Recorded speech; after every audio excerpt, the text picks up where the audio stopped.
The action of this funny and interesting story takes place in the Kingdom of the Swordsman, in the Eastern Wasteland, where the attack on the city took place. One of the attackers threw the students back and said that their clan could not do anything against this phantom transformation. Times had changed. Now these lands would belong to their blood clan. The wounded student shouted that the villain should not talk nonsense because he had already informed Brother Alan, and when he came, none of them would leave. 5 terrifying masters towered over the students, and one of them said that he did not know anyone among the best students of the Sword Clan with that name. Apparently, he is not even among the top 10, and if he dares to fight the Great 5 of the Blood Clan, he will be finished. A man with a terrible scarlet aura said that he should come here and collect the corpses of the students. After these words, the huge red projection that the villain summoned punched the student. Suddenly, an unknown guy rushed towards the threat at the speed of a cheetah. The scarlet fist was immediately blocked by his skills. The unknown villain in the hat was surprised that someone was able to block his attack. 2 students who were preparing for death rejoiced that they were saved, and the third of them shouted that it was Brother Alan. Brother Alan, a long-haired man with blue eyes and a powerful chi aura inspiring calm, was glad that he had time. The villain laughed when he saw that same unknown sword fighter. He asked if the guy was looking for death, and his projection began to create a powerful scarlet sphere for attack. But Alan immediately struck the monster with one light blow of his sword and stopped all his attempts to hit the enemy. In an instant, the entire Great 5 from the Blood Clan received colossal injuries and were defeated. A few moments later, they were all lying at Alan's feet unconscious. Apparently, it was all over for them. Unnoticed by the others, a strange scarlet sphere rolled from one of the 5 masters. Alan asked the students if everything was okay, and they thanked him for his help. Alan asked Brother Steve if he told him not to do anything because if he didn't have time, they would have died. To which Steve replied that this would be a lesson for him. But these masters sacrificed 1,000 monks just so that refined the blood soul pearl, and therefore he could not sit idly by. Alan advised the guy not to listen to the clan's tales. Let him do what he can and live an ordinary life. This is the best path to improvement for his generation. Suddenly, the student noticed how the scarlet pearl began to emit purple ominous smoke and head towards Alan. An elder of the Blood Clan emerged from it and asked who dared to speak out against his students. He then attempted to attack our hero with the fist of ghostly comprehension. Steve recognized him and shouted that he was the master of the 7th level of the Purple Palace. But Alan was already preparing for a new battle, drawing his invincible sword from its sheath. The blade of the blade shone with a blue light, and immediately multiple cuts of the sword rushed towards the master. Alan's power was able to stop the elder's ghostly hand. The master was surprised that someone was actually able to stop his attack. He thought about it and said that Alan was a good fighter and it would be a pity to even kill such a person. The villain invited Alan to join them because their clan has always respected the strong. He will make him his #1 student and support the guy. Besides, their clan is full of treasures and beauties. Alan answered the elder that he had heard that they work from early morning until late at night, eat and sleep in the open air, and are constantly hunted. On their way to improvement, they kill each other because they only care about their own benefit, to which the master replied that they don't have many rules and the discipline is lame, but their main principle is that the more you work, the more you get. Alan laughed at the phrase, the more you work, the more you get. At their sword school, working hours are regulated, and besides, he has been here for a long time and sincerely enjoys the time he spends here. Therefore, he will never join them. After these words, the guy used his sword technique, which cuts everything in its path. The master tried to hold back such a powerful attack, but he had difficulty doing it. Ultimately, Alan's sword technique won, and a huge explosion was heard, signaling the swordsman's victory. Steve rejoiced at the guy's victory and asked if he did the right thing by calling him here for help. The other disciples couldn't believe their eyes. It was impossible that their clan's initial level of swordsmanship could be so powerful. The cut-up demon, who lay without strength, asked Alan why he did not want to join them. The guy replied that he had worked hard for many years, so he knew in advance what he would tell him. The master dared to hang noodles on his ears and thereby doomed himself to these humiliations. Suddenly, a strange sphere rose from the master's body, emitting a purple, ominous aura. The sphere flew up to Alan's hands and whispered in a quiet voice for the guy to finish off the elder. Then the strange artifact flew away at the speed of sound. Alan did not understand what happened, but assumed that the spirit of the master had left the body and was trying to hide. He readied his energy-charged sword and was ready to go in pursuit of the soul. However, suddenly the guy heard the disgusting sound of an alarm clock. The hero stopped, took his watch out of his cloak and began to look at it. After that, to the surprise of the other students, he turned around and said that the main mission was completed and he was leaving. One of the students could not believe that Brother Alan would simply allow the soul of the elder of such a powerful clan to escape. Suddenly, Steve started telling other students about Alan that they didn't understand something. The fact is that Brother Alan practices the 9 to 5 method. He pointed to the sun setting behind the mountain, which meant that time was up. This means that it is now the end of Alan's working day. What irritated Alan most was that at the end of the working day he still had a lot of work left, and he was practically forced to work overtime. The next day, we are transported to the residence of the Swordsman clan. Here, warriors train to control their blades, which they can use to fly if they focus enough chakra. In order to be strong, they train hard every day. But not everyone is such a hard worker. One of the students turned around and looked at the one who was again lazy and doing nothing. He didn't understand how the elders even accepted a student like this guy. It was Alan, who was sleeping peacefully under a tree while others were training tirelessly. The noise of the warriors woke up the guy, and he reluctantly began to stretch and wake up. He took off his blindfold to look at his comrades. Alan returned after midnight, so he didn't get much sleep. If he had known about everything in advance, he would not have been the one to put such troublesome tasks on his shoulders. Up to this point, he had been continuously working overtime for 5 years, 996. The 996 work schedule is an unofficial work schedule from 9 a.m. to 9 p.m., 6 days a week. His boss shouted at the guy from morning to night that he was lazy and that he should continue working until he finished and not even think about leaving. As a result, the guy lost consciousness, and his colleagues told the boss to call an ambulance. But he said that first let the guy finish the project. Suddenly, Alan died and accidentally ended up in this fantasy world. Here he is a simple student of the Swordsman clan, and finally, he has a second chance to change everything. But other students, just like in his previous life, tell him to work hard and not stop for sleep, because a student of his age should devote himself to practice, not sleep. Everyone around tells the guy that he is lazy, and they have never seen such a lazy person. But he decided, so as not to repeat the mistakes of the past, he would never work overtime in this world. But the guy didn't expect that even here he would stand out so much. Suddenly, someone distracted him from his memories by calling his name. It was Steve who told Alan that the elder was looking for him.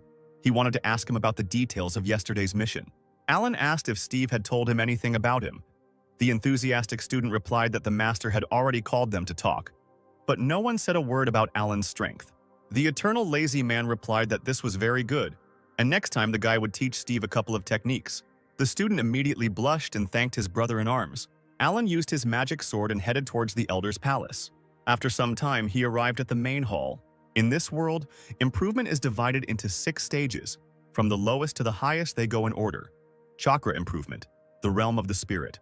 Then the formation of the soul is the limit of the palace of the immortals, sealing one's power. And the last stages are called the purple palace, and then the ascent to truth. Each of these stages is divided into 9 levels.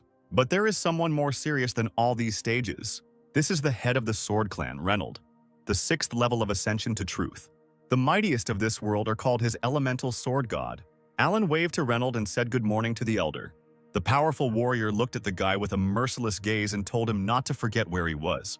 At that moment, Alan took a box out of his pocket and said that this was tea that he had planted and that it had ripened a couple of days ago. This information blew Reynolds' mind. He immediately approached Alan like a child and began to beg him to let him try his new tea. Who would have thought that the god of the elemental sword, Reynold, is madly in love with tea? Alan used his old knowledge of growing succulents and other plants to develop the best variety of tea, which helped him build a good relationship with the elder. But this is a must for any self-respecting employee. His thoughts were interrupted by an elder who was hiding tea in his sleeve. He asked how yesterday's mission went. Some students said that it was Alan who saved them. The guy looked away and replied that it happened completely by accident. He then took out a strange sphere and said that he took it from one of the disciples of another clan. Reynold immediately understood what this sphere was. It was a blood pearl. He took it from his student and asked if Alan knew what kind of artifact it was and what power it had. Reynold looked at the guy with a serious look and began his story. But Alan immediately waved it off and began shouting that he didn't know anything and didn't want to hear it, and that in general he wasn't interested in it all. He tried to run away, saying that if he had nothing more to say to his master, then he went about his business. Alan wanted to spend this life carefree, so let the elder leave these troubles to someone else. But the master ordered him to stop. Reynold shouted that Alan should listen when the elder spoke, and even though the guy had succeeded in growing tea, as a true student he could not be so passive. The master wanted to know why the guy did not take part in the sword training last week. Alan replied that he would then have to wait an hour until it was his turn, and the master should know that Alan has his own principles in training, so he needs to be understood. Reynolds objected, shouting that because he missed class, all the masters came to him to complain, and they all unanimously asked to demote Alan from the students. The guy calmly turned around and asked if they really said that. Reynolds thought that he was too harsh with him and should have said it more carefully. However, Alan was only glad to hear these words, because if he was demoted to an internal disciple, no one would bother him anymore. Alan asked the elder when he would demote him, and Reynolds' patience was already reaching its limit. And then he exploded and shouted that in the entire history of the clan, there was not a single precedent like this. If Alan was demoted, it would be tantamount to a slap in the face to his elder. The guy replied that he didn't know that something so wonderful would happen. Suddenly, someone behind the guy's back called his name, and Reynolds was glad that she had finally come. The girl went to Alan and said that tens of thousands of students work day and night to become true students. But for some reason, only brother Alan is ready to give up this once-in-a-lifetime opportunity. This beauty's name was Hannah, and she was the true #1 disciple of the Swordsman clan. Even in her early years, she achieved great success in cultivation, and since then she has been ranked first among the disciples. She is called the future of the Sword clan, and she was also very beautiful. Meanwhile, Alan takes 55th place, which is the clan's last place. The guy said that his sister doesn't know, but he has been stuck in the Purple Palace for a long time. So Alan decided to start over as an inner student, re-strengthen the spirit, break through the limit of the Palace of Immortality, and become stronger, because the one who repeats everything 10,000 times becomes the strongest. Hannah replied that she didn't think he would be so progressive and think so deeply about ways to improve. It was different from what she had heard about him. The girl bowed down and said that she was wrong, and meanwhile the master was watching this performance that Alan staged. Reynolds interrupted their conversation and said that the reason the guy was here was because several masters wanted to make a request to him. Alan turned warily and asked what the masters wanted from him. They want him to go on a mission with Hannah and learn how to work hard from her best student. This was the worst thing Alan could imagine. It seemed to him that the elder was mocking him. It was Hannah who, through her hyperactivity, doomed the entire clan to live up to her standards. He and Alan were completely different people, and the guy believed that they could not work together. Reynolds said that the girl is the best student and people line up to her for advice every day. And the guy is also dissatisfied that he had such a wonderful opportunity to study. Alan replied that he was simply worried that he was not good enough for this mission and would interfere with his sister's improvement. He turned to the girl and, with a calm expression, asked her to confirm his words that she did not want the guy to interfere. Hannah, on the contrary, shouted to the guy not to worry about it. Her eyes sparkled with enthusiasm, and she said that their entire clan was family, and they should support each other and make progress together. In addition, Brother Alan can use this opportunity to prove himself and destroy the rumors that other people are spreading about him. Alan was gripped by fear. The guy thought that they were trying to intimidate him because he didn't want to suffer like she did. Then he used another trick. The guy folded his hands in a sign of humility. He stood in front of the elder and said that if he took part in this mission, his tea leaves would be left without sensitive supervision. The elder even invited Hannah so that Alan could take part in this mission. But he did not intend to deviate from his principles. He had no reason to go with her when he could play the fool here just fine. Suddenly, the enraged master raised his hand, making a strange gesture. Reynolds said that if Alan successfully completed this task, he would give him 3 days off. 3 days off, these words echoed in the guy's head. A whole 3-day weekend, one could only dream about it. Alan immediately grabbed the master's hand as a sign of gratitude. His eyes glowed with enthusiasm, and he asked the elder to immediately inform him of the contents and location of the mission. He will go through fire, water, and copper pipes to complete it. And meanwhile, the master only sighed in disappointment. A quarter of a day later, Hannah worked hard to master the techniques. Alan, meanwhile, was yawning after a deep sleep. He approached the training girl and said that she was training very hard. Hannah, meanwhile, was angry with the guy because he was late. Alan answered her that if he did not sleep at lunchtime, he would not have any strength for the battle. The girl began to scold him, saying that he should devote more time to practice. So she, for example, came here on time and managed to make 3,000 swings of the sword. But Alan, it turns out, needs sleep like an ordinary person. He is too weak. The guy said that she was right, and that he would think about everything in his spare time and then give it his all at the next training session with double strength. But in fact, he was only thinking about the fact that Hannah was grumbling like an old woman. The girl exhaled in disappointment and said that they didn't have time for this and it was time to move out. At that same second, our new team rushed to the mission site.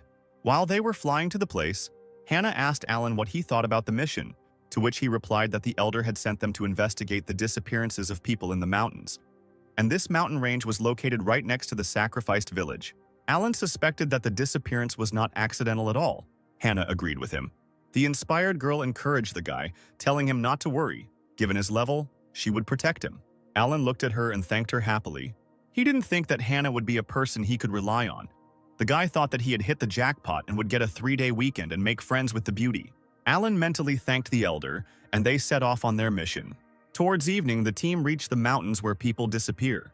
The girl told brother Alan that they first needed to ask the local residents, and Alan, meanwhile, was looking for something in his robe. Suddenly, he took out his watch, opened it, and began to look at it, which greatly surprised Hannah. The girl looked with a surprised look and did not understand why Alan was counting down. When he counted to 0, he shouted joyfully that the time was up.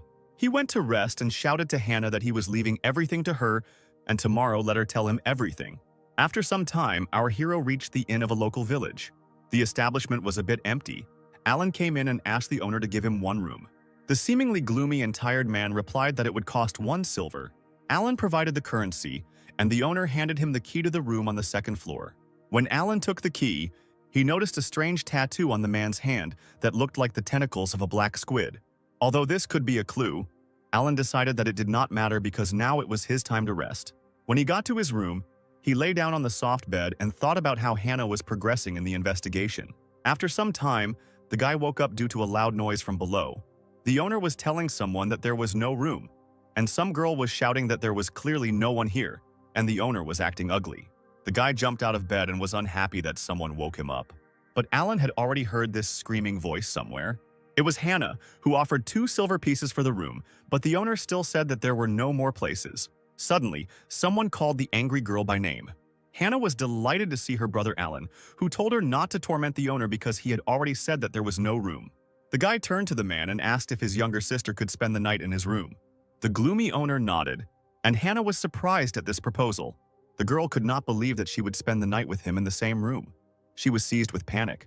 Alan walked up the stairs and told the stunned Hannah that if she didn't want to spend the night on the street, then she should follow him. Hannah was embarrassed. She had no choice but to follow the guy. Alan walked slowly, and the girl followed him like a very quiet mouse. She was worried and thought that they would not do anything that would make her ashamed later. In addition, the girl is much stronger than him and will be able to stand up for herself. A few minutes later, they came to the room where Alan was eating cookies, and Hannah was sitting quietly next to him. The guy asked the girl if she had dinner. He handed her a plate of cookies and asked if the girl wanted to eat a little, to which Hannah replied that they should learn to abstain from food in order to strengthen their hearts. Only when your heart is strong can you… The girl didn't have time to finish speaking when Alan put a cookie in her mouth. The guy was wiping his hands of crumbs, and meanwhile Hannah was all red. Having swallowed the food, she ascended, tasting the sweet but not greasy pastry, which melted in the mouth and gave off a little flour. It penetrated the girl's heart, making her want to drown in it. At that very moment, her sanity returned. She started screaming at Alan, scolding him for sneaking up on her with this cake. The guy, with a calm expression, turned to the girl and asked if it was delicious, to which she replied that she really liked the pastries. But there is no benefit from such food, so it is much better not to eat. But Alan did not agree with this statement. He asked his sister if she had ever wondered whether it was possible to walk by leaps and bounds, avoiding 5 vegetables, 3 flowers, and the bustle of the world. The 5 vegetables are vegetables that Buddhist monks do not eat, and the 3 colors are the 3 colors of the clouds, and Alan said that they should not be avoided. After all, they walk around this world, and even with all their desire, they cannot isolate themselves from everything in the world. Blind avoidance will only tire you physically and psychologically. You will be afraid of everything that makes practice difficult. The girl asked how then they could practice without giving up human desires. It's impossible. Alan replied that he thought that true monks were not afraid to face temptation and experience it themselves. As with these cakes, if you're afraid that their taste will disturb your mind, you should try to get used to them. When you learn to treat this as something completely ordinary and remain indifferent, this will be your first step towards real practice, and only with a pure heart will a girl be able to see the truth. Only in this case will she feel like a fish in water, free and natural. Lost in his thoughts, Alan opened his eyes slightly to look at the girl. She was in shock, and the guy realized that he had said too much and apparently her brain had overheated. Suddenly, the girl jumped up from her seat, shouting that she understood everything. Only by facing desire and then giving it up can she return to her true nature and experience the essence of the world. After these words, Hannah began to eat all the sweets that were on the table with great enthusiasm. Alan was shocked. Now all his sweets will go to the girl and not to him. A little later, offended by Hannah, he said that today she would have to sleep on the floor, to which the girl grinned and replied that she would not sleep, but would just sit and meditate. And so it happened. Alan fell asleep in a cozy bed, and Hannah sat and meditated in the room. Suddenly, an unfamiliar man approached the door to their room. The man took out something and said that he was ready to let this girl go. But now, unfortunately, he will have to end her life, after which he placed a strange incense in front of their door.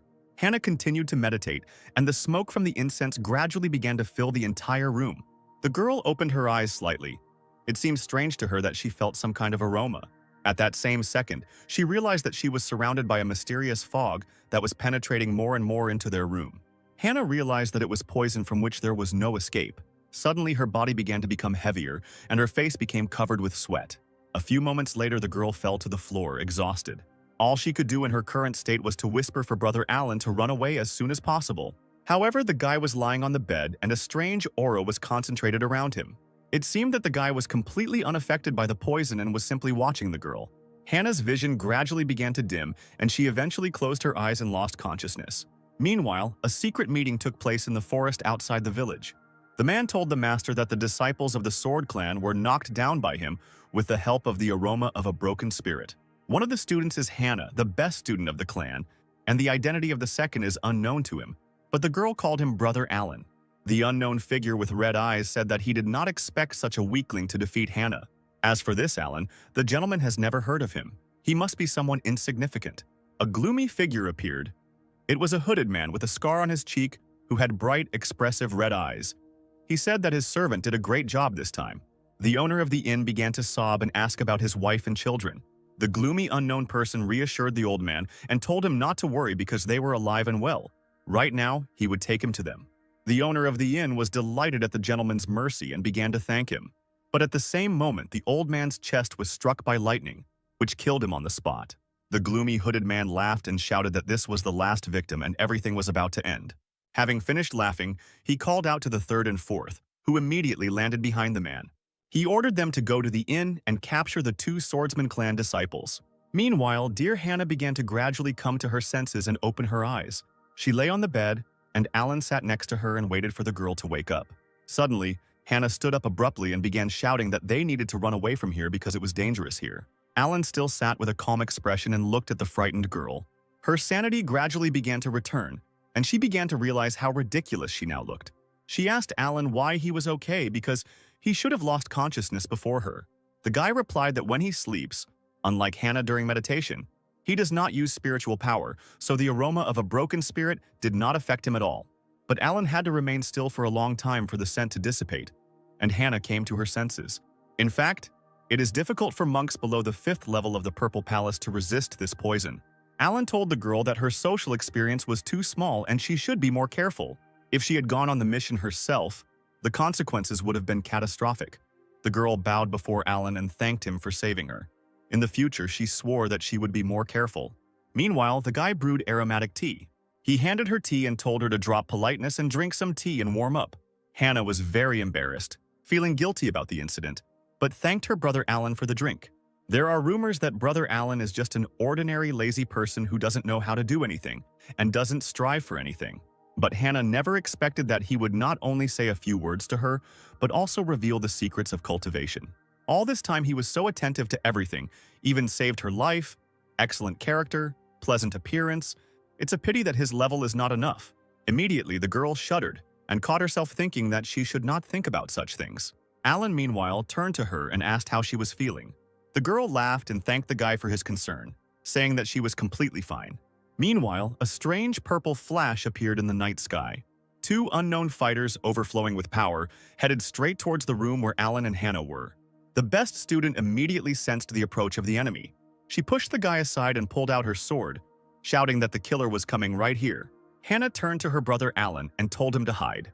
There was no need to force Alan. He was already heading to his bed and said that since Hannah was already better, she should deal with it herself because his working hours were over. Hannah went to the killers because anyway, These two are much stronger than Alan's brother, and if he gets involved, there will only be more problems.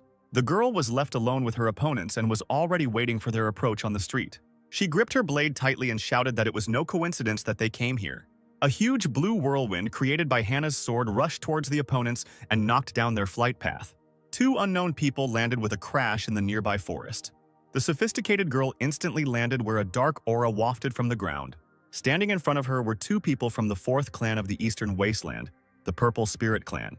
Hannah didn't understand why the Purple Spirit Clan's disciples attacked them, so she asked what they were doing here. But they didn't answer, and their eyes looked especially strange. They were black. These two were bloody puppets. Their souls were consumed by magic, turning them into weak-willed dolls. This is the magic of the demon sect.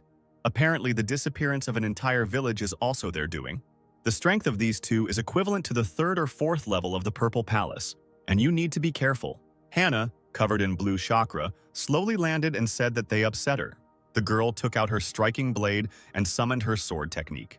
Then she used a powerful ability, clouds breaking the moon, and everything around began to fly into pieces. A powerful wave created by the sword headed towards the opponents. But the girl and the guy were able to deftly jump away and dodge her attack. However, this was not the end, and Hannah commanded her blade to dissipate. After this, the blue blade immediately split into two parts and flew towards the enemies. The targets were immediately hit, and small flashes from the explosions ran through their bodies. The cut and beaten fighters lost their strength and fell to the ground. Meanwhile, Alan watched the battle. He was surprised how Hannah was able to easily separate the light from the sword. But apparently the force of the blow has also decreased. By the way, it's much more convenient to watch the fight this way. You don't even need to open your eyes. However, these two definitely did not plan to give up so easily. With difficulty, the girl rose to her hands and tried to stand up. She called Hannah sick and said she couldn't do that to them. The best student realized that these guys had not completely become bloody puppets. Apparently, there was still a trace of self-awareness in their heads. The subordinate girl got angry and shouted that she would kill Hannah for what she did to them. She jumped towards the girl and swung her staff, concentrating her purple chakra. The two girls clashed in battle. Hannah was able to block the staff's attack in time with her sword. However, the block was not easy for her. Hannah was surprised that her opponent could wield such a formidable weapon so easily. The enraged girls continued to attack each other, but no one wanted to give in. The air around them became electrified. The blows became faster and faster, so much so that at one moment their outlines were difficult to discern. Hannah could not understand what kind of strength her opponent had. The girl's hands even went numb from such blows, and the purple girl continued to attack and twirled her staff over her head to again try to defeat her rival. She gathered a huge amount of chakra and shot a magical stream towards Hannah. Meanwhile, Hannah realized that everything was about to end. Her sword was also charged for the next attack. Alan was happy for the girl because in such a short time she managed to study her opponent, which was to be expected from the best student. Even though they are on the fourth level of the Purple Palace, now they are just puppets. Their consciousness is sealed, so they can only fight with the help of instincts. Hannah closed her eyes and tried to concentrate to gather all her chakra for one powerful blow. A powerful stream of mana formed around the girl, which was so huge that it went like a column into the sky. Seeing such power, the purple girl was afraid. But Alan was worried about Hannah, because it seems his sister is unaware of the danger. The guy took in his hand a leaf of a tree that flew into his window and decided that this would be enough. After gathering enough chakra, Hannah summoned her striking sword technique. She drew her sword, and a powerful wave of energy was sent at the speed of sound towards the purple girl. She tried to protect herself by forming a shield with her chakra. However, the shield was too weak compared to the enormous chakra power that the best swordsman student had summoned. After the battle, the purple girl lay in a pile of collapsed rocks, and Hannah was thinking about how to quickly rid these fighters of the spell. But the beauty did not notice that behind her, the second fighter raised his fan. He waved his weapon and immediately a purple lightning, sharp as a needle, rushed towards the girl's back. Hannah turned around because she realized what had happened. But it was already too late. She only managed to create a small shield and try to protect herself. However, the shield was too weak and thin, and the purple blade easily broke the defense and was aimed straight at the girl's eyes. But suddenly a leaf that flew in like lightning repelled the attack and changed the trajectory of the blow, protecting Hannah. The purple blade flew past the girl's head and crashed into the mountain, creating a huge explosion there. The wind blew and blew her beautiful hair, and for a moment she realized that someone had just saved her. One of the purple warriors was sitting in front of the girl, and she knew that if she missed such a blow, the injury would be very serious. But she didn't know what kind of green light it was that saved her life, and she still has to find out. Hannah approached the enemy with lightning speed and went behind his back. She hit the guy's neck with the hilt of her sword and easily knocked him out. After some time, the girl returned to Alan's room and sat the two prisoners on chairs, who were unconscious. Alan praised the student, saying that she was able to cope with everything successfully. But the girl was haunted by one question. She tried to ask about him, but the guy immediately said that he had been lying in the room all this time. Then he smiled carefreely and asked what happened and what was bothering her so much. The girl shrugged it off and replied that nothing had happened. But she herself thought that with his level, he would hardly be able to do something like that, so there's no point in asking Alan about it. She also said that while the spirit of these guys is still alive, they should hurry up and return them to the clan. They need to ask the elders to cleanse their hearts and expel the evil formation from them so that they stop being puppets. But if they leave, the demon clansmen will run away and do their dirty deeds elsewhere. Alan stood up and said that for the sake of the people and the 3 days off, he would try to do something. Hannah was surprised that the guy began to concentrate chakra and asked what exactly he was going to do. Alan replied that he would use his divine sense to penetrate their consciousness and expel the formation. Hannah panicked and shouted that the guy was crazy because this is a very difficult practice. The slightest carelessness can lead to complete destruction of the soul. The guy calmed her down, asking her not to worry, and extended his hands to the heads of the prisoners. But seeing this, Hannah panicked even more because he wants to turn them from puppets at the same time. And this is even more difficult. Alan answered her that saving a person is tantamount to putting out a fire. The faster, the better. A little time passed, and the purple girl opened violet eyes that were once black. Her brother was happy that Sarah had finally woken up. The girl began to rub her tired eyes, trying to wake up completely. But then her consciousness finally returned to her, and she turned towards our heroes. Seeing Alan and Hannah, she asked if they were students of the Sword Clan. Hannah formally greeted Sarah and introduced herself, as well as her companion Alan. The brother began to calm the girl down, saying that this was the best student of their clan and they saved them. The guys were able to rescue them from the trap set by the elder of the demon clan. Alan asked Sarah to tell us in more detail how this happened. The girl bowed her eyes and began to tell this sad story. A week ago, he and Brian, on orders, went to the village to investigate the disappearance of residents. They asked around and traced it to a strange place in the forest. In it, the elder of the demon clan used the blood of the villagers for a sacrifice. In the end, they fell into a trap that he had prepared in advance. All these demons and images created by the elder suppressed the consciousness of the fighters. They ended up becoming puppets of the elder and could do nothing more about it. Therefore, the first thing Sarah did was to thank her new friend for saving her. Hannah began to wave her off and tell the girl not to thank her. After all, she didn't do anything, but the one who saved the guys was this lazy brother Alan. Sarah turned towards Alan and thanked him, saying that they would definitely repay their debt. Hannah stood shyly behind the carefree guy and thought about what happened. He had just managed to free 2 people from the curse of the bloody puppet at once. It happened so quickly that it seemed as if he didn't even bother, surprising his best student. Usually this spell affects the deepest corners of consciousness. Getting rid of it without harming a person is like finding a needle in a haystack. Not even all elders managed to get rid of it. After using the technique, Hannah immediately asked Alan when he was able to master such a complex technique. The guy replied that earlier he was whiling away time in the elder's pavilion and accidentally came across a fragment of a scroll of practices for manipulating spiritual thoughts.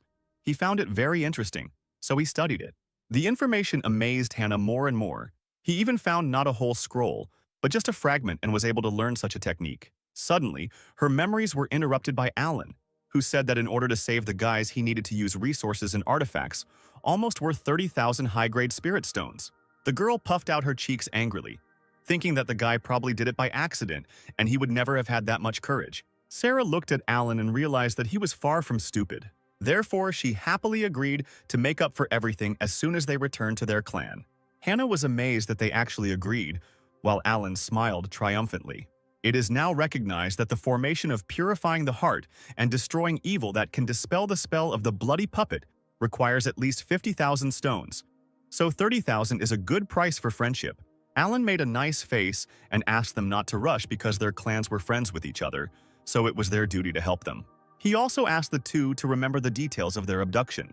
Sarah said that the man's name is Lloyd. His combat power is not very great, and she could cope with him on her own. But he is very good at using formations and poisons, which is why the couple was able to get caught so easily. Alan made them happy by saying that if this is the only thing, Then he has a special elixir that can make them immune to poisons for 3 hours. He will give it to the 3 fighters, and they will defeat the Elder. Sarah's morale increased, and she shouted that if she was immune to the poisonous incense, she would kill this opponent in a matter of minutes. But then she again remembered all the words that Alan said. She asked why only the 3 of them would go. Would Alan really stay here and not go with them? The guy bowed his head and replied that he actually needed too much spiritual power to save them. Therefore, he will have to sleep to recover, while Hannah could barely restrain herself from punching this lazy guy. The purple couple apologized, saying that they were too blind to see Brother Alan's hard work. They decided that the 3 of them would cope while Alan rested. Meanwhile, Hannah realized that the lazy man had again deceived everyone in order to do nothing. After some time, a new team set out in search of the Demon Elder. Sarah looked at the small blue sphere and asked if this was really the magic elixir that Brother Alan was talking about. Hannah told her that they should believe him because he had already saved them several times. After these words, all 3 fighters took the magic pill. Sarah noticed that the elixir melted pleasantly in the mouth and was no different from ordinary pills. Brian added that it was not that he did not trust Alan, but his level of cultivation was very low. The team continued to walk through the forest. The moon had already appeared in the sky, and it became somehow too quiet around. Hannah took up her sword, noticing that something was wrong here. Brian confirmed her words by saying that there was not a single living soul here. Sarah began to panic. She guessed what had happened. An unknown gloomy voice confirmed their guesses, saying that they were on his territory. Hannah reacted to the enemy with lightning speed and sent a whirlwind of sword in his direction. The whirlwind blades immediately struck several eyes. But there was nothing on that side. The tree crowns dispersed, and she saw a strange swamp that was not there. Brian assumed that these were parts of dead creatures that were dealt with here. Hannah asked if the boys had seen the person who had just spoken to them. But suddenly a gloomy figure in a cloak standing behind the girl answered her that he was here. The elder of the demon clan, Lloyd, drove the prey into his trap. The heroes turned around, and Sarah shouted that it was the one who caught them then. Lloyd asked how they managed to get rid of his curse so quickly. Apparently, the best student of the Sword Clan has secret treasures that can lift his curse. Lloyd was also wondering why there were only 3 fighters. He assumed that one of them was scared when he found out that he was behind all this. Sarah got angry and shouted to the villain that Alan was not here, because she could handle such a dummy herself. After these words, the girl directed her first attack at Lloyd, and the battle began. The stones on the ground where the impact occurred began to crumble, mixed with purple energy. In this dust raised from the ground, Sarah tried to see where her enemy was. In the middle of the dark fog, Lloyd appeared, who told the girl that she had already lost. She had fallen for his trick. Brian immediately appeared behind the demon and shouted to the man that he was no longer a tenant. Swinging his fan, he aimed his needle-sharp spell at Lloyd's head. But he easily repelled it by saying that although they are the best students of their clans, they are still fools. Then he smiled and asked if they liked the smell. Brian and Sarah immediately realized that right now they were inhaling poison. Hannah also did not stand aside and attacked the dark bubble in which Lloyd was located. The master just as easily repelled her attack while continuing to taunt them. But suddenly he noticed that the blue lightning did not dissipate. She, like a swift wind, continues to break through his dark bubble. Eventually, the blade's whirlwind broke through Lloyd's defenses and an explosion was heard. 3 fighters were already in the air and were waiting for their opponent. The dust from the explosion cleared, and Hannah saw a small hole where Lloyd was standing. She became angry, realizing that they had missed the villain. But at that very second, the air turned scarlet, and a dark fog formed around the heroes. It was poisonous incense. Lloyd emerged from the poisonous fog, and he really had his own tricks. The master hung in the air right above our heroes and sprayed his crimson mist. He laughed and shouted that it was useless for the soldiers to run away anywhere because they had already inhaled his poison. It only takes 10 breaths, and they will immediately turn into bloody puppets and become his faithful servants. However, nothing happened, and the guys stood and smiled. At that moment, Lloyd realized that something was wrong.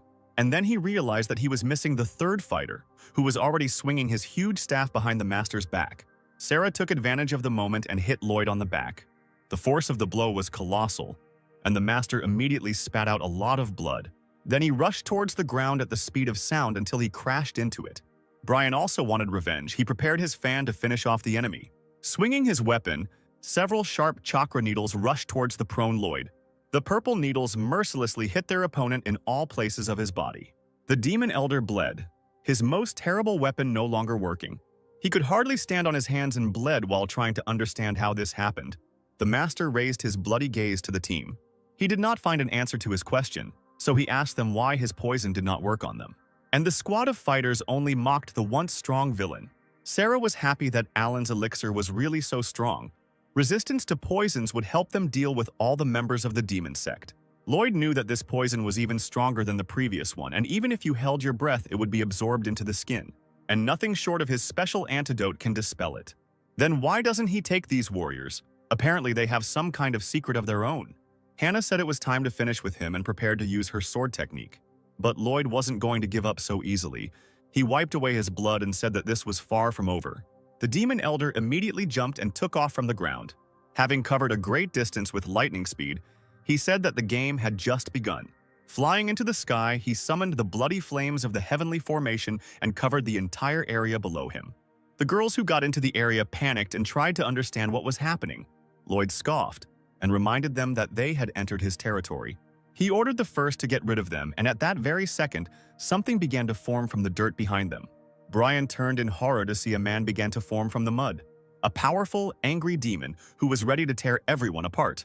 The team realized that this was the bloody puppet of the 6th level of the Purple Palace. Lloyd continued to taunt, telling the guys that they would definitely not be returning home today. Speaking of the house, Lloyd sent the second one there. He has the 5th level of the Purple Palace, and he will deal with the coward who is hiding there. Hannah immediately began to worry about Alan, because he was too weak to cope with such an opponent. Meanwhile, Alan was sleeping peacefully and was not at all interested in the outcome of the battle. And a terrible demon with 6 eyes had already entered his house through the window. But, to his surprise, he found no one on the bed, and there was not a soul in the house. Sly Alan was lying in the next room and had absolutely no intention of working overtime. He turned to go to sleep, but immediately, an explosion thundered behind him. It was a trap that Alan had left for the demon. But, to his surprise, the enemy was not torn apart, and there was a silhouette behind him.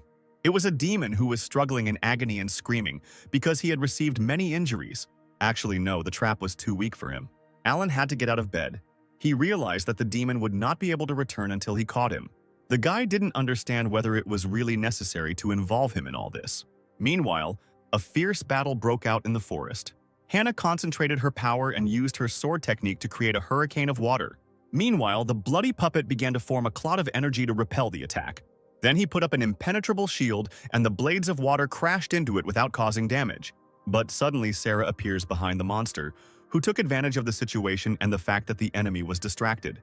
The girl tried to attack him with her staff, but the bloody puppet successfully blocked the blow.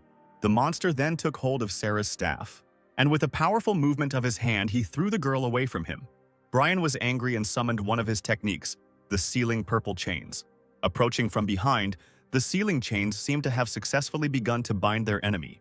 But the monster was not so weak. He gathered his energy and began to scream with all his might. The chains that bound him broke, but Hannah managed to take advantage of the moment and strike the body of the immobilized enemy. The girl was focused and confident that this time she succeeded. Indeed, the monster's body was cut into 2 parts. People cannot survive such wounds. But the bloody puppet had nothing to do with it. After separation, he immediately landed on his severed part and fused together. Hannah couldn't believe her eyes when she saw this.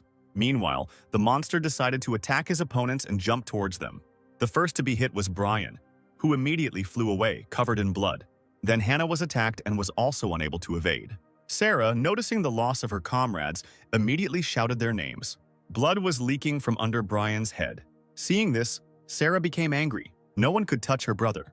The girl jumped from her seat with lightning speed and landed behind the bloody monster. Her rage gave her strength, and she was able to hit the monster's back with her staff. However, the monster that received the blow jumped away from her to a safe distance.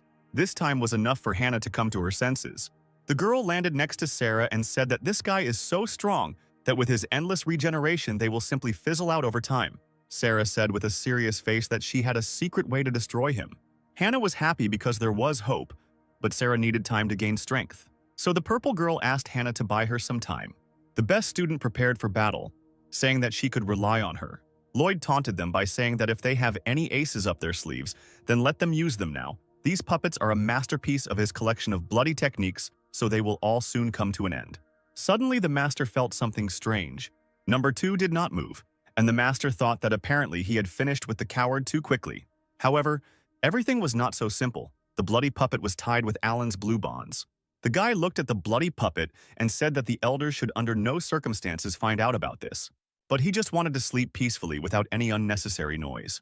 And if the puppet does not do this, then he will give her something in return. After these words, Alan immediately grabbed the puppet by the hair. He slowly walked to the window, holding the monster by the hair. The guy looked into the distance, where a fierce battle was breaking out, and saw only a strange red dome. Brother Alan raised the shackled, bloody puppet like a spear and began to take aim. Then he threw the monster towards the dome with all his strength and shouted at him to get back out and let him sleep.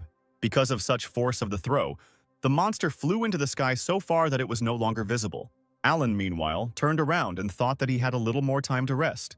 He wanted to go see if there were still free rooms here because he needed to sleep a little more. Meanwhile, Hannah continued to gain time and many blows from the puppet flew at her.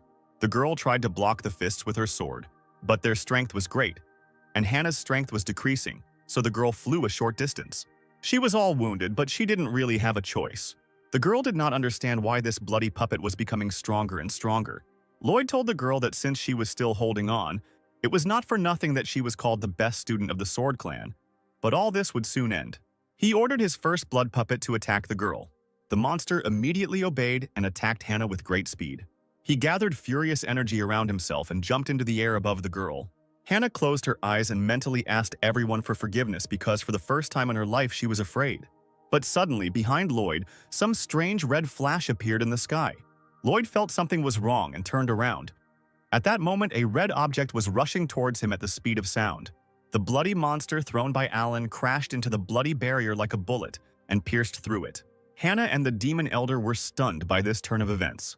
When the dust from the fall cleared, they saw the second and first bloody puppet, which were broken and lying in a pile of dirt. Only now did Lloyd realize what had happened, and he was furious. He couldn't believe that this was even possible. And Hannah was glad that if the second puppet was here, then everything was all right with Brother Alan. Apparently, one of the elders came and was able to protect the guy. Lloyd thought the same thing, and he knew that if the elders came here, it could become a problem for him. Therefore, he must hurry and finish the fight as quickly as possible. The master used the ability to enhance the bloody puppets, and the monsters came to life again. One of the puppets recovered and jumped on the defenseless Hannah. The girl tried to take a defensive stance, but her feet got stuck in the mud created by the monster. But Sarah came to the girl's aid in time and apologized for the fact that the student had to wait for her for so long. Sarah's eyes were filled with rage. They shimmered with a purple light similar to sparks of true thunder. Lloyd was shocked to see the fourth level of the Purple Palace. This girl cannot resist him. However, Sarah used the purple shadow technique and easily blocked the blood puppet's attack. Her power was so great that the explosion from the staff was visible from a long distance, so far that the purple glow even reached sleeping Alan. But the guy was ready for this, and his night mask did not let the light through. Morning came and our main lazy man calmly got out of bed. He went to the window to enjoy the fresh air and the rays of the just-risen sun. It seemed like this was how every good morning should begin. But not everything was so wonderful. A huge explosion in the distance disturbed the landscape, and Alan thought that today was some kind of explosive day. Apparently, Sister Hannah and the others fought all night long. This elder turned out to be not such an easy opponent. Alan slowly put his hand into his pocket. He took out his watch to see what time it was. It was time to work. Meanwhile, the girls stood near a large patch of mud. Everything in the area was destroyed. Stones were crushed, and trees were uprooted. Charged, Sarah looked at the smoldering body of the bloody puppet. Suddenly, the girl fell to her knees, exhausted. They had been fighting all night and were pretty exhausted. Hannah, looking at Sarah trembling in pain, told her that her technique was indeed very powerful. Suddenly, Brian appeared behind her, who explained that this is their secret technique. The accumulated power breaks out in one breath. But the disadvantage of the technique is obvious. This technique is too energy-consuming. Sarah, who could hardly stand on her feet, said that this time everything worked out and it was all thanks to Hannah. The bloodied girl shrugged it off, saying that she was just doing her job. Their pleasant exchange of pleasantries was interrupted by Lloyd, who shouted that they were three freaks. Exhausted, Sarah realized that the battle was not over yet. The main enemy remained.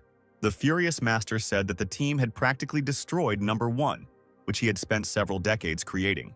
Sarah barely raised her staff in preparation for battle, but her brother said that there was no need to try to fight because the girl's spiritual power was almost exhausted. Suddenly, Hannah said that she would take on this opponent because she had rested a little while Sarah was fighting the monster. The powerful warrior began to accumulate her energy for an attack. Lloyd also began to form bloody hands, shouting that the trio of them would be buried here today. Powerful hands made of dark matter aimed at the small, fragile girl. Hannah used her sword technique and a stream of water like a whip burst out from his blade. The blade, as powerful as a needle, pierced the black magic of the demon elder. Moving further, it reached the place where a gap had formed in the dome. And the claws created by Lloyd in the meantime almost achieved their goal. But it was not for nothing that the girl was the best student. She cut the bloody magic into small pieces with lightning speed. Lloyd glared at Hannah, noting that she was quite strong. He was wondering if the girl could handle his other technique. However, the dome on which Lloyd stood suddenly began to crack. Then it simply burst, crumbling into thousands of small fragments. Only now did Lloyd realize that the girl was aiming at the previously made hole. The master did not expect that Hannah would have the strength to do something like this, but he was not going to give up, after which the master suddenly shot himself right in the head. He absorbed the power of the dome and his blood magic completely into his body. Having squeezed the blood to the limit, the master summoned a pentagram, which he filled with the remnants of his power. Hannah realized that things were bad. It was obvious that the master wanted to use a secret technique, but suddenly her impulse was stopped by drops of blood that hit the girl in the back. The demon elder sealed her acupuncture points to release spiritual energy, but that was not all. The faces of the purple allies were also subjected to a strange, bloody attack. Then the allies opened their eyes, and Hannah saw that they had turned black. The master's bloody puppet technique was not so easy to dispel, as it turned out. The demon elder ordered number 3 and number 4 to capture the disciple. Lloyd told her that although she was talented, she was like a little child in front of him. But such power should not be wasted, so Hannah will become his new number 1. The master summoned his bloody hand to apply the seal and said that her blood would make a wonderful offering. The claws rushed towards Hannah, and the girl mentally apologized to the elders for the fact that their best student was defeated by the devil's spawn. The sweet beauty burst into tears, remembering her brother Alan, because she promised him to be careful. The claws almost reached their goal, but suddenly someone shouted at him to stop. A man hung behind Lloyd and ordered the master to let the girl go. The elder of the demons turned around, and the tearful Hannah immediately recognized the hero. Lloyd didn't understand where the guy came from here. He began to look around, assuming that the same elder who killed number 2 was here. Brother Alan told the master not to look back because the guy came alone. Hannah began to panic and scream for Brother Alan to run as fast as he could because he couldn't defeat him. Lloyd smiled. He knew that Alan was not his opponent. Since the guy came himself, the master decided to start with him first. Carefree. Alan snapped his fingers and said one word: destruction. At that same second, Lloyd was attacked by purple energy that came out of nowhere. He couldn't believe what just happened. Number 3 appeared behind him and used her magical powers. This was impossible. Lloyd's reactivated blood puppet formation was several times stronger than normal. No matter how powerful Alan was, it could not be easily dispelled. However, everything was like that. And Brian, who had regained his sanity, had already directed his technique of sealing chains at the enemy. The guy's sister also did not stand aside and was already waving her staff behind the chained Lloyd. The girl shouted to the old man to get down to the ground, and after these words she slammed him into the dirt with a strong blow. Bloody smoke emanated from the resulting crater where Lloyd landed. Hannah turned to her lazy brother and looked at him blankly. The girl was shocked by what he just did. How is it that the weakest sword master was able to defeat the elder of the demon clan with just a snap of his fingers? Sarah asked Brother Alan what exactly he did. The guy replied that it was just a little trick that he had thought out in advance. It all started when he extracted the bloody seed from the bodies of the two. He discovered that his rhizome struck the depths of the children's souls. Alan was afraid of damaging them, and therefore extracted only the seed. The sharp blades of the sword cut the seed around the rhizome like thin branches. This meant that they could still be manipulated at any time, because the root was still sealed in their souls. Therefore, Alan left several threads of the sword in their minds. As soon as the elder of the demon clan tries to activate the seed again, the threads will stop his attempt. At a critical moment, this can turn the tide of the battle. The purple warriors immediately bowed their heads and thanked Alan, saying that they admired him. Hannah asked why Alan didn't tell her about this, in case the plan would have failed. The guy replied that everything worked out for the girl in the end, but she was already starting to get upset, feeling useless. Then he encouraged her by saying that if it weren't for her, nothing would have worked out for him. After all, Hannah is the very person who can defeat the elder of the demon clan. An enthusiastic girl asked if the guy was lying.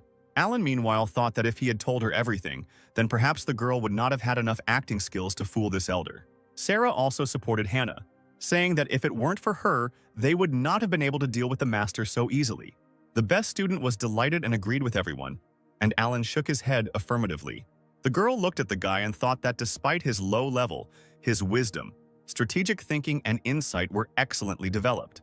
Alan, meanwhile, recalled that he decided to quickly cope with this work in order to go on vacation ahead of schedule. But suddenly they heard a loud rumble and felt powerful chakra. The bloody formation was activated again, which meant that the battle was not over yet.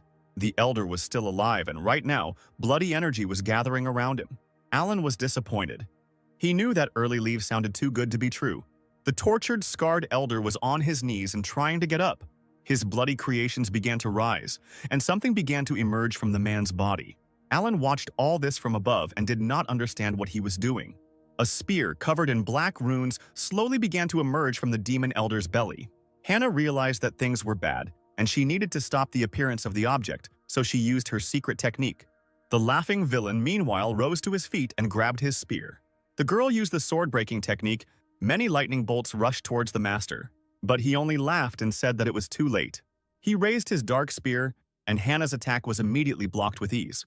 The elder smiled ominously and said that his formation was complete. The girl did not know what to do. This was her last chance to destroy the enemy because she no longer had any strength left.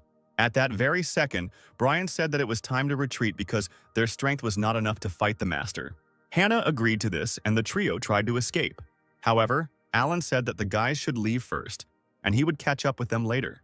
Hannah turned around and asked what the guy was waiting for. She needed to leave quickly. But Lloyd didn't want to just let them go. He summoned a huge projection that stretched its hands towards the heroes.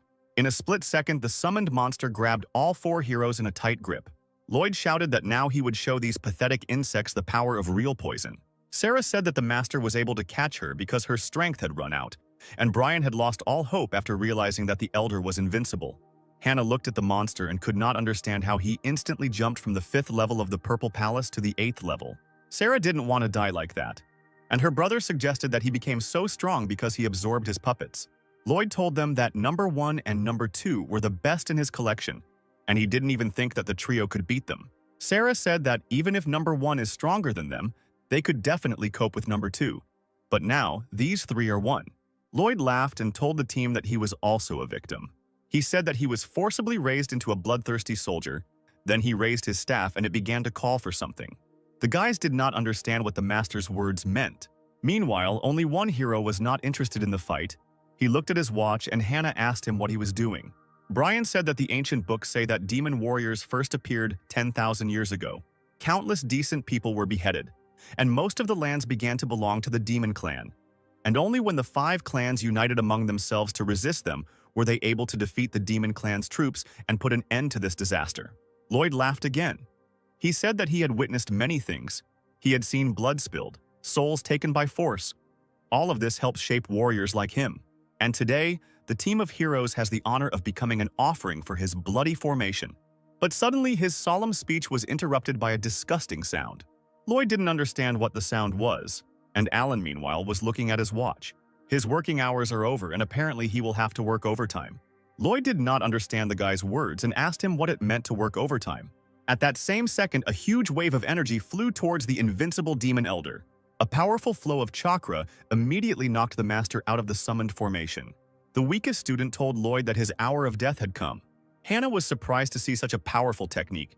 She asked Alan if it was his doing, but the guy only answered that they needed to get out of here as quickly as possible. The girl wanted to object, but the hero said that they should get out of here as soon as possible and protect the village from attack. In a panic, Hannah asked the guy who defeated puppet number 2, they need to quickly call this elder here because they themselves cannot cope with this opponent. Hannah's comrades also supported Hannah, telling Alan that he shouldn't be brave because, thanks to this formation, Lloyd's power has increased to at least the 8th level of the Purple Palace. So even with their common efforts, they can't cope. But the hero, smiling, told his friends not to worry because it would all be over soon. Meanwhile, Lloyd, who had fallen to the ground, stood up. He did not understand what had just happened because the guy's level should not be enough to defeat him. The demon elder asked Alan what trick he used just now to stop him. Alan, mocking his opponent, replied that he did not need tricks to defeat such a weakling. Meanwhile, Hannah and her purple friends were heading towards the village. Sarah asked the girl why they left him there alone.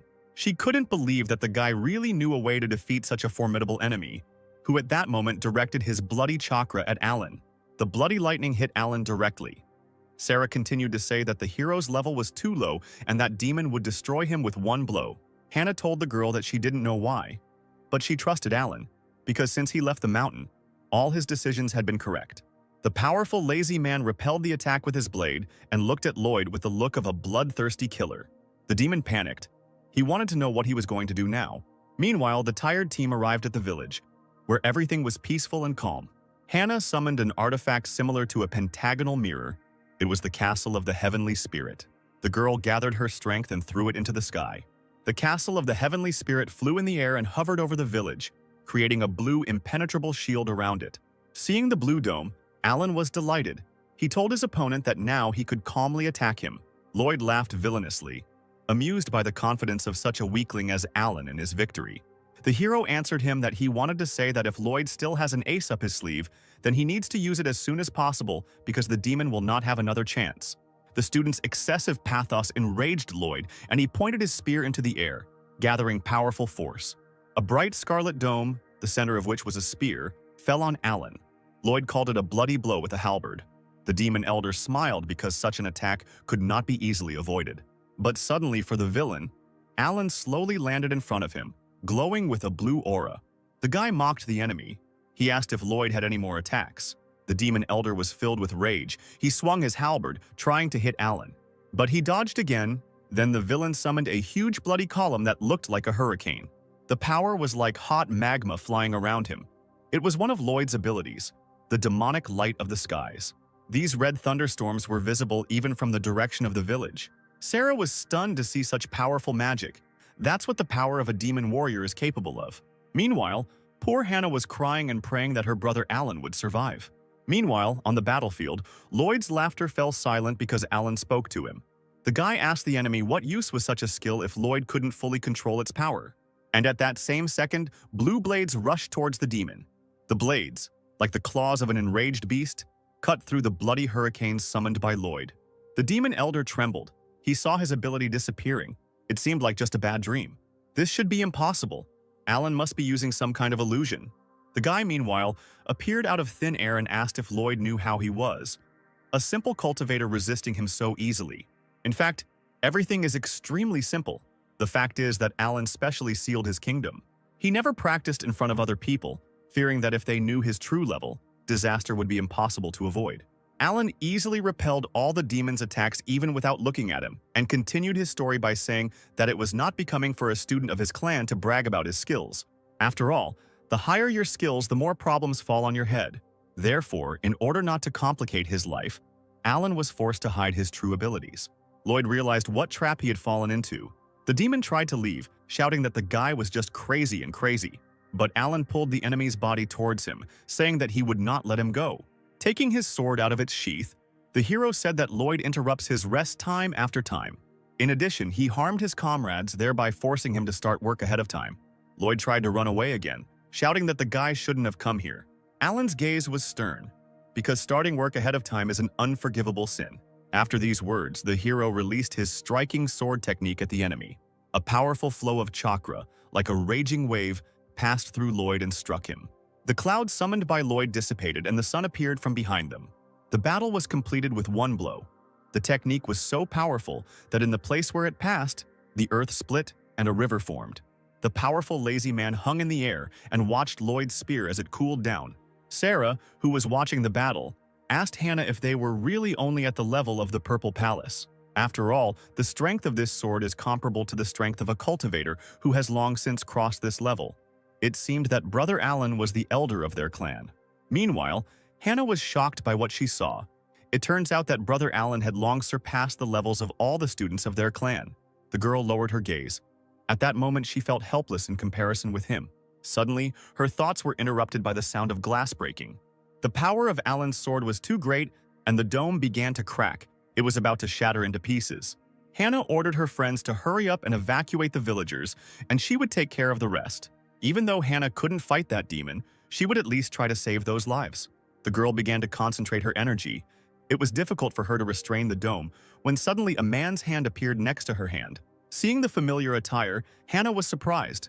Next to her stood Brother Alan, who with his strength helped the girl restore the protective barrier. A moment later, all the cracks in the barrier were healed, and not a single resident in the city was injured. The worried girl turned to the guy and shouted his name.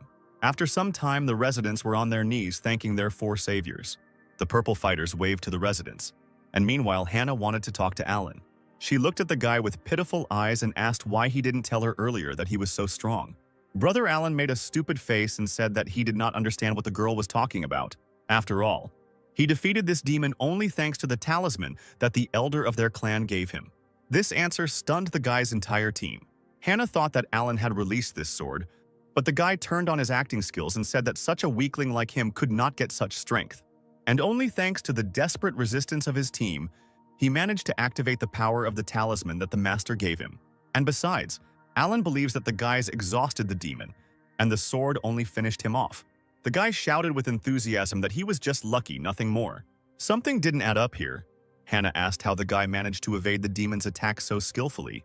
Alan was caught on this question, and he did not know what to answer, and the girl just looked at him intently. Alan then responded that his main specialty was actually dodging attacks, so dodging wasn't that much of a problem for him. He looked at the beauty and added that she knew that their master was the best in the clan. It was his strength that killed the demon. But Hannah did not let up. She asked about that protective barrier, because a student of this level cannot stabilize such a formation. Alan reached into his robe to take out something and said that he used it. There was a green stone in his hand. It was the jade of the hidden spirit. Hidden spirit. Jade is a stone that can store spiritual power and call upon it at any time. Due to its high cost and rarity, it is not popular. But Hannah still didn't believe him. The hero's story was quite smooth, but her intuition suggested that something was wrong. Suddenly, Alan put his hand on her head and told the girl not to give free rein to her imagination, because if he was really strong, then the master and elder would have known about it long ago. Alan also believes that Hannah is the best student in the clan. There's definitely no doubt about that. From such words, the cutie became embarrassed and shouted that Alan was using a sudden attack with compliments on her. Speaking of that demon, Sarah wanted to know what ultimately happened to him. Alan replied that his body is full of magical power. It is impossible to even touch it now. Therefore, the hero created a formation to suppress it. Sometime later, our heroes were at the burial site of Lloyd, where the suppression of his power was almost complete. The demon clan was so enraged that they began to train such soldiers. Hannah believed that they should inform the other clans about this as soon as possible so that they could take precautions in advance. Alan agreed with her, but first she needed to fully deal with the demon, when suddenly their conversation was interrupted by a force escaping from the halberd. The chakra bubble burst, and the power of the bloody spear absorbed Alan's formation. Hannah was horrified, and the hero became wary. They realized that something had gone wrong. The bloody spear began to summon a strange circle of fire and blood. The power of the demon awakened. Alan reacted instantly and tried to strike the enemy's chakra clot. The rest of the heroes managed to jump away, and suddenly, the spear and the demon's body disappeared along with the bloody chakra. Sarah realized that apparently their master had taken the demon from here, and Brian believed that now was not the time for chatter. And it was logical that the master would not just abandon the creation on which he had spent so much time and effort. But Hannah calmed the ardent fighters because they clearly did not have enough time and energy to pursue now. Alan, meanwhile, looked at his hand, from which his attack came out. He realized that he could not let the girl know how strong he really was. However, this formation that the hero left should be strong enough to stop Lloyd. Meanwhile, an unknown figure was in a strange place filled with a bloody aura, where he was sitting in the middle of candles emitting green light. He opened his mouth wide and absorbed all the bloody aura that was flying around him. This was the elder whom Alan defeated at the beginning of the story. He swore that next time he would tear him into thousands of small pieces. When suddenly his meal was interrupted by another gloomy figure who appeared behind the villain. The elder bowed his head in greeting to his master. The dark secret figure said that apparently Howard had already finished cultivating his body. Howard smiled and said that he couldn't do it without his master's help. Suddenly the gentleman said that Lloyd was dead. This information shocked the elder. The unknown person said that he completed the formation before his death and created a demon embryo. However, when the master tried to take it away, another force did not allow him to do this. Now the fruit is in the Yun clan prefecture on their mountain range. The Lord ordered Howard to return it. He also gave 3 things to his subordinates, saying that these artifacts would help him in battle. Howard failed him last time. If he does it again, he will have to answer for his misdeeds. The elder bowed his knee and understood the order of his master. At this time, our heroes said goodbye to each other because the enemy had disappeared without a trace, and the mission was over. Hannah and Alan looked at the purple comrades who had become their family for a short time. Sarah and Brian set off and talked along the way. Brian said that no one could have expected such a move from the Demon Clan. The demons' abilities already went far beyond their combat training. But Brian was most concerned not with them, but with the abilities of his brother Alan.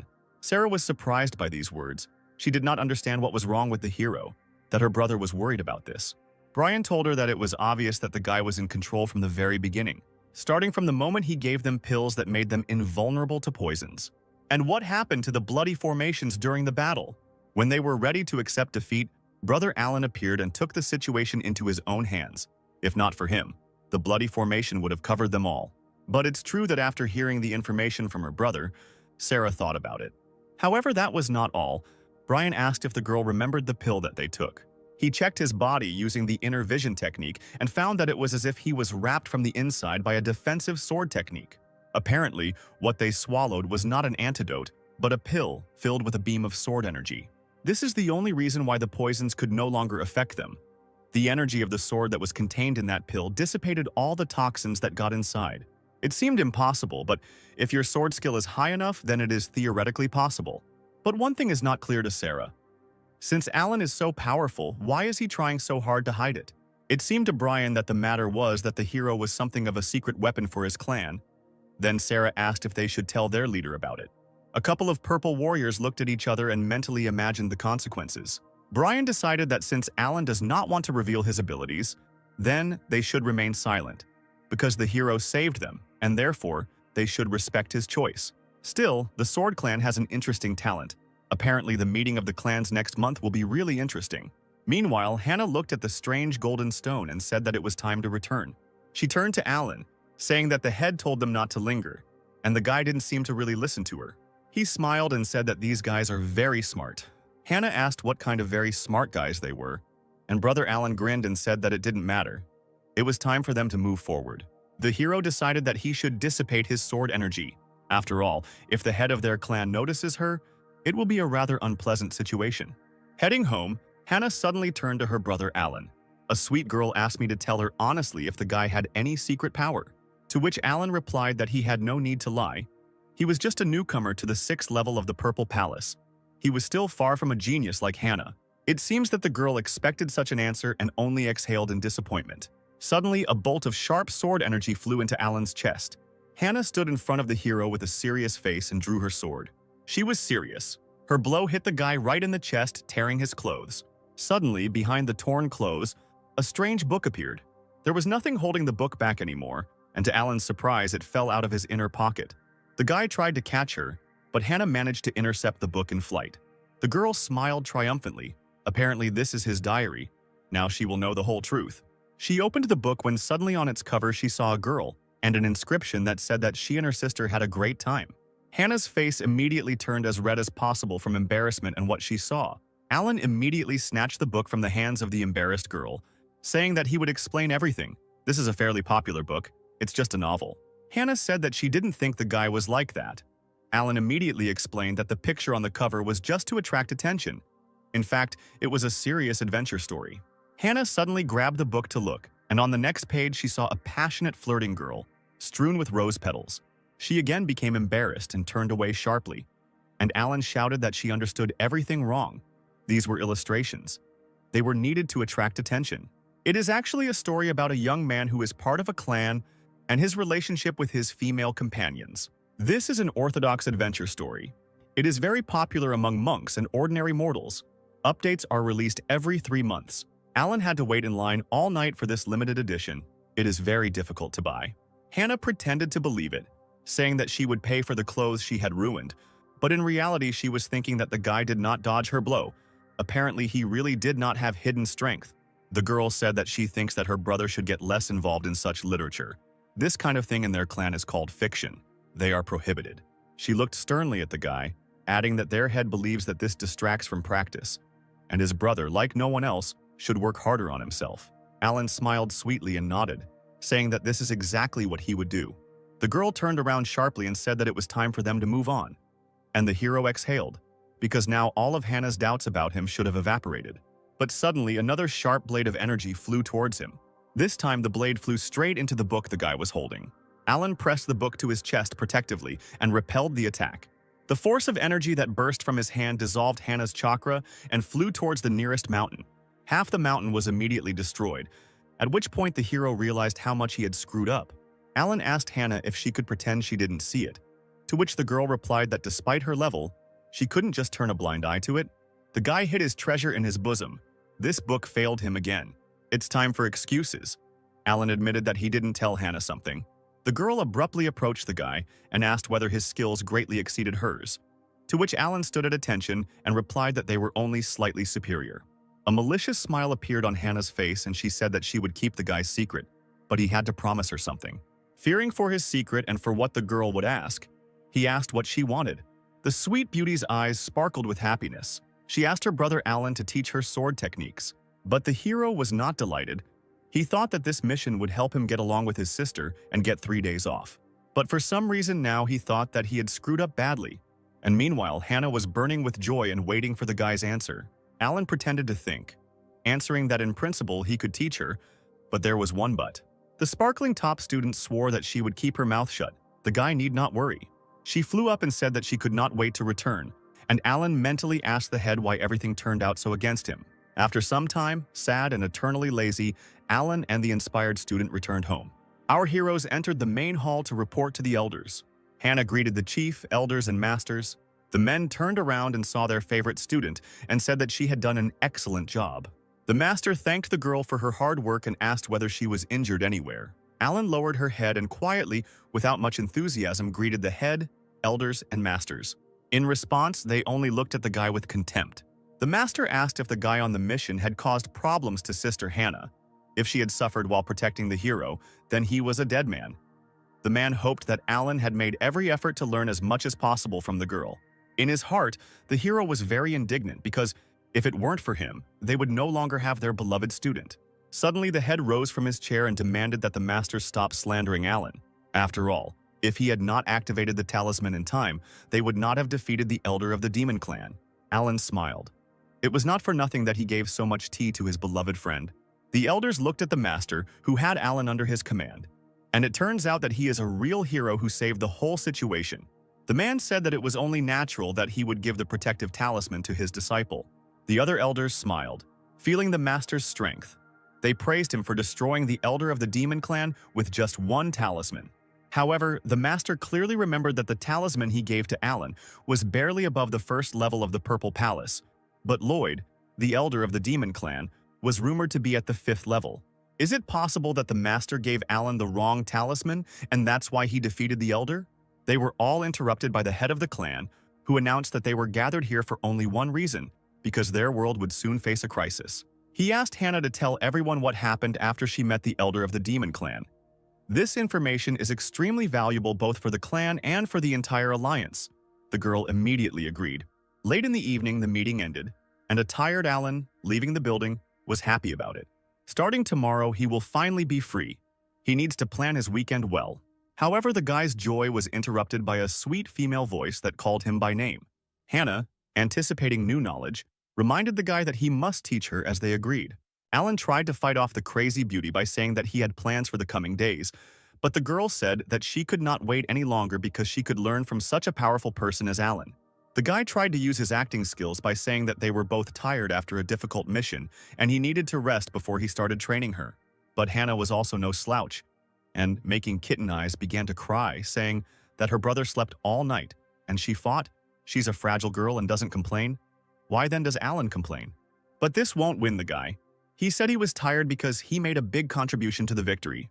Then crazy Hannah grabbed him by the clothes and threatened that if he didn't help her, she would tell everyone about their relationship.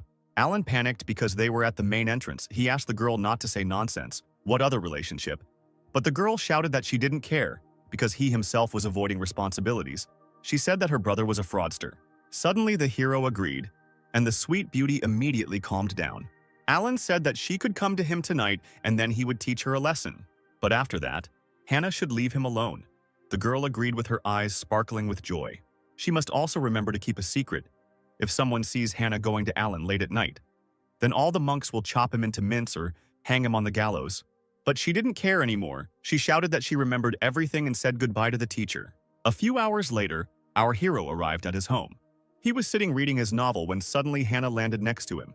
Alan raised his head and greeted the student with a serious face. She asked why her brother was so serious. The girl was worried that it was because of her. Maybe she had caused him a lot of trouble. But the thing was different. Alan said that he had just learned something very important. The sweet girl looked at the mentor and asked what he learned.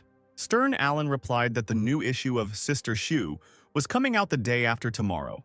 He overheard a conversation between two monks who were complaining about the demon clan. Because of them, they would have to travel all the way to Yun City and stand there all night for a new release. Therefore, Alan must leave for Yun tomorrow, so there will only be one lesson. He hid his book and asked his sister Hannah to attack him with all her might. The girl was surprised, because if she tries so hard, the guy's house won't stand it. Brother Alan smiled. He replied that the girl should not worry because she did not have the strength to do it. This answer provoked the best student, and she prepared to show her power. The fire of rage burned in her eyes. Now she will show everything she is capable of to the new teacher. The girl released maximum energy from her sword and sent it into the air, calling on the heavenly heights. All the blue energy gathered into one huge clot of chakra and rushed towards Alan. It seemed that such power could not be contained, but suddenly there was a bang and the whole clot seemed to burst. Hannah was in shock.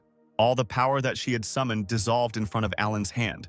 Then the remnants of her chakra simply flew into the sky and completely dissolved there. Meanwhile, Alan looked pathetically at the girl, demonstrating to her what he was really capable of. Hannah was in a daze, her eyes fluttering in surprise, and her mouth open from the shock she felt. Feeling helpless, the girl fell to her knees. She could not believe that she had lost. Alan looked at the lost beauty and said that this world is far from ideal, as is her technique.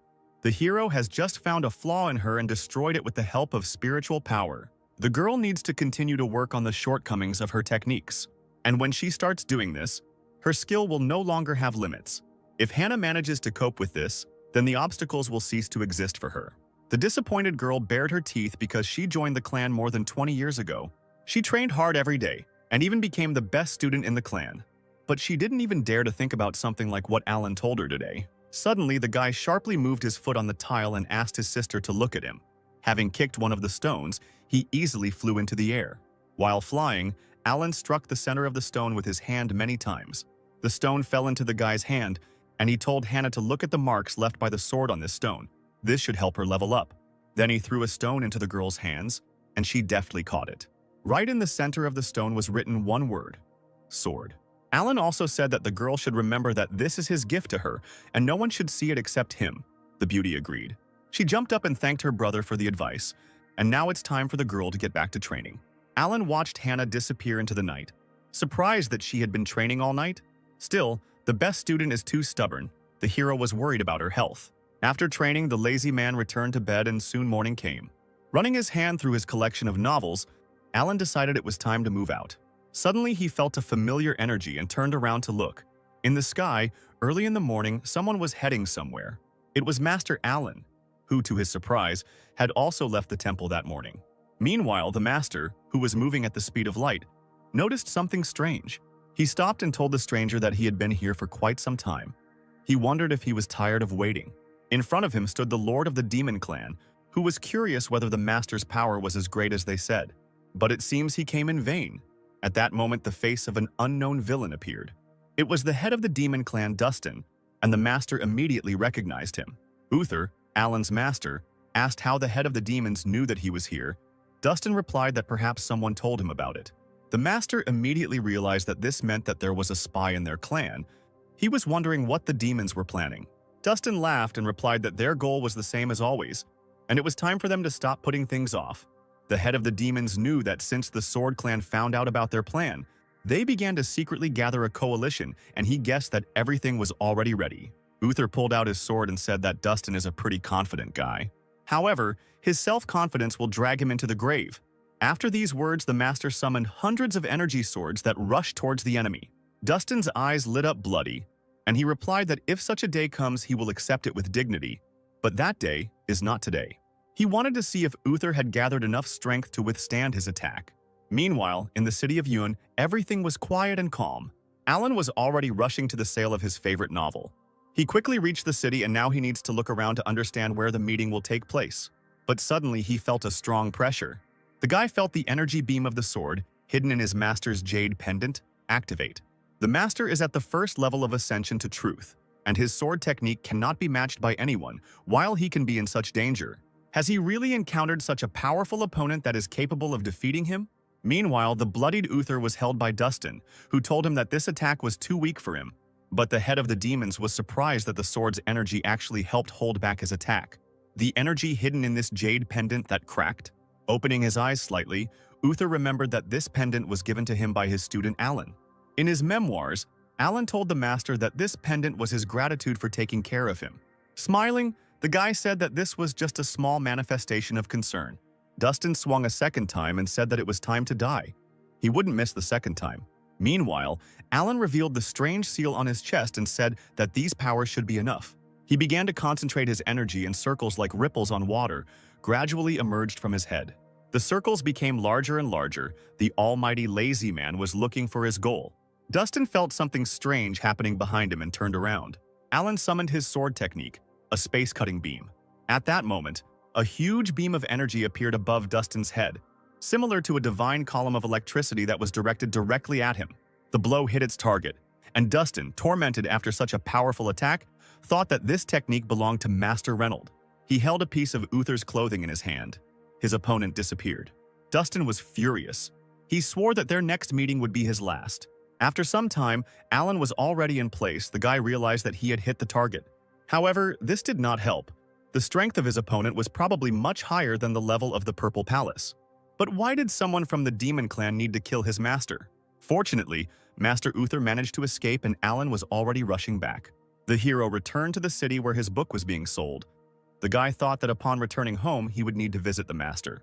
The guy looked down and was surprised that this city was quite crowded today. All these people stood in line for the ceremony in honor of the release of the new volume of the Immortals' Mad Journey. Alan didn't think it would be like this, but he had no choice. He had to stand and wait. Evening came, the line gradually shortened, and suddenly the seller said that there was the last copy left. The residents were indignant, but Alan rejoiced at his success because now it was his turn.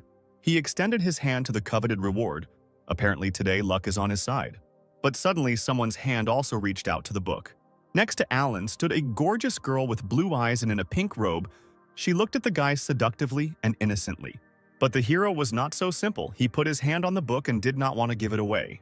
Then the girl turned on all her charm and sense of smell, asking this handsome guy to give her the last copy. But Alan did not give in and rudely refused the girl. Then she offered to pay him twice as much for this book. Her gaze became stern, and she said that this was a great deal. You shouldn't refuse a luxurious lady. No one wanted to give in. The hero and the girl shouted to the seller that they needed this book. The sellers did not know what to do. Seeing the angry buyers, they asked them to calm down. There was the last copy left and I needed to come up with something to share it. And then the girl had an idea. She said that since Alan does not want to give in to her, then she should act according to her conscience. The hero asked what the girl meant. Cards with pictures of hands appeared in her hand, and the girl suggested playing rock, paper, scissors. Alan doubted that it was very easy to cheat in this game, to which the girl replied that she personally created it, and these cards are capable of reproducing a person's thoughts. So there is no way to cheat here. They can use this to achieve justice. The guy agreed that it would be really difficult to cheat. Everything seems quite reasonable. In the end, they decided to play. Alana's rival offered to play until 3 victories. The hero agreed to this condition. He decided to choose scissors in the first round to check everything. The girl gave a countdown. After she counted to 3, they put the cards on the table. She invited the vendors to turn over the first round of cards. The sellers turned over the cards, and a disappointed Alan saw that he had lost. The girl rejoiced at the victory, and the guy tried to understand whether she cheated or was just lucky. The second round began. This time, the guy was not going to lose. To prevent her from cheating, Alan decided to turn over the cards himself. Turning it over, he saw that he had scissors and the girl had a stone. There was pure disappointment in Alan's eyes. One more loss, and he would lose his treasured book. But the girl won another round. She mocked him by tossing her cards in her hand. Apparently, she was lucky today. Alan could hardly stand on his feet, realizing his failure. And the sellers said that if he felt bad, they could contact someone from his clan to pick him up. He tried to find where the girl cheated, but everything was clear.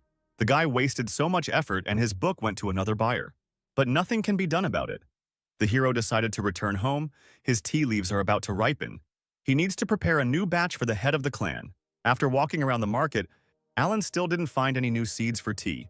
Now he has nothing to do here. It's time to return home. Flying over the city, Alan suddenly heard the swearing of passers-by, who shouted that the girl had deceived them. They asked the scammer to return their elixir to them. She in turn said that she was just lucky, to which the guys replied that she could not be lucky 20 times in a row. This was the same girl who defeated the hero. She shouted that she was an honest person. But these two monks are unlikely. Apparently, heaven is punishing them for all the bad things they have done in their lives. The guys were sure that the girl was a liar, so she decided to run away from the crime scene in time. But the monks were not going to give up, and one of them decided to use his golden energy. Instantly, a golden hand appeared above the girl, and she realized that this energy was at the level of the Purple Palace. Suddenly, she saw Alan and started waving at him, getting his attention. The girl asked the guy to help her, and two monks asked the hero who he was. Alan was outraged that the beauty was asking for help, complaining that these two monks wanted to beat her, because just recently she had taken his book. The monks were wary, but the hero folded his hands in a sign of peace and said that he didn't really know this girl, so he wouldn't interfere in their showdown. The girl shouted that Alan was heartless. She asked if he had forgotten their first meeting. Just like the hero remembered her, they played a strange game, and he lost. The monks realized that apparently not only had they been deceived by this girl, they would still have to teach her a lesson. Alan, meanwhile, only thought that if he did not interfere in the affairs of this couple, then he could regain his romance. But the girl was not happy with this situation. She took up the book and shouted that if the guy didn't help her right away, she would tear it into small pieces. The monks asked why she went crazy. After something like this, she wouldn't get away with it. The guy called on his chakra, and instantly it formed in the form of a golden hand. But suddenly his chakra was dissolved by a column of blue energy. Alan stood up to protect the girl. A blue aura shone around him, protecting him. The monk experienced a strange effect. It seemed that his powers were blocked. But the stranger said that he would not help the girl. Why did he stand up for her now? Alan apologized to them. He said that his plans had changed and asked him to understand. The indignant hero then turned to the swindler and asked her to give him the book. But the girl was not going to do this. She thanked the naive guy and used one of her abilities. At that same second, the girl disappeared into the air, leaving behind only a blue silhouette of energy. But Alan was not going to just let her go. He caught the rest of her chakra. The guy smiled menacingly. She wouldn't be able to get away from him so easily. Having caught the remains of chakra, Alan jumped after the criminal. The monks who watched this felt the guy's creepy energy. They wanted to know what clan he was from. Suddenly, the second monk remembered that their treasures were still with that lady, and they needed to return them. Meanwhile, a cunning girl appeared outside the city. She was glad that it was not in vain that she had been training for so long. But suddenly she felt a strong pressure on herself and someone was next to her. The terrible Alan appeared right in front of the girl and asked how she dared to lie to him. He sent 2 of his energy blasts into the girl's chest. Suddenly she felt that she could no longer levitate. Alan blocked all her powers. The hero managed to catch her. Looking at the criminal, he menacingly asked what clan she was from. Alan said that the girl's lies would not easily get away with her. According to the law of forces, her spiritual power should be sealed, and she should be demoted to a simple person who would have to clean pigsties for a whole week. The girl imagined how she would be poking around in the mud with pigs, and this terrible punishment frightened the exhausted beauty. She kicked her legs and tried to escape. At that moment, 2 monks flew past the couple, whom the girl had robbed. The beauty asked to let her go, but Alan said that he would not let her out until she gave the book back. Then the girl said that he would be alone for the rest of his life if he continued to read such novels. But she had no choice. The swindler took a book out of her pocket and handed it to Alan in exchange for her powers. Alan did just that. He restored the girl's strength and threw her a spirit stone. But he was really curious about how she managed to cheat so cleverly. The girl was indignant. She said that she did not cheat and did not deceive anyone. She just took advantage of a small illusion. The monks who heard this were indignant because this was cheating. Alan asked what illusion the girl used. She took the card, and at one moment there was a stone on it. Then the girl turned it over, and instead of the stone there were scissors. The monk said that such an illusion does not reveal even half of the real strength. Quite cleverly, it is not surprising that they lost. With the help of this illusion, they can adjust round after round for their own benefit. Alan remembered that when they competed, he took the initiative to turn over the girl's cards, which is how she managed to win, because she can't change his cards during the game. The girl replied that this is a simple cognitive modification. While he thinks that he has lost, the picture in front of his eyes will change as she needs. Cognitive modification is an advanced method of illusions that includes the laws of cause and effect, which is what makes the method work. The stunned monk asked the girl who she was. The beauty struck a pose and introduced herself. Her name is Lisa, and she is from the Palace of Heavenly Illusions. One of the monks asked a comrade what power this heavenly palace has.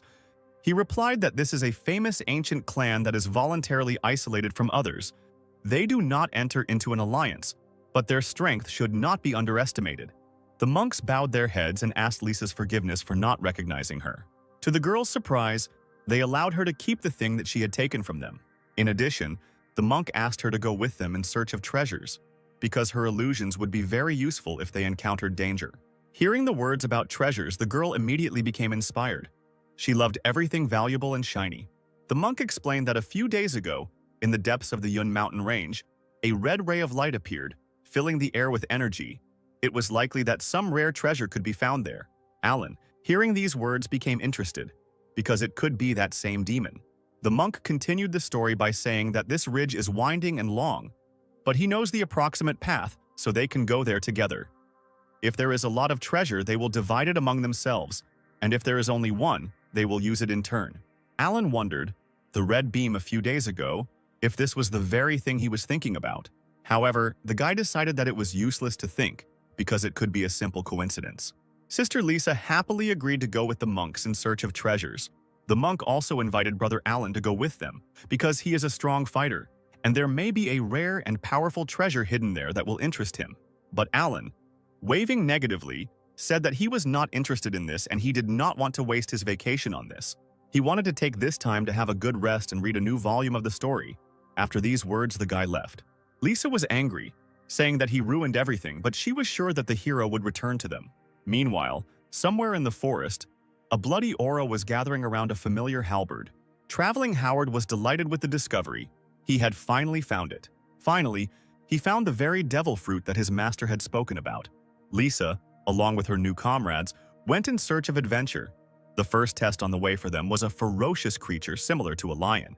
The creature, filled with power, jumped towards the brave girl. Swinging his paw, he hit Lisa, but her upper part immediately evaporated. The beast was confused. The girl used her illusion and jumped into the air. The bait worked. Meanwhile, one of the monks at that moment began to use golden mist. The enraged beast turned around, sensing danger. But it was too late. The monk struck his opponent using one of his abilities. It was called 9 Misty Whirlwinds. The exhausted creature fell dead to the ground. The monk praised Lisa, saying that her power of illusions was simply incredible. Thanks to her, they were able to easily defeat such a formidable opponent. Another comrade also praised the girl, saying that even if they meet a beast of the highest level, they will be able to deal with it in no time.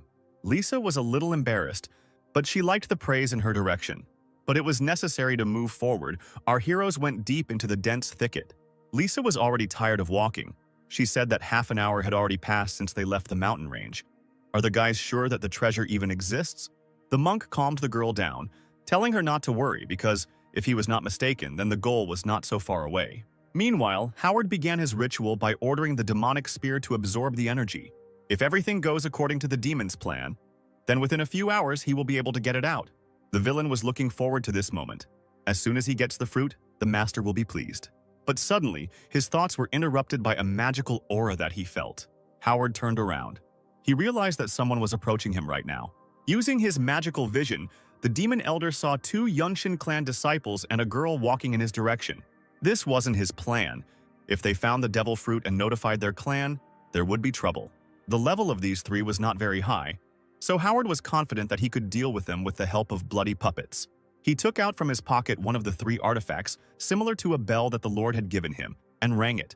At that same second, the ringing from the bell began to form a demonic gate. Howard laughed. It would be better if these travelers ran away from him. An unknown substance appeared, and Howard told her that he would stay here to protect the fetus. And the unknown creature that appeared should lead these 3 uninvited guests to him. The creature, engulfed in a purple aura, understood the order and instantly rushed after its target. Observing the artifact, Howard said that he was in no position to leave 3 corpses behind. Meanwhile, Alan returned to Yun City because it was already too late and he doesn't work overtime. The guy was sitting in one of the taverns and drinking aromatic tea while reading a long-awaited book. Before he knew it, he had almost read to the end of the book. Finally, the killer whose identity had been hidden all this time was about to be revealed. Alan eagerly turned the page. Here it is, the secret the guy wanted to know about. His eyes sparkled, but there was only a drawing of the face of a girl he knew, and an inscription that said that she would not tell him who the killer was. Alan's disappointment knew no bounds. Lisa ruined such a moment by replacing the last page. He started screaming at the top of his lungs. The guy couldn't believe that the book would end at such a moment. From his screams, the earth began to tremble. The people in the tavern thought it was an earthquake. Suddenly in the sky, they saw a blue beam that rushed past them like a star. Enraged, Alan raced towards his goal. He vowed to find her even if he had to destroy the entire mountain range. Meanwhile, the team of adventurers went further into the forest and began to notice a strange situation around them. In addition, for some reason it seemed to Lisa that someone was watching her right now.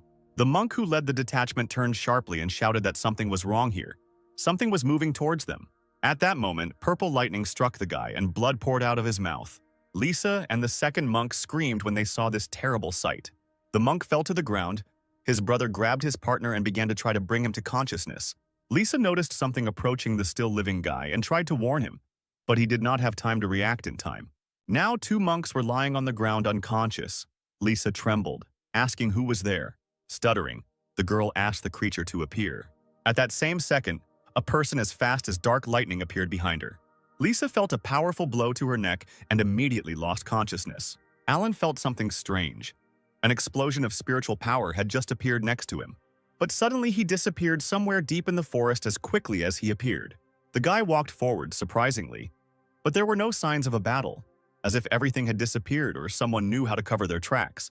The hero used his sensory ability, and at that moment he felt that there was something in the air. The dark entity was already about to attack the guy, approaching him from behind. But Alan, who was standing motionless, suddenly opened his eyes and stopped the attacker. The dark blade almost touching the hero's neck stopped. Alan asked the creature who he was and what he was trying to do. The violet aura dissipated, and inside it, Alan saw a cute little girl holding a needle with trembling hands. Feeling a terrible aura in front of her, the girl suddenly began to cry. Alan assumed that she could not speak and asked about it. The cute creature nodded her head. The hero asked if the 3 guys who fought with her were still alive or not, and the girl again nodded her head in the affirmative. Suddenly, the guy became stern and told the creature to take him to them, and then he would not punish her. The creature wanted to agree when suddenly they heard the ringing of a bell coming from the depths of the forest. The little girl grabbed her head, feeling a dark pressure on herself. Sobbing, the girl flew towards the bell, which greatly surprised Alan. The hero immediately realized that this was a soul control bell. The master told him that this was a kind of witchcraft that seals the soul of a living person in a bell, placing a curse on him. Apparently, there was a clan of demons here too. Meanwhile, the demonic spear was gathering energy around itself. Howard, who was ringing the bell, looked at the 3 prisoners from whom the strength was being siphoned off and told the arriving girl that she had so much time, but she still could not grab another person. The demon called the little girl useless trash and placed his foot on her tiny body. The girl lay sobbing on the ground, and the elder of the demons said that there was no way she could escape from him. If she tries to escape, Howard will do everything to turn her life into such a nightmare that she herself will beg him for death. Suddenly, an unknown voice from a cloud of aura asked where that guy was now, because he came here for him. And besides, why did Howard call him if he said that he could handle it himself? But they didn't have to look for the guy for long. He was already right above their heads and said that it certainly wouldn't have been possible to restore such damage in just a couple of days without outside help. The elder demon immediately recognized the scoundrel who defeated him last time. Because of this, he had to humiliate himself in front of his master and take a long time to heal his wounds. Howard did not wait long and immediately attacked his sworn enemy, sending a demonic cloud of energy similar to a skeleton skull in his direction. But Alan, as always, easily repelled the elder's attack by simply dispersing the villainous energy. He smiled, mocking his opponent, and said that he didn't understand how Howard was still holding on with such strength. The demon's rage began to boil more and more. Alan irritated him with his equanimity. He grabbed the bell and ordered Gwyneth to quickly kill the vile insect. But Alan, with a quick movement of his blade, cut off the demon's hand, which was holding the bell. The hero approached the little girl. Now he knew her name. Her name was Gwyneth. The guy attacked the ancient artifact with his energy, and it immediately split into small pieces. He told the sobbing little girl that she no longer needed to be the demon's puppet.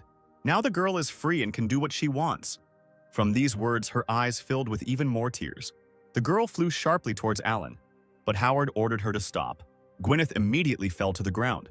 The demon said that even without the bell she could not disobey his orders. The villain tried to say what would happen to her if she disobeyed, but at that moment he shut up because he got hit on the head by a little girl. After the blow, the frightened Gwyneth immediately rushed into Alan's arms. The guy stroked the crying girl on the head and told her that now she can return home. And she doesn't have to worry. The hero here will sort everything out himself. This is coercion and exploitation of labor. He himself understood all this perfectly well, because he had once been in exactly the same situation. Howard was not going to give up. He stood up and hit the ground with his fist, calling on the bloody hell technique. At the same second, a bloody aura began to escape from his hands, within which many eyes appeared. A huge hand appeared from the bloody hell, and a voice was heard from inside that asked who dared to challenge his master. A huge demon appeared from a dark portal, which Howard ordered to immediately kill this monk. The monster understood the order, swung at the hero. He shouted that this guy was just a small pawn, and his master should not dirty his hands with such garbage. Sharp blades of bloody energy rushed towards Alan to kill him, but he took his sword out of its sheath. At that moment, a huge pillar of the guy's aura hit the sky and blocked the path of the demon's attack. The creature was surprised by the guy's strength, but it's a pity that because of his seal, the demon can only show 1/5 of his strength. The monster shouted that one day he would return, and there would be a glorious battle between them. But for now, the guy could only remember his name. The monster wanted to say his name, but without speaking, he burst due to Alan's multiple cuts. Gwyneth hid behind the guy and was shocked by what she saw, and Alan only sighed in disappointment. Howard was horrified how a mere mortal could defeat such a powerful demon. However, that was not all. Alan was not going to just let the impudent elder go this time. The guy concentrated his powerful power in his fingers, creating a blade of energy. Howard realized that now his end would come, and began to beg the guy to stop and wait a little. But before he could finish speaking, a powerful stream of mana created by Alan passed through him. Then there was an explosion, and the guy who turned around said that he didn't need to wait. Suddenly, Alan saw his still shackled comrades, among whom was the girl who had stolen his treasured page. He sent a small part of his chakra into the girl to wake her up. At that same second, Lisa opened her eyes and gradually began to come to her senses. She immediately recognized the guy and panicked, but Alan hastened to calm her down, saying that she had spent too much spiritual power and she needed to rest. Then he would help her get to the city. But suddenly, a scarlet light shone behind Alan, which did not bode well. The battle was not over yet, because the bloody halberd began to rise and whirlwinds swirled around it. Suddenly, among the collected energy, Lloyd appeared, who told Alan that he was one step away from killing the master. The hero actually forced him to sacrifice his last magical weapon, and now the only thing Lloyd so fiercely wants is Alan's death. The lazy man exhaled in disappointment. Again, he had to fight another battle with a madman. He turned around and pointed his hand at the demon, saying that he did not understand what was happening to him. But if one sword was not enough for him, then he would use another one. After these words, Alan released a powerful stream of energy, which, like a destructive wave, rushed towards the enemy. But this time, Lloyd was able to repel the hero's attack, shouting that he was now much more powerful than his opponent. The villain counterattacked by sending his bloody aura in the form of a demonic mask at the hero. The guy realized that it was too dangerous to leave his allies here and threw them away with the help of his strength. He then tried to block the enemy's attack with his weapon, which he usually easily succeeded in doing. But this time something went wrong, and Alan even moved back a little from such force. The hero couldn't believe that just now the monster was at the 7th level of the Purple Palace, but now he was already at the 2nd level of ascending to the truth. The guy looked closer and saw a strange scarlet stone in Lloyd's forehead. Now everything became clear. This thing on his forehead was an ancient forgotten treasure, the amber of the harvest. Lloyd smiled. He did not expect anything less from a student of the Swordsman clan. The guy was able to recognize the artifact. According to ancient legends, tens of millions of years ago, someone picked up this stone and, by activating it, greatly increased his spiritual level and became a powerful ruler. But just 5 years later, all his vitality was exhausted, and he died, cursing the treasure. Since then, anyone in whose hands the amber of the harvest ended up could not count on a different fate. Alan said that although he does not know how Lloyd ended up with this ancient treasure, everything in this world must obey one law of force. Therefore, this power, like any other, must have its own price. The guy threw a mirror at the demon's feet. He invited the elder to look at himself in the mirror and understand who he had become, and stop harboring false illusions. Lloyd looked in the mirror and saw a decrepit old man there. The demon could not believe his eyes because he was given at least 800 years. In a rage, the master broke the mirror and asked why he looked like that. Alan explained that this treasure is a demon that sucks all the vitality out of him. Lloyd was distraught. He laughed and said that if he returned what he owed, then his master would definitely give him an elixir that would restore his vitality. If this stone was used wisely, then the whole world would fall at his feet. Alan guessed that the villain was crazy and prepared his sword. Apparently, the stone had completely brainwashed him. The enraged demon shouted at the hero to close his mouth and at that moment bit his finger until it bled. He then applied his blood to the stone, completing his ritual. The demon's power increased and scarlet flames flew around him. He became stronger and stronger. Gathering all his new power, he fired a bloody tornado at the mighty hero. Alan used his sword to stop the furious attack. But suddenly it didn't work. The demon's power was colossal and now Alan couldn't block his blows. It was now obvious that Lloyd had not reached the second level of ascension to truth, but the fifth level, and became equal to the head of the Sword Clan, Reynold. The wounded Alan fell to his knee. He was trying to catch his breath after such an attack, but he had his trump card. The guy lowered his robe and a secret seal appeared on his chest. Lloyd wanted to attack the guy, but suddenly a golden whirlwind enveloped the villain, which he had to dodge. It was Gwyneth who came to Alan's aid and tried to somehow detain the villain. The furious demon attacked the little spirit, shouting that it was in vain that she rebelled against him. But our hero managed to stop the bloody ray in time, telling Gwyneth that he told her to leave. Why did she come back? Lloyd didn't stop. Taking advantage of the pause, he tried to attack the guy with his spear. Alan looked at his seal and thought it was too late. The spear hit its target, but suddenly, Alan simply disappeared into the air like smoke. The old man couldn't believe his eyes how he just disappeared into thin air. But the answer appeared on its own. The villain looked up and saw Lisa there, who was using one of her abilities on Alan. The enraged demon used his infernal fangs pointing them at the girl. The second time, her illusion would not work. Suddenly, a powerful stream of power hit the sky, dispersing all the bloody energy in the area. Rescued Lisa looked at the powerful column of energy and could not believe her eyes.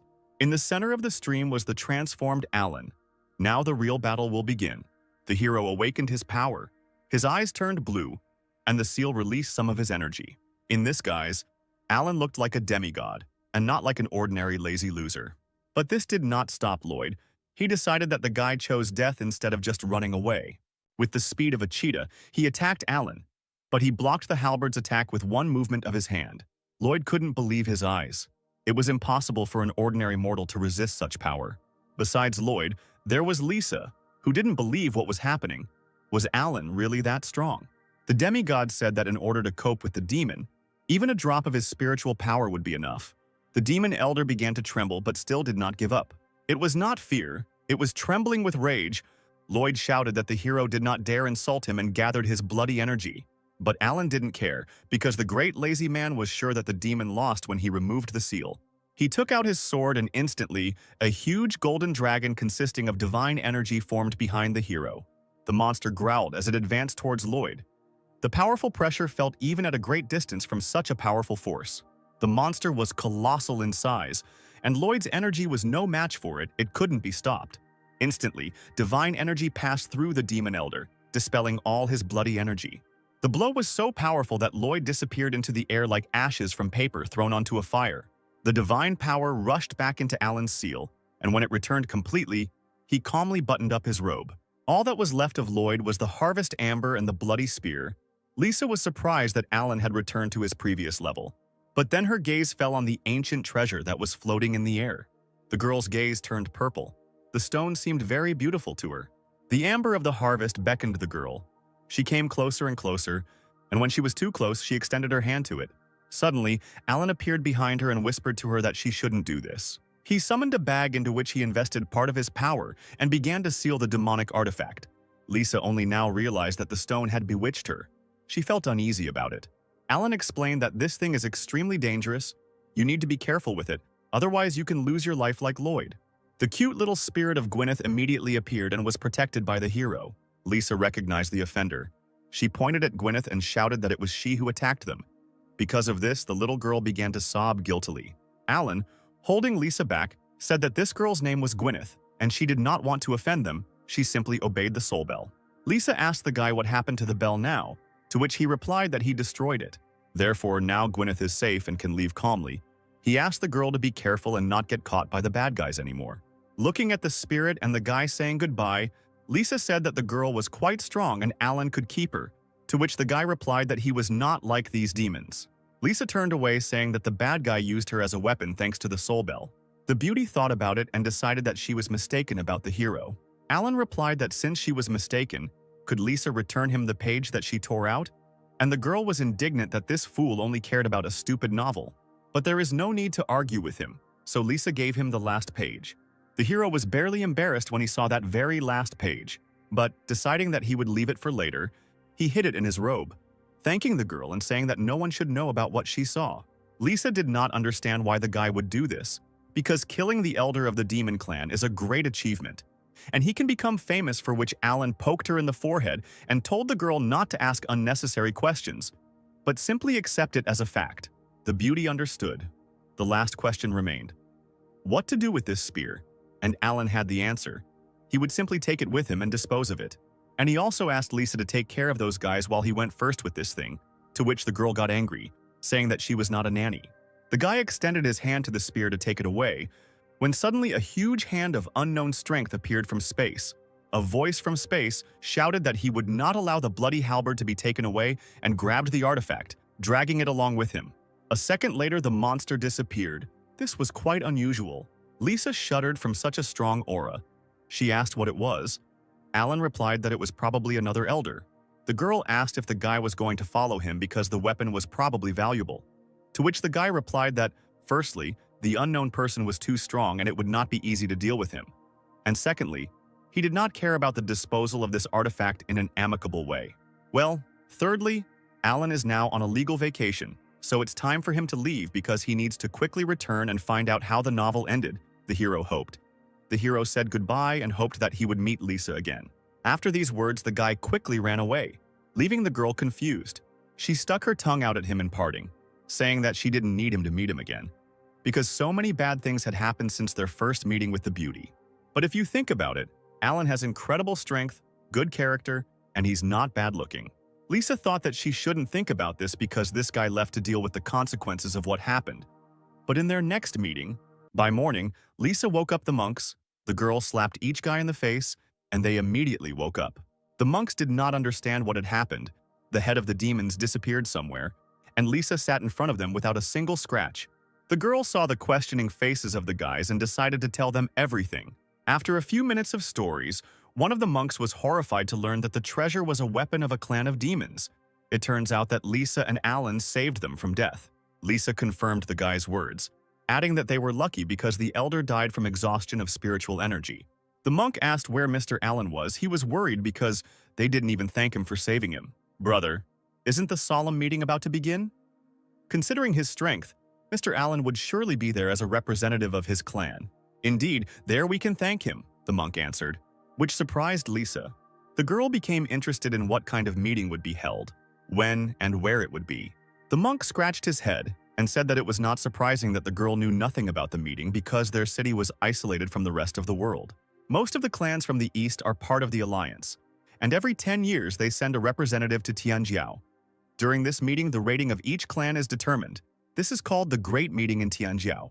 In addition, the place in the ranking in the future affects the distribution of resources between clans. Lisa understood everything. She assumed that she could also come there. The monk answered the girl that given the reputation of her clan, it was quite possible. The cunning girl smiled and thought that if she went there, she would have the opportunity to fight with that guy. Her gaze was insidious, and the girl decided that it was time for her to return. Meanwhile, Alan was already hurrying home. Flying over the mountains, he thought about past battles. That man, what happened to him? Casting such a spell requires extreme skill and great spiritual strength. His power is very great. If I don't destroy the seal by at least a third, I'm definitely not his opponent. But most likely this will need to be done because the demon clan has taken up the matter and dared to attack even the master. They probably need that demonic halberd for a reason. Even if I try to return the weapons, it will certainly lead to a lot of attacks and a big crisis. I count on the help of the elders of my clan, and I myself can contribute to solving this problem. Suddenly, the guy felt a strange aura in the wind. He stopped and asked the entity why she had come. At that same second, a golden whirlwind formed behind him. To the guy's surprise, Gwyneth appeared from a golden whirlwind and crashed into the hero's chest. Looking at the child's tear-stained eyes, Alan realized that she simply had nowhere to go and she wanted to go with him. The hero said that she could join him, but if in the future she wants to leave, she doesn't have to ask for permission. Hearing these words, the little girl's spirit burst into tears and pressed closer to the guy as a sign of gratitude. Alan stroked her head to calm her down. The hero did not expect that he could get a magical companion for nothing. Having gone home, the guy said that it was great that from the outside, Gwyneth's power looked like the wind. This was an excellent conspiracy. In the future, Alan promised to solve her speech problems. The spirit was slightly surprised by what was said, after which the guy decided that it was time to return to the clan. Flying up to the familiar mountains, the hero told Gwyneth that now this place would become her home. Meanwhile, in one of the palaces of the Swordsman clan, Reynold landed next to the girl. In a panic, the head of the Swordsman clan began to ask what happened to the master. A girl named Selena said that he had many fractures. Internal organs were damaged. If they had delayed a little, then not a single god could have saved him. Master Uther slept in his bed. Selene used the divine pill. His life was saved. Reynold's rage knew no bounds. He vowed to make them answer for what they did to the master. A little later, in a secret place of the Alliance, on the border of the Dark Moon, a meeting was held. The elder of the Purple Spirit clan, Ivar, the 4th level of Ascension to Truth, asked why Reynold called them all. Reynold began his speech. Ladies and gentlemen, it's no secret that the Demon Clan has become very active in the last few days. As soon as I crossed the borders of the prefecture, it immediately attacked me. In addition, Dustin, the elder of the Demon Clan, has been busy improving the Bloody Demon Warrior formation. I think each of us understands what this means. Even though the students of my clan were unable to return the Devil Fruit, they returned the Bloody Soul Pearl. I instructed one of the masters to personally deliver it to the Alliance. But he was attacked by a man from the Demon Clan. The master himself was seriously injured and his spirit was also damaged. Ivar was horrified. Were Master Uther's injuries really that serious? Few people can match his level. How could he receive such damage? Master Reynold is right. The question is indeed serious, said the elder of the Taishu clan named Henry, the 9th level of Ascension to Truth. The elder suggested that the demons have their own informant within the Alliance. From today, I recommend that all elders conduct a thorough check among their students. It is necessary to prevent the impending disaster, to get rid of the problem at the root. If the Demon Clan finds out about our intentions, I am sure that they will not sit idly by. Reynold was surprised that Master Henry agreed with his assumption. The man immediately stood up and shouted that he, as one of the elders, would willingly obey the master's order and personally carry out the inspection. The elder of the Yungshin clan, Cody, the 4th level of Ascension to Truth, added that just a few hours ago, news came from the disciples of his clan. They met the elder of the Demon Clan on the mountain ridge. He attacked them, depriving them of spiritual strength. Their lives hung in the balance, but the elder was weakened due to the fact that the ancient treasure sucked all the life force out of him. As a result, a student of another clan and a guy named Alan joined forces to kill him. Hearing the name of his weak and lazy student, Reynold was very surprised. The elder did not understand what the guy was doing there. He must be on vacation. How did he end up there? Seeing Reynold's reaction, Henry asked him if he knew the name. Reynold explained that in his clan there is a disciple with that name, but his level cannot be that high. He must have just been helping. I'll ask him when I return. Suddenly, a vague cosmic figure spoke. The man said that due to the increased activity of the Demon Clan lately, they were forced to take action as soon as possible. It was the elder of the Starry Sky clan, Silas, the 8th level of the Purple Palace. He said that some adjustments would need to be made to their charter to encourage the interest of disciples and clans. Ivar thought. Since the creation of the Alliance, the rules have been revised only 3 times. Changing the charter now. Is this appropriate?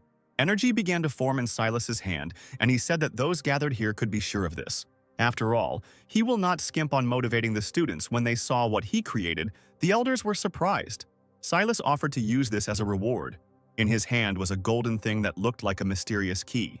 After some time, Alan returned to the clan residence and decided to visit his master. He held a box and a small jug in his hand. The guy looked friendly and asked the master how he was feeling. Uther greeted the student. Thanks to Selena's care, he felt much better. He just needed a little time to recover. Alan, meanwhile, opened his box and replied that he was calm now. In the box, there were 2 lumps of greens and a spoon.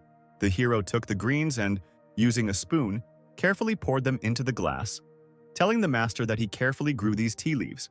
Then the guy added water from a small jug. This water was straight from the mine. Having brewed the tea, Alan handed it to the master, saying that a cup of this tea would definitely restore the spiritual strength of the teacher. Alan came closer to the bed and asked Uther to drink it. He happily accepted the gift. After taking one sip, the man felt a surge of strength after appreciating his student's tea. He then said that Alan should use the time he spends on plants on his own development because his level is still too low. Among the students, Alan is perhaps at the lowest level. The teacher's words upset Alan. Again, he took up his task. The hero decided to release some spiritual power this time. A blue aura surrounded Alan, and the guy told Uther that he had risen to level 8 recently. Seeing the force flying around the room, the master was surprised, but then his gaze changed from joyful to indifferent. The angry teacher said that 5 years have passed since Alan's last breakthrough. Look at your sister. She trained hard to achieve her goal. Alan, in his usual manner, said that he would try his best. The teacher asked him to stop making fun of him. As your teacher, I know that you don't like to hear about such trivial things. You probably visited me for a reason. Realizing that the conversation was getting serious, Alan hurried to get out of here as quickly as possible, but the master stopped the guy. The teacher said that he was wounded by one of the people of the demon clan, and he almost died in that battle. But the jade pendant that Alan gave him protected him from a deadly attack. Then there was a sudden flash of light that injured the attacker and allowed Uther to escape. Alan, tell me the truth, are you hiding something from me? For example, your true level. Or maybe you sealed away your true power so you don't show it to us. Master, are you serious now? How could I hide my level from you in the head? That's also true. You're not very diligent. I don't think you could pull off something like that. But what about the jade pendant? Where did you get it? Uther asked, and Alan told him that he found it in a treasure chest.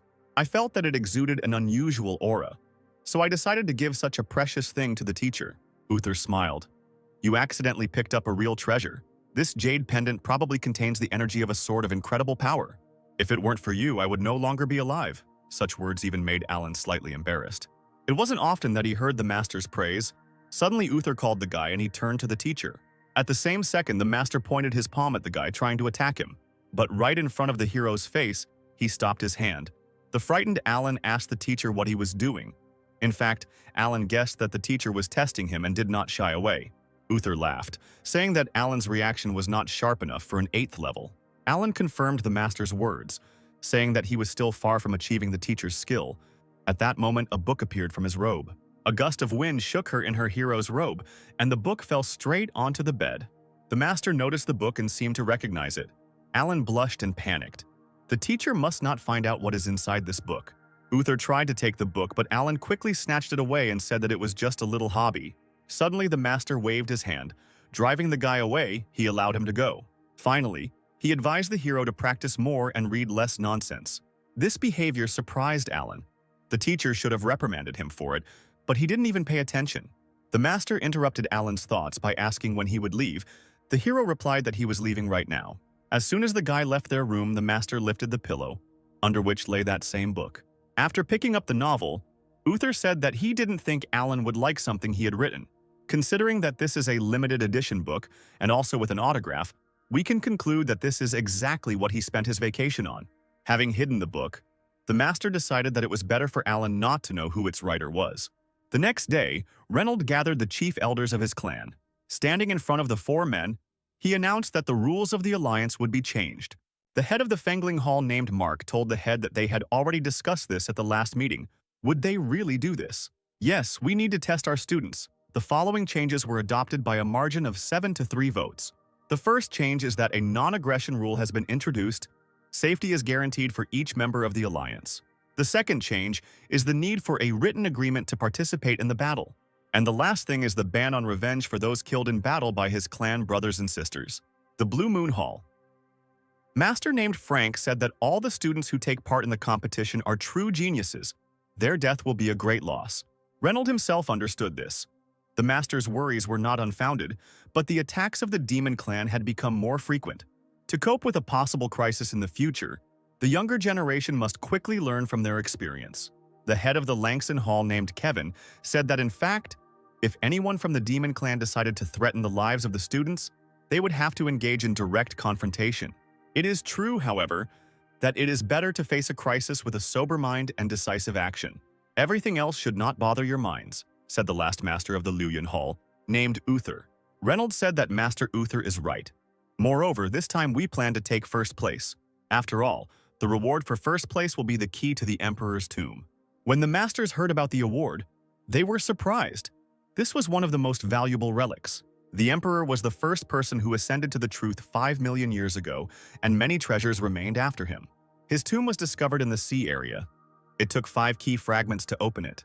Reynolds said that 4 of them have been discovered so far, but he could not imagine who would have the last fragment in their hands. And if they could get it, they could open the Emperor's tomb. That is why our clan must win. We must take first place. Reynolds announced that the selection of applicants will begin in a week. After some time, the guys were discussing the announcement on the street. This time, the competition would be different from previous ones. You can use not only talismans but also some forbidden knowledge. Some students considered this too dangerous. "It doesn't matter," said one of the students, "because all the heads and elders will gather there. I heard that the top 5 will receive worthy rewards and they will represent our clan at the great meeting. Then what are we waiting for? We need to stock up quickly. If we are late, there will be nothing left for us." The guys went to the store, and our lazy guy, who was sleeping under a tree, noticed that they were too nervous. Fortunately, he had prepared for a long time. Suddenly, he heard a shrill voice come from behind him. It was Steve greeting his brother. Alan asked the guy what he wanted, and why Steve was here and not in the shop with the other students. "Why do I need something when I have the technique that you taught me, brother?" Steve answered proudly. Alan laughed and said that you can't be so careless. It often leads to defeat. But Steve believed that he could take first place. According to the rules, the top 3 could challenge special students, and, if they won, replace one of them. Therefore, ordinary students line up to challenge Alan, defeat the weak lazy person and take his place. The sly man wondered if it would not be more correct to allow himself to be defeated and transfer back to ordinary students. And then my responsibilities would become even less. Steve looked at his idol and admired him. There was not a drop of panic on his face. Everyone who underestimates him will pay for it. Suddenly, Uther's pendant lit up on Alan's belt, which meant that the master was looking for him. Alan told Steve to train hard while he visited the master. A few minutes later, the hero was already at his residence. Standing in front of the master, the hero asked why he was looking for him. Uther greeted the student and said that he had one requirement in view of the upcoming competition. The master said that the guy should not restrain his strength. He should at least get into the top 20 students of the clan.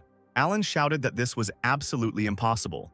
In his head, he had already developed a plan for how he would become an ordinary student thanks to this opportunity. "There are 55 true students in our clan," the master said. "I'm sure it won't be difficult for you to enter the top 20, but Alan did not agree with this because if he were really strong, then his level would not be so low." Uther looked sternly at the guy and asked if he remembered why the master took him as an apprentice. "I, as your teacher, still haven't forgotten the sword technique that you used in the ring back then. Your strength is in no way inferior to that of a true student. You are capable of developing into a true master." Alan cursed that day. "I had to restrain myself then. I didn't think that 10% of the force would cause such a wave of destruction." "Master?" "Then it was a simple accident," the guy said. "Now, even if necessary, I won't be able to repeat it." "Do you want to refuse your favorite teacher?" "Master, but I really can't," Alan replied. No one can stop him from becoming an ordinary student again. Suddenly, the teacher took out a pink book and put it on the table, asking if the guy really couldn't show his strength. Seeing the familiar book in the hands of the master, Alan was a little embarrassed. Uther sent the book into the hands of the guy. The hero was surprised if the master really reads such things too. In Alan's hands, the pages began to turn, and he saw a signature on the last page, the author Uther. At that second, the hero realized that the author of his favorite book was his master.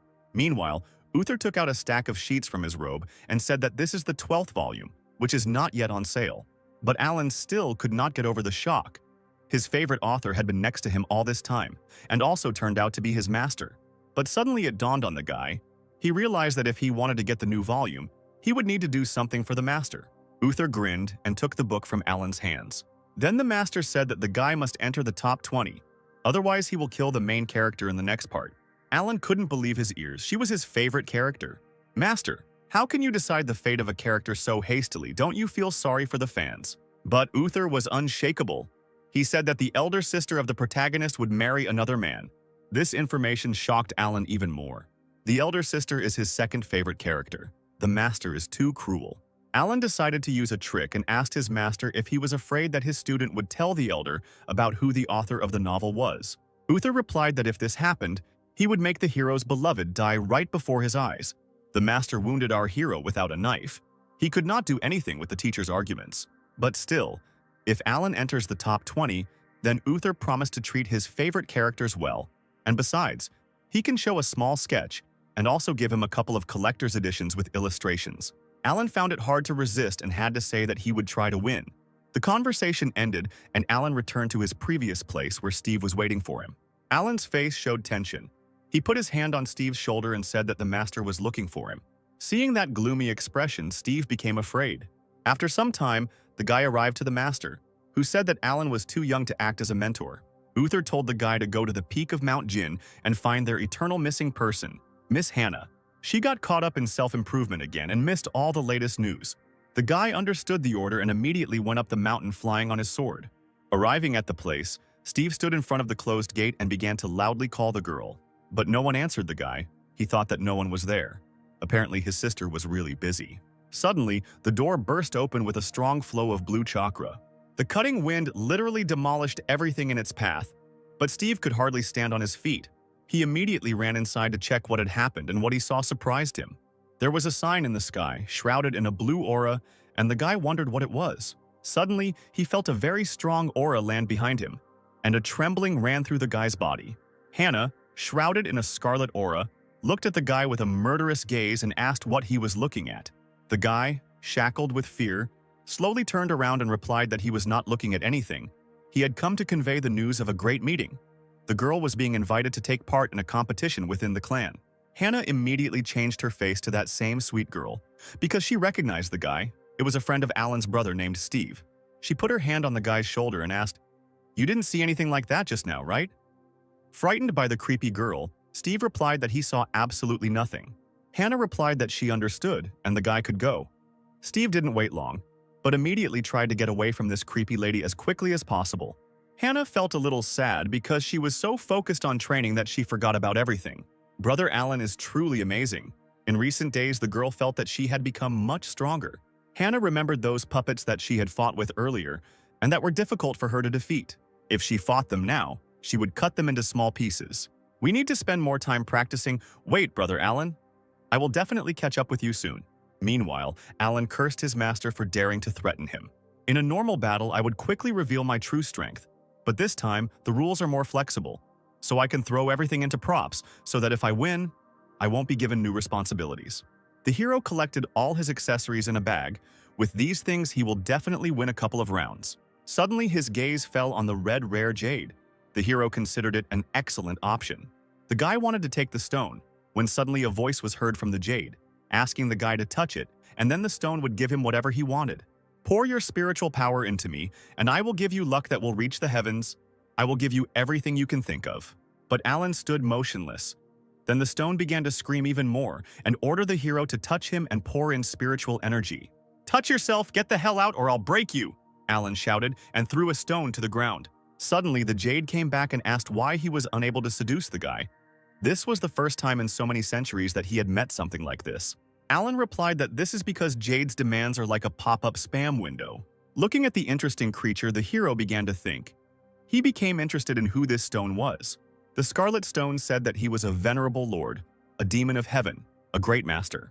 What kind of great master is this? I've never heard of such a thing. Scoundrel? I came here with the devil himself. He left and I remained. All the monks of the world should address me as lord. Alan replied that now everything was clear to him. Apparently his owner had thrown the stone. This phrase outraged the demon. "How dare you insult me? Pour some spiritual energy into me and I will show what I am worth." "So it means you have some kind of secret," Alan said with interest, looking at the stone. "Well, boy, do you dare to touch me? Or are you still a coward?" Alan laughed and touched the jade with his finger. The hero said that this was nothing for him and released his spiritual energy into the ominous stone. In the blink of an eye, he found himself in a heavenly jade void. Around the guy there was only space and purple lights that seemed like raindrops falling down. Wandering through the emptiness, Alan suddenly felt something. He turned around and saw huge violet eyes that mocked the fact that all people are fools. Alan answered the demon that he thought so, that he looked pathetic. He didn't even have his own body. Insolent. "How dare human trash like you talk to me like that?" To the great demon Mo Zun. "You have a strange name," Alan answered. The demon explained that Mo is a race and Zun is a position. Mr. Mo Zun is an honorary title. Alan yawned. It seemed too difficult for him. "Since your body is purple and you are a demon, just call yourself a purple demon." The great demon got angry and ordered Alan not to call him that. Okay, purple demon, the hero smiled back. Mozun told the guy that he wouldn't behave so arrogantly for long. Does he really think that once he got here he can do whatever he wants? Alan asked how to leave here then. The demon replied that the first option was to get his permission, but this was not the case with the hero. The second is to bargain with the great demon. Wealth, beauty, land, position. What do you need? This proposal interested Alan. The hero's eyes sparkled, and he asked the demon to give him 100 years of life. The demon replied that, unfortunately, he could not do that. Alan was disappointed and called Mo Zui trash. Do you have any other desires? The demon asked. Alan thought again. In principle, you can get a couple of volumes of my favorite novel so that I can read everything first. The demon asked what kind of novel it was, and Alan began to look for it in his robe. He took out a book with a pink cover and said that it was very popular and was written by his master. And who then should fulfill your desire? The demon shouted. The hero got angry and replied that Mo Zui was worthless and could not cope with two trifling desires. You, since you refuse to call me by my name and do not want to bargain, you will remain here forever. You will die in fear and hunger, your body will be completely destroyed, and also, before the demon could finish speaking, a huge blue hand squeezed his face. Alan clutched the entity tighter. He assumed that if he could touch the demon, he could get out of here. Decided to crush me. Until you master the law of the Great Tao, you will not be able to cause me any harm. The demon laughed, but suddenly he felt his body begin to crack from the powerful grip. The demon could not believe what was happening, and Alan told him that this was an interesting coincidence. It just so happened that the guy was not so simple. After some time, Alan returned to his former place after breaking out of prison. He held the scarlet jade in his hand, thinking that he had done well in harvesting. A little earlier, a wounded and crying little demon offered the guy a magical weapon and he agreed. The hero put the stone in his robe and thought that with the purple demon weapon he could now relax. Well, there are still 2 days before the competition. You need to have a good rest. Meanwhile, somewhere far away in the thicket of the forest, 2 voices were heard in one of the caves. The guy in the robes of the Sword Clan looked into the purple mirror, in which an unknown person asked what his chances of winning were. The monk replied that with the secret treasure that his owner gave him, he would be among the top 5. Great, the dark figure replied. Thanks to you, I can return the bloody sphere. I owe you my life, the guy shouted. You saved me. For your sake, I will go through both fire and water. The figure replied that the guy has a good heart. When he receives permission to participate in the great meeting, he will take him away from the swordsman clan. The man raised his head, and we saw his green eyes. He told the gentleman that he would not let him down and would complete the mission at all costs. The unknown person in the mirror laughed evilly, and then the connection was cut off. 2 days later, monks were gathering at the main peak of the swordsman clan. Reynold began his ceremonial speech. We have gathered the disciples that the Sword Clan has accepted into its ranks over the past few years. This competition is not only a test of your ascension in recent years, but also the election of the most worthy disciple of the clan. Unlike in previous years, talismans, elixirs, spiritual formations, and other things can be used during a duel. You will only need to defeat your opponent and get the highest score to move on. But no matter what, you cannot injure your opponents for no reason. I, together with other clan masters, will watch your fights to prevent injuries to students. Let the competition begin. Reynold ended his speech with such solemn words and used his strength. Hundreds of small stars appeared in a whirlwind in the air. These stars formed into tablets with inscriptions. Then all these signs rushed into the hands of each applicant. Reynolds explained that this jade tablet in the hands of the students would show the number of their opponents. If the jade tablet lights up in your hands, then it is time to enter the arena and take part in the duel. The first round pitted Jan Ting from the Langston Hall against Bai John from the Blue Moon Hall. Frank asked Master Kevin what he thought about the newcomers. The man replied that out of all of them, there were 1 or 2 outstanding people. Uther intervened in the conversation, saying that with the spiritual energy that these students have, one fight will take no more time than it takes for a cup of tea. The battle began in the arena. The masters watching the battle understood what Master Uther meant. This meant that they would know the results of the competition by the end of the day. And so it happened. Towards evening, there were almost no contenders left, and the head of the clan announced the start of the next battle. In the final round, the inner disciples will be battling it out between Steve and Carl from a blue moon. Alan, who arrived late in the evening, was surprised that almost all the fighting was over. He was also happy to see his younger brother Steve, because the guy was able to reach the finals. The battle began. Carl attacked Steve with a powerful blow of his sword, but the guy managed to block the attack. The opponent was not easy. This Carl from the Blue Moon Hall was at the 5th level of the Palace of Immortals limit. But Alan's younger brother did not give up and continued to fight. Although his opponent is a stage higher than him, Steve's sword technique is excellent. He can compare with a true disciple, and apparently has already mastered the subtlety of the sword. Alan only taught him a couple of tricks, but he was able to master everything and improve his skills. He definitely has talent. If he tries hard, he will most likely be taken as an apprentice by Master Mark. Steve directed his blue aura at the enemy, but he was able to deftly deflect it.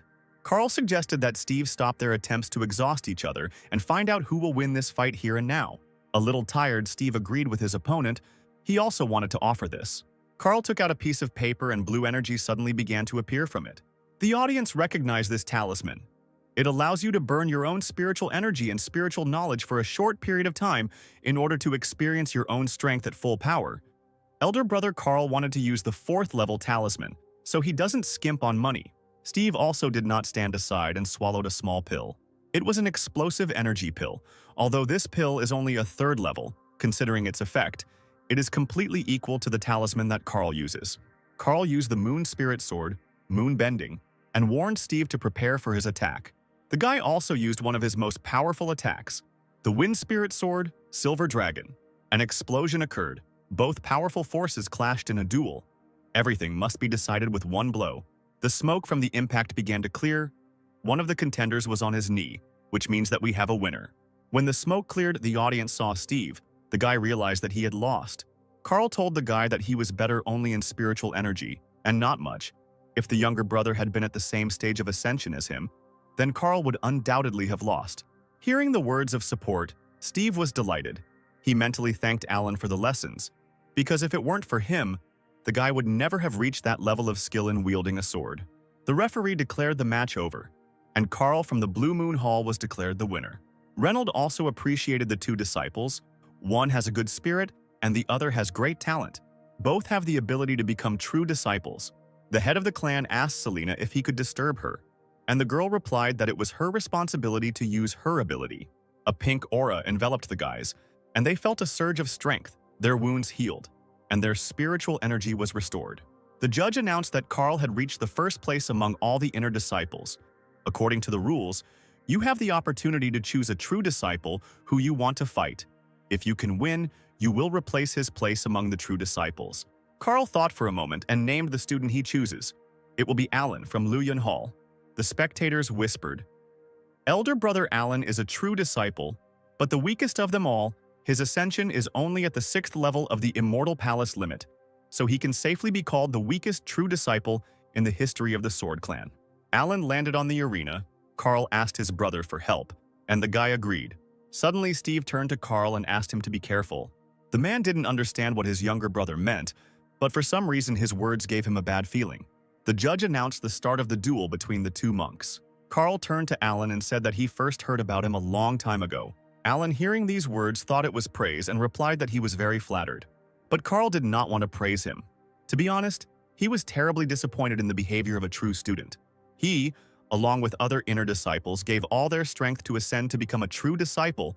They exhausted themselves every day with training and did not even think about rest for a minute. Listening to the monk's story, Alan already guessed what he wanted to tell him.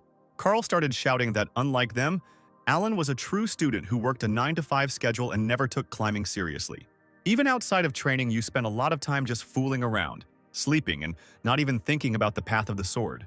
Your lazy actions have no place in the Sword Clan. I will destroy you and take your place among the true disciples. Alan summoned dozens of scarlet symbols and responded that he didn't think his 9-to-5 schedule would be the source of anyone's hatred. Carl released his spiritual energy. A blue aura surrounded him, and the monk rushed into battle. Alan grinned when he saw his brother's attack and suddenly summoned a scarlet dome for everyone to see.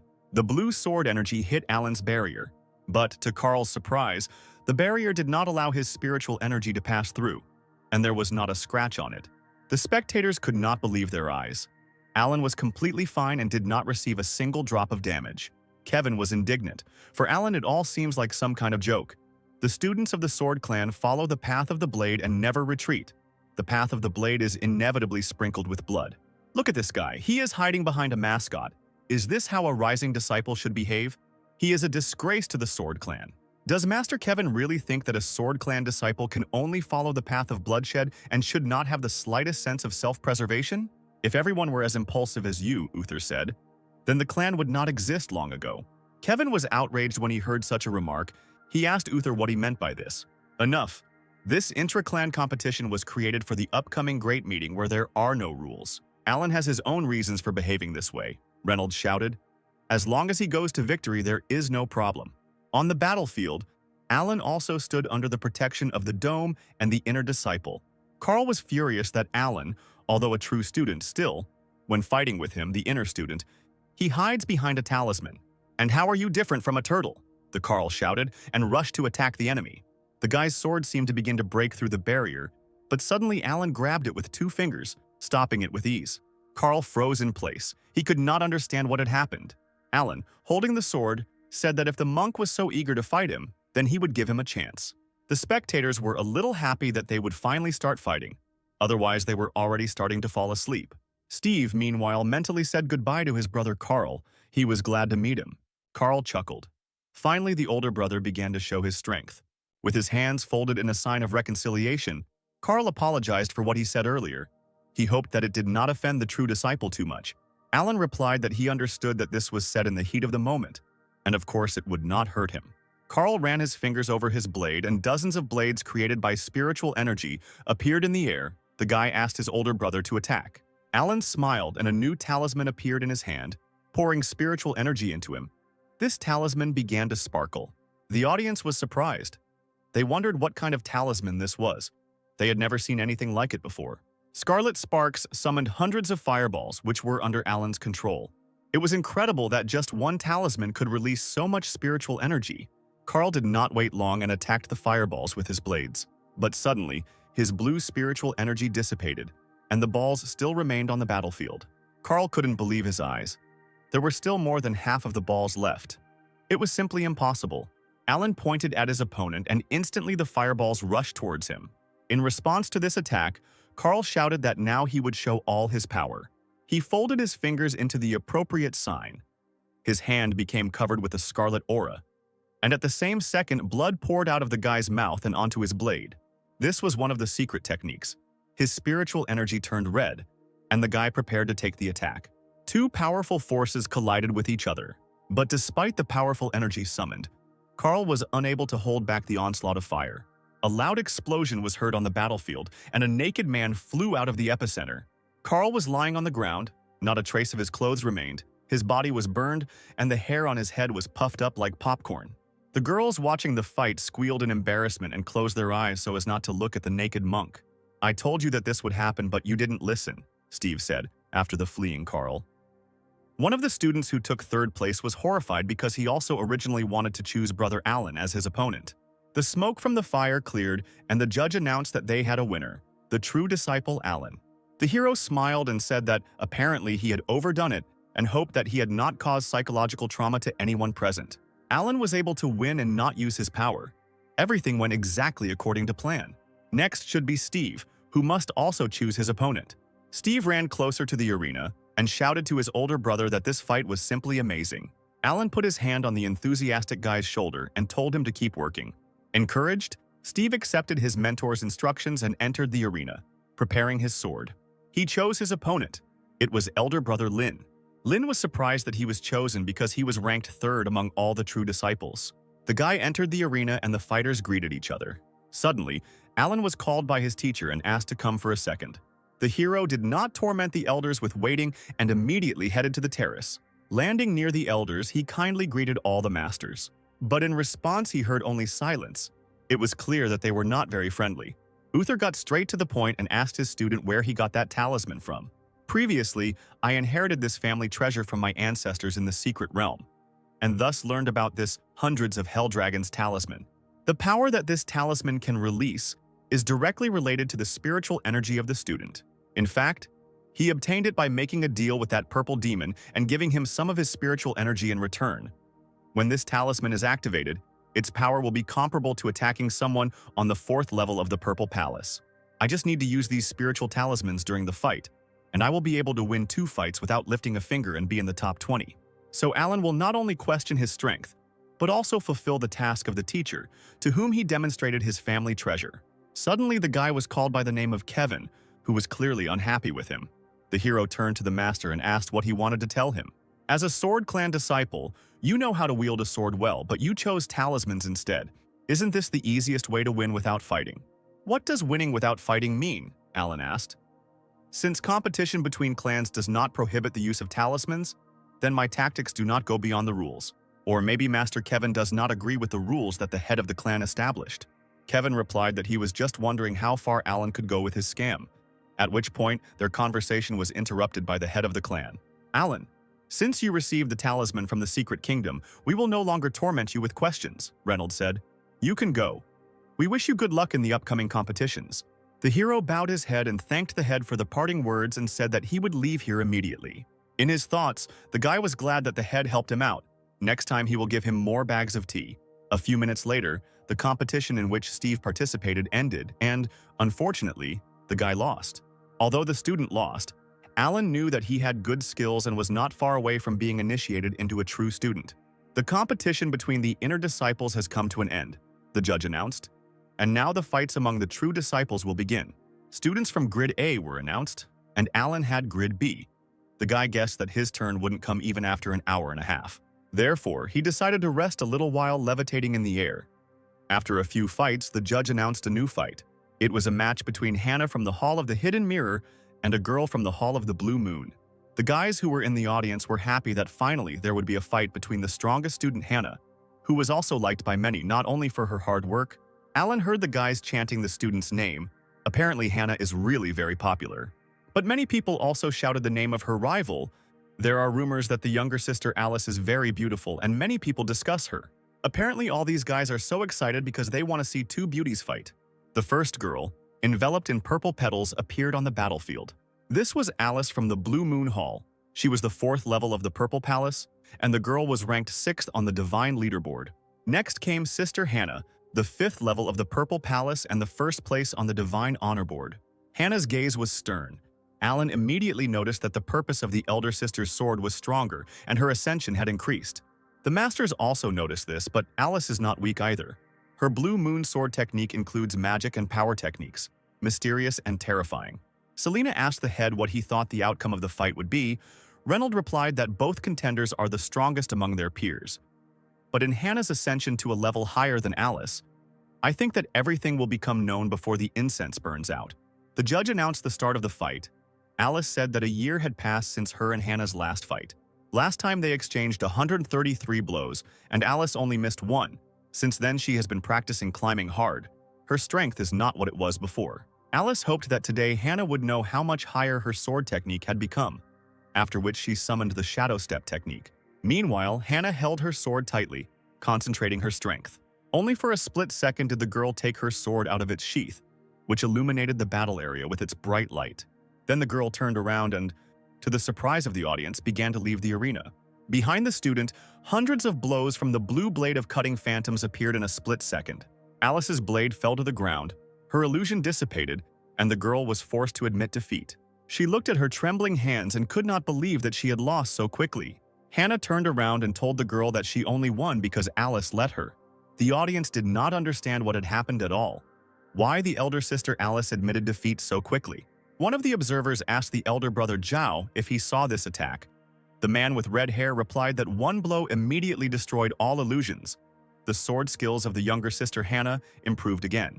In addition, junior sister Hannah came into contact with junior sister Alice's sword 10 times in such a short time, causing her spiritual energy to go in a different direction and loosening her grip. Bill, who was ranked 3rd on the heavenly leaderboard, said that this was mostly due to the sword falling from Sister Alice's hands and her admitting defeat. The top disciple of the Zhao clan, 2nd place on the heavenly table, said that to be precise, they collided about 20 or 30 times. He was unable to count the exact number.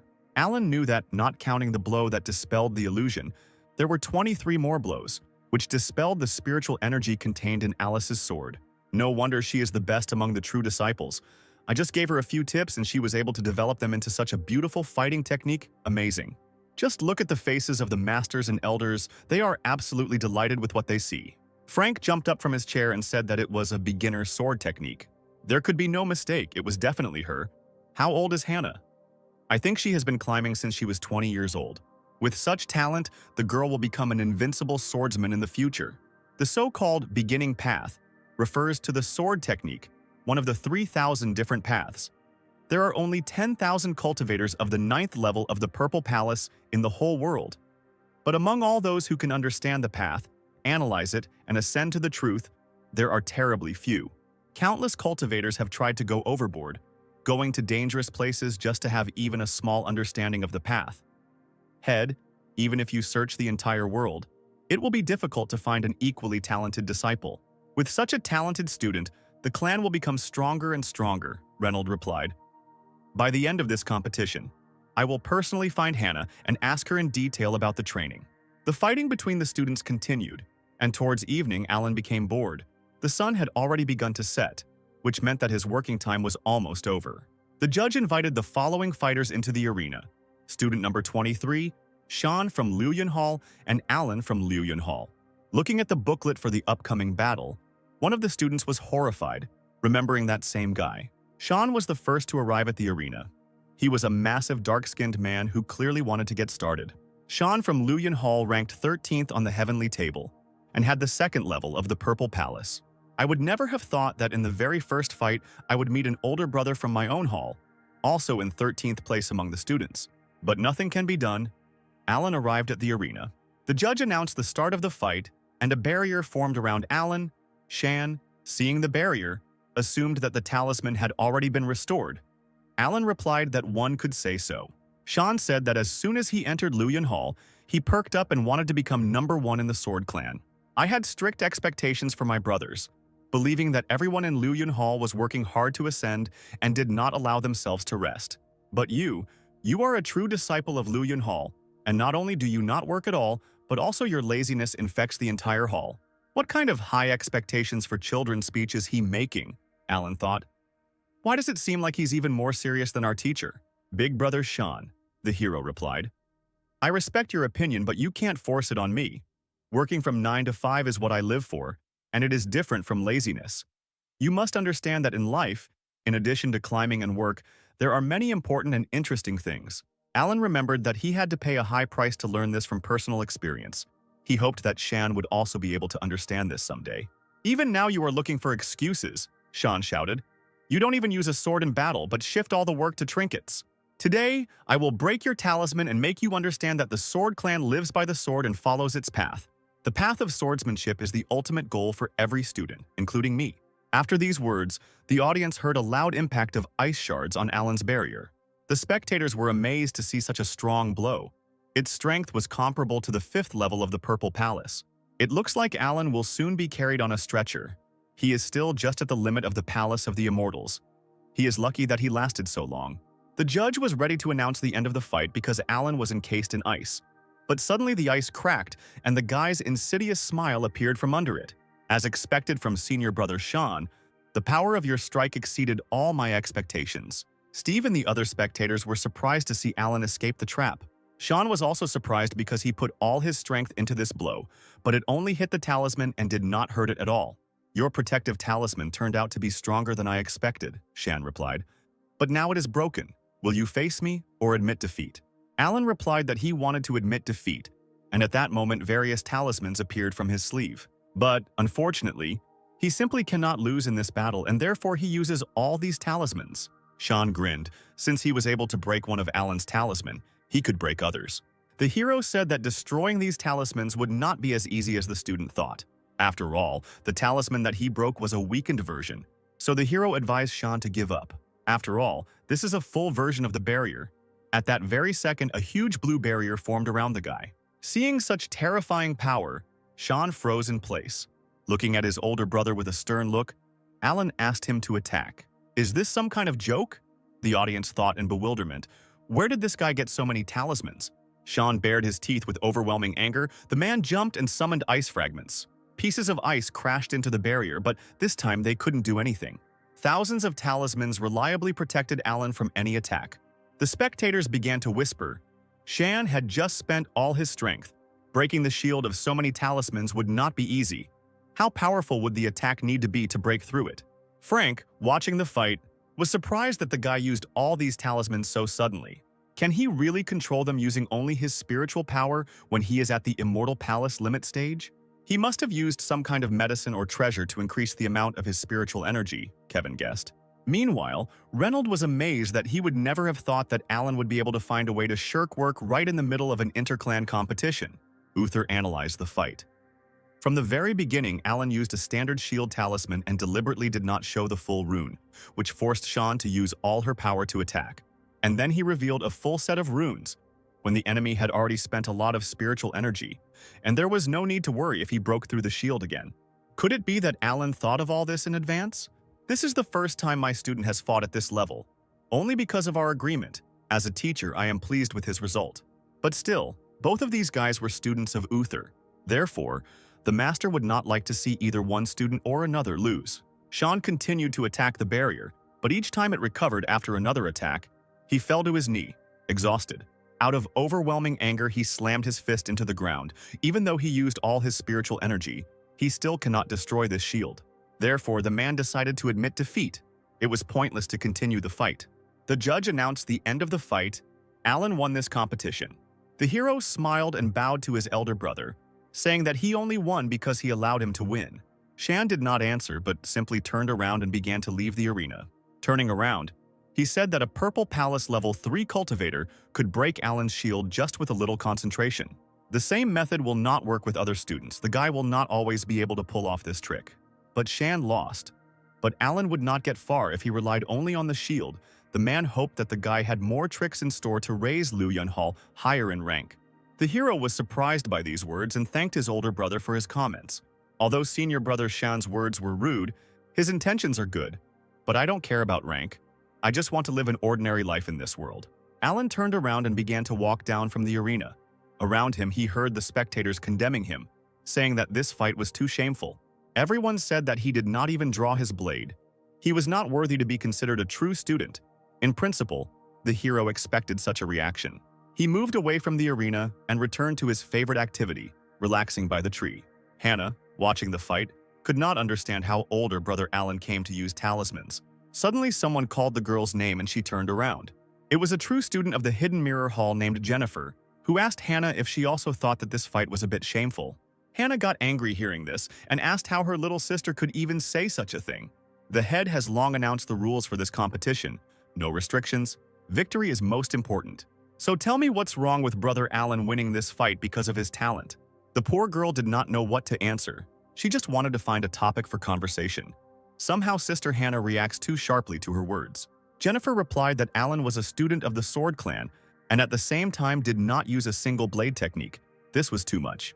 Who said that a disciple of the Sword Clan must follow the path of the sword? According to my knowledge, the second elder ascended to the truth through the path of the wind. There's a reason brother Alan doesn't use his sword. The thing is, he doesn't need a sword to defeat his opponents, Hannah said enthusiastically. The girl stood and flew admiringly in the clouds. Jennifer did not understand what was happening to Hannah. This was strange because, as the first student of the clan, she always worked hard and did not even look towards lazy students. But, as soon as Alan, the laziest student of the clan, appeared, she suddenly became his protector. Today, something is definitely wrong with her.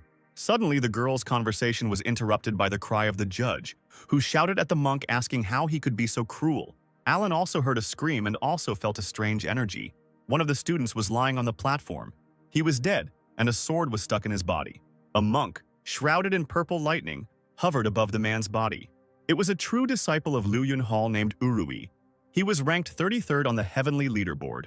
Alan became wary when he saw the death of one of the monks. Although the intra-clan competition this time takes place without any restrictions, it has several strict rules. One of them is the ban on intentional injury. "Urui, what have you done?" the judge shouted and concentrated his spiritual power. The energy slightly attacked the guy, and he replied that he needed to ask the elders what he had done. After all, after using his technique, it cannot be cancelled, which is why he lost control and killed this student. If it weren't for the rules, he would not have used this technique. Mark was surprised that one blow from this guy could release the power of the 5th level of the Purple Palace. It was strange that he had never heard of the existence of such a disciple in Master Uther's hall. Uther told about this guy. This child's name is Urui, A year ago, he left the hall in search of a secret kingdom. It was only 2 weeks ago that he passed through it and returned to the clan. I didn't think that his ascension level from the second level of the Purple Palace would go to the fifth. Could it be that he received some kind of powerful treasure in the secret kingdom? Reynolds found out what kind of technique the guy was using. He was using a secret technique from ancient times called explosive spirit mastery. It consists of compressing all the spiritual energy of the body into one point and then releasing it. This technique is very powerful, but it is also very difficult to control because it uses all the force in the human body. Entering the arena, the head of the clan stated that, apparently, this disciple killed the monk unintentionally. He ordered the rest of the disciples to prepare everything necessary for burying the body, and also to clean the arena. This monk was not strong enough, entered the battle, and was mercilessly killed by Uru. The path of the sword is inextricably linked with death. I ask all disciples to be careful. If your strength is not enough to fight, it would be better to admit defeat and stay alive. The girls also arrived at the arena, and Jessica remembered that in the previous competition, there were also those who forced themselves to participate even though the spiritual energy was weak or fought to the death without thinking about the value of their lives. Hannah confirmed her words, but last time the head and elders could have prevented the fatal outcome of the fight. The best student had no idea that this time everything would be different, or that anything would happen at all. Uri looked with a mad look at the spectators who followed him with their gaze. He left the arena and pulled his bloody sword behind him. A villainous smile appeared on the student's face. It seemed as if a dark aura surrounded him. Alan thought it was his imagination, but it seems he felt demonic energy emanating from this guy. The incident put enormous pressure on the remaining true disciples in the following fights. Although everyone used their best techniques, they still held back. Reynolds announced that half of the 55 true students had been eliminated, 28 had made it to the second round, and now the remaining ones would receive plaques for the next round of the competition. He created the blue plaques again, and instantly they were in the hands of the students. Alan knew that if he won this round, he would be in the top 20. Once this happens, my agreement with the teacher will be fulfilled. I will just need to naturally lose in the third round of the competition and leave. The second round of the competition began. The first battle was to involve Urui from the Luyun Hall against Xiao from the Nebula Hall. Spectators wondered how this battle would end. Someone bet on Xiao because he is in first place in the Nebula Hall. But some thought that Urui would win because, according to rumors, he now has the 5th level of the Purple Palace. Xiao, who had the 5th level of the Purple Palace and was ranked 5th on the Divine Leaderboard, said that he did not know about Urui until today. To be more precise, he does not take anyone seriously except the top 10 disciples of the clan. Therefore, Xiao allowed the guy to attack first since he was a beginner. All the girls in the audience squealed with delight. They wished their older brother good luck. This guy didn't repeat a single pose before entering the arena, Alan thought. Confidence is certainly good, but if you can't handle it, you'll get hit right in the face. The battle began. Urui laughed when he heard Xiao's words and advised his elder brother to be careful. Purple, devilish energy rushed towards Xiao. The attack was quite fast. The top student summoned a pink dome, and Uruya's attacks crashed into it. The purple blade made a hole in the dome, but Xiao blocked it with his sword. Suddenly, blood flowed from Xiao's mouth. The spectators were scared. His brother was injured. It was impossible for Uruya's attack to be so powerful. Xiao fought off multiple sword attacks from his opponent, but he continued to advance. The best student told his opponent that he had underestimated him. Urui, meanwhile, could not believe that the guy was still standing on his feet. Alan grinned. This Xiao is smarter than I thought. He used causticity and self-confidence as a defense, although in reality he was teasing Uruya and provoking him to make the first blow, because he did not say that he would not block his attack. He prepared everything and used the Misty Hall sword technique to release spiritual energy into the sky and create a shield, which just allowed him to block a large number of strikes. Xiao smiled. He told his opponent that this blow was not bad, but he guessed what its essence was. At that very second, the guy released his spiritual energy and summoned the Misty Hall sword technique. This technique was called the Sea of Stars. It instantly fell on the enemy. The spectators watching the spectacle thought that the battle was over. But everything was not so simple. In a split second, Alan saw that Uruya's eyes took on a demonic appearance. At that moment, he realized that the winner was determined because a rain of dark spiritual energy fell into the arena. Xiao could not understand how Urui was able to attack him even after he used his signature move. Opening his eyes, the swordsman saw a huge sword made of spiritual energy flying at him. He summoned a shield that looked like a pink lotus flower, but Urui knew that it was still useless. To Xiao's surprise, The purple energy penetrated his shield and knocked his sword out of his hands. At this moment, Xiao guessed that this guy had actually hidden his true strength. Suddenly, Xiao saw a dark matter flying towards him, which he tried to dodge. But realizing that he couldn't resist her, the boy shouted that he surrendered so that Urui could stop the attack. But the whirlwind of dark energy could no longer be stopped, and it crashed into the guy, throwing him back. Xiao was scared because he felt blood running down his head. At that moment, he could have died, but miraculously survived. Urui took his sword, and as he left, he said to Xiao, "Thank you for letting me win, big brother." Silence fell on the battlefield. The spectators watched Uruya, and no one could believe what had happened. "How can Urui be so strong?" Kevin asked. His final strike could be comparable in strength to a 6th-level disciple of the Purple Palace. "But this student is too cruel," Uther replied. "This blow was very fast, and I am afraid even I would not have been able to block it in time. If he had been a little stronger, the whole city would have been ground to dust. But since he was holding back, it meant he had no intention of harm," Frank noted. It seemed like what had happened before had really been an accident. However, Alan thought differently. He understood that this blow could really take the life of their city. But in the end, Urui overcame his desire to kill and restrained his power. Obviously, he did not act recklessly, but pursued another goal. Could it be related to his demonic aura? Alan wondered if he had gotten involved with a clan of demons. But he is still only at the 5th level of the Purple Palace. To the head and elders who have ascended to the truth, he is just a bug. The hero smiled. Even if the end of the world came, he wouldn't worry about it. Let his elders deal with that. After a while, the referee announced the next fight. The number of the sign was called, and Alan saw that his time had come. He had to fight against Huang from the Liu Yun Hall. Upon hearing the name of Alan's opponent, Kevin told Master Uther that it seemed his student had reached his ceiling. As sad as it was to admit, Uther understood that Kevin was right, because Huan was on the 5th level of the Purple Palace, and his student was on the 6th level of the limit of the Palace of Immortals. Alan would never defeat him.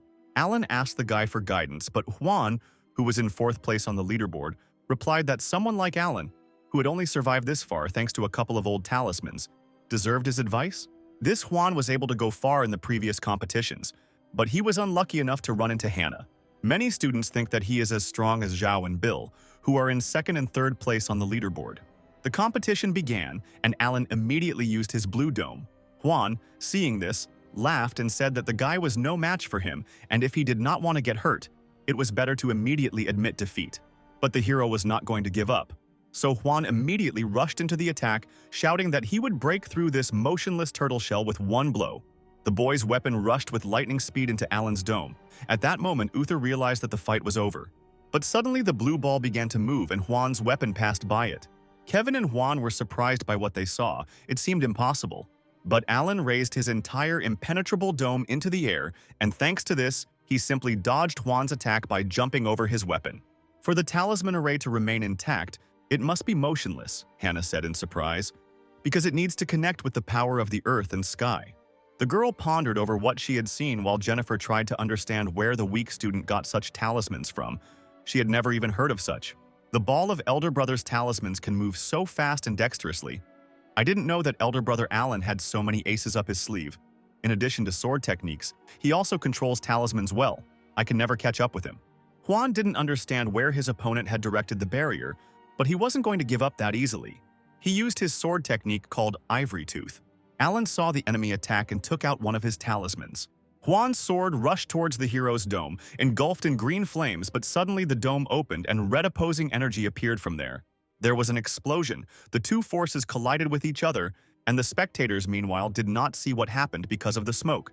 Huan's green blades cracked and smoke came out of them, obscuring his vision. Using the curtain, the guy threw shurikens filled with energy at his enemy, trying to hit him. But suddenly he felt a blade pierce his hand. Huan became angry that this vile scum dared to use a hidden weapon. Alan chuckled and replied that these were divine withered flowers, one of the sword techniques of the Liu Yun Hall, an authentic technique in which there was nothing dubious. Uther was ashamed of his student, because this technique never belonged to their hall. You, on the other hand, use the smoke to throw as many of those green aura weapons as possible, Alan said. This sneak attack is a bit much, don't you think? Didn't you say you'd finish me off with one strike? Who knew you wouldn't even use a sword technique? The audience, hearing such words from Alan, were perplexed, because they all knew that the guy was the first to start doing this. Meanwhile, Hannah admired her older brother's strength. It turns out he even understands hidden weapons, which made Jennifer suspicious. Didn't Master Kevin say that the clan's disciples should live by the sword and walk the path of the sword? Frank asked. So why did Juan use this weapon? Kevin replied that this Juan only thought about winning. These foreign objects only gave him a slight advantage. Usually it is the sword technique that separates the winner from the loser. But in reality, everyone realized that the master had double standards. Damn, this old man keeps yelling at me from afar, trying to hear my voice to find out my location, Alan said. There you go, Juan said, hearing the voice of his opponent. Juan threw his weapon, which went straight for the hero's barrier and made a hole in it. Old man Kevin was happy with what he saw. He thought that this time the fight was over. But suddenly he saw an unexpected outcome of the battle and was surprised. Juan was bound with golden chains. Was Alan really prepared for such an attack? Juan didn't understand how he managed to grab it so quickly, and Alan meanwhile smiled maliciously. Suddenly the boy felt a blade on his shoulder and turned around, seeing Alan behind him. It's useless to resist, the hero said. This formation can even bind a 5th-level Purple Palace disciple for 30 breaths. Now Juan has 10 breaths left, and if he doesn't give in, Alan might torture him a little. The hero brought his sword to the boy's feet, pointing it at the most valuable sword in Juan's pants. Juan immediately closed his legs and shouted that he surrendered, not wanting to find out what would happen next. The judge declared Alan the winner. The hero smiled triumphantly and scattered his sword and chains. The guys slowly walked towards the exit, while the spectators watching Alan were talking to each other. They did not understand how Juan could lose to such a weakling. How did he even end up behind the guy? Although Alan had luck, he was able to defeat the disciple at the Purple Palace stage when he himself was only at the limit of the Immortal Palace. It was an achievement the clan could be proud of, said Zhao, the second-ranked divine genius who was watching the fight. But Bill didn't think so. The guy said that Juan was deceived at the very beginning of the fight. At the beginning of the duel, the younger brother Alan set a trap and allowed Juan to fall into disdain. Then hid a formation in a dark weapon and threw it at Juan while they exchanged hidden weapons under the cover of spiritual smoke that obscured their vision. At first, he used a verbal attack to provoke and agitate his opponent, distracting his attention from how he was hiding the formation in the hidden weapon. Then he began to exchange hidden weapons with Juan and quietly created another formation next to him. He then used his divine power to recite a prayer inside the formation to change his location. He tricked Juan into thinking he was still inside the formation and got another ineffective attack out of him, while he used the smoke to detect Juan's location through his voice. A very unusual strategy, Zhao noted. If the level of ascension of Alan's younger brother was just a little higher, he could become a huge threat to us. Bill smiled. The guy said that his level of ascent was apparently not as easy as it seemed at first glance. Frank clapped and cheered. The weak had defeated the strong, combining the arts of formations and talismans and thinking through every step in advance, predicting the entire duel. Incredible. Big deal, just a few clever tricks, Kevin replied angrily. If Juan hadn't been so absent-minded, how could he have beaten him? Elder Uther, your hall really does hold many interesting secrets. First Urui, then Alan showed themselves well. But the next fight will also be interesting because Hannah will fight in it. Against Lee from Langson Hall, who was ranked 8th on the Heavenly Leaderboard. He was a 4th-level Purple Palace and was considered the top disciple of his hall. The opponents prepared for battle. The guy understood that he was weaker than the girl, but as a disciple of the Sword Clan, he never lost heart. Just use all your strength and fight to the end, Hannah said calmly. At that moment, the guy's eyes lit up and he shouted that he would use all means to destroy Hannah and win. Uther realized that this guy used a divine power releasing pill before the duel. This pill can increase spiritual power by 50%. But even if he wins, what's the point? The pill will destroy his ascension. But Reynolds guessed that right now, Lee wanted to enter the Tao with his sword and step into the 5th level of the Purple Palace. To move to the 5th level of the Purple Palace realm, one must have the appropriate preparation, which includes a clear outline and concept of the ascending Tao. For example, to ascend the sword, one must comprehend the purpose of the sword and, based on this understanding, attain the original Tao of the sword. Many disciples are stuck at the 4th level of the Purple Palace for their entire lives and cannot advance in their ascent. Their number far exceeds the number of those disciples who move from the 9th level of the Purple Palace to the 1st level of ascent to the truth. In order to make contact with the Tao, this guy decided to sacrifice his foundations. Alan was wondering how Hannah would act in this situation. The girl at that moment used her blue sword technique, the technique of spiritual form. She pulled out her sword, and a lightning-fast attack rushed towards the guy like a storm. Seeing such colossal power, Lee used 3 talismans with different spiritual powers to try to stop Hana. Fire, lightning, and ice rushed towards Hana, but were repelled with one blow. The boy couldn't believe that after he dispersed his power and used the strongest attack, she was able to easily repel it. The girl walked through the air, and with each step she came closer and closer. Lee continued to attack her, but all was in vain. Then the guy increased the number of attacks, but the girl dealt with this too and came closer and closer to him. Lee's face was covered in sweat, and he was scared, but Hana was determined. When the girl seemed to get too close, the guy saw her spiritual form, which was guiding the blade. At that moment, he decided to repeat the girl's movements, and her spiritual form appeared in front of him. Hana struck, but the boy was able to block it with his sword. The masters were stunned when they saw Lee's Tao of the sword. If he could do something like that, then his understanding of the Tao of the sword was only one step behind theirs. Still, Lee managed to move from one ascension level to another during the battle, and now his level is equal to the 5th level of the Purple Palace. Gathering all his strength, the boy raised the sword above his head. Now he has a chance to defeat Hana. But at that moment, he saw a flash of spiritual energy from the girl in front of him. The guy's sword immediately flew out of his hands and flew off in an unknown direction.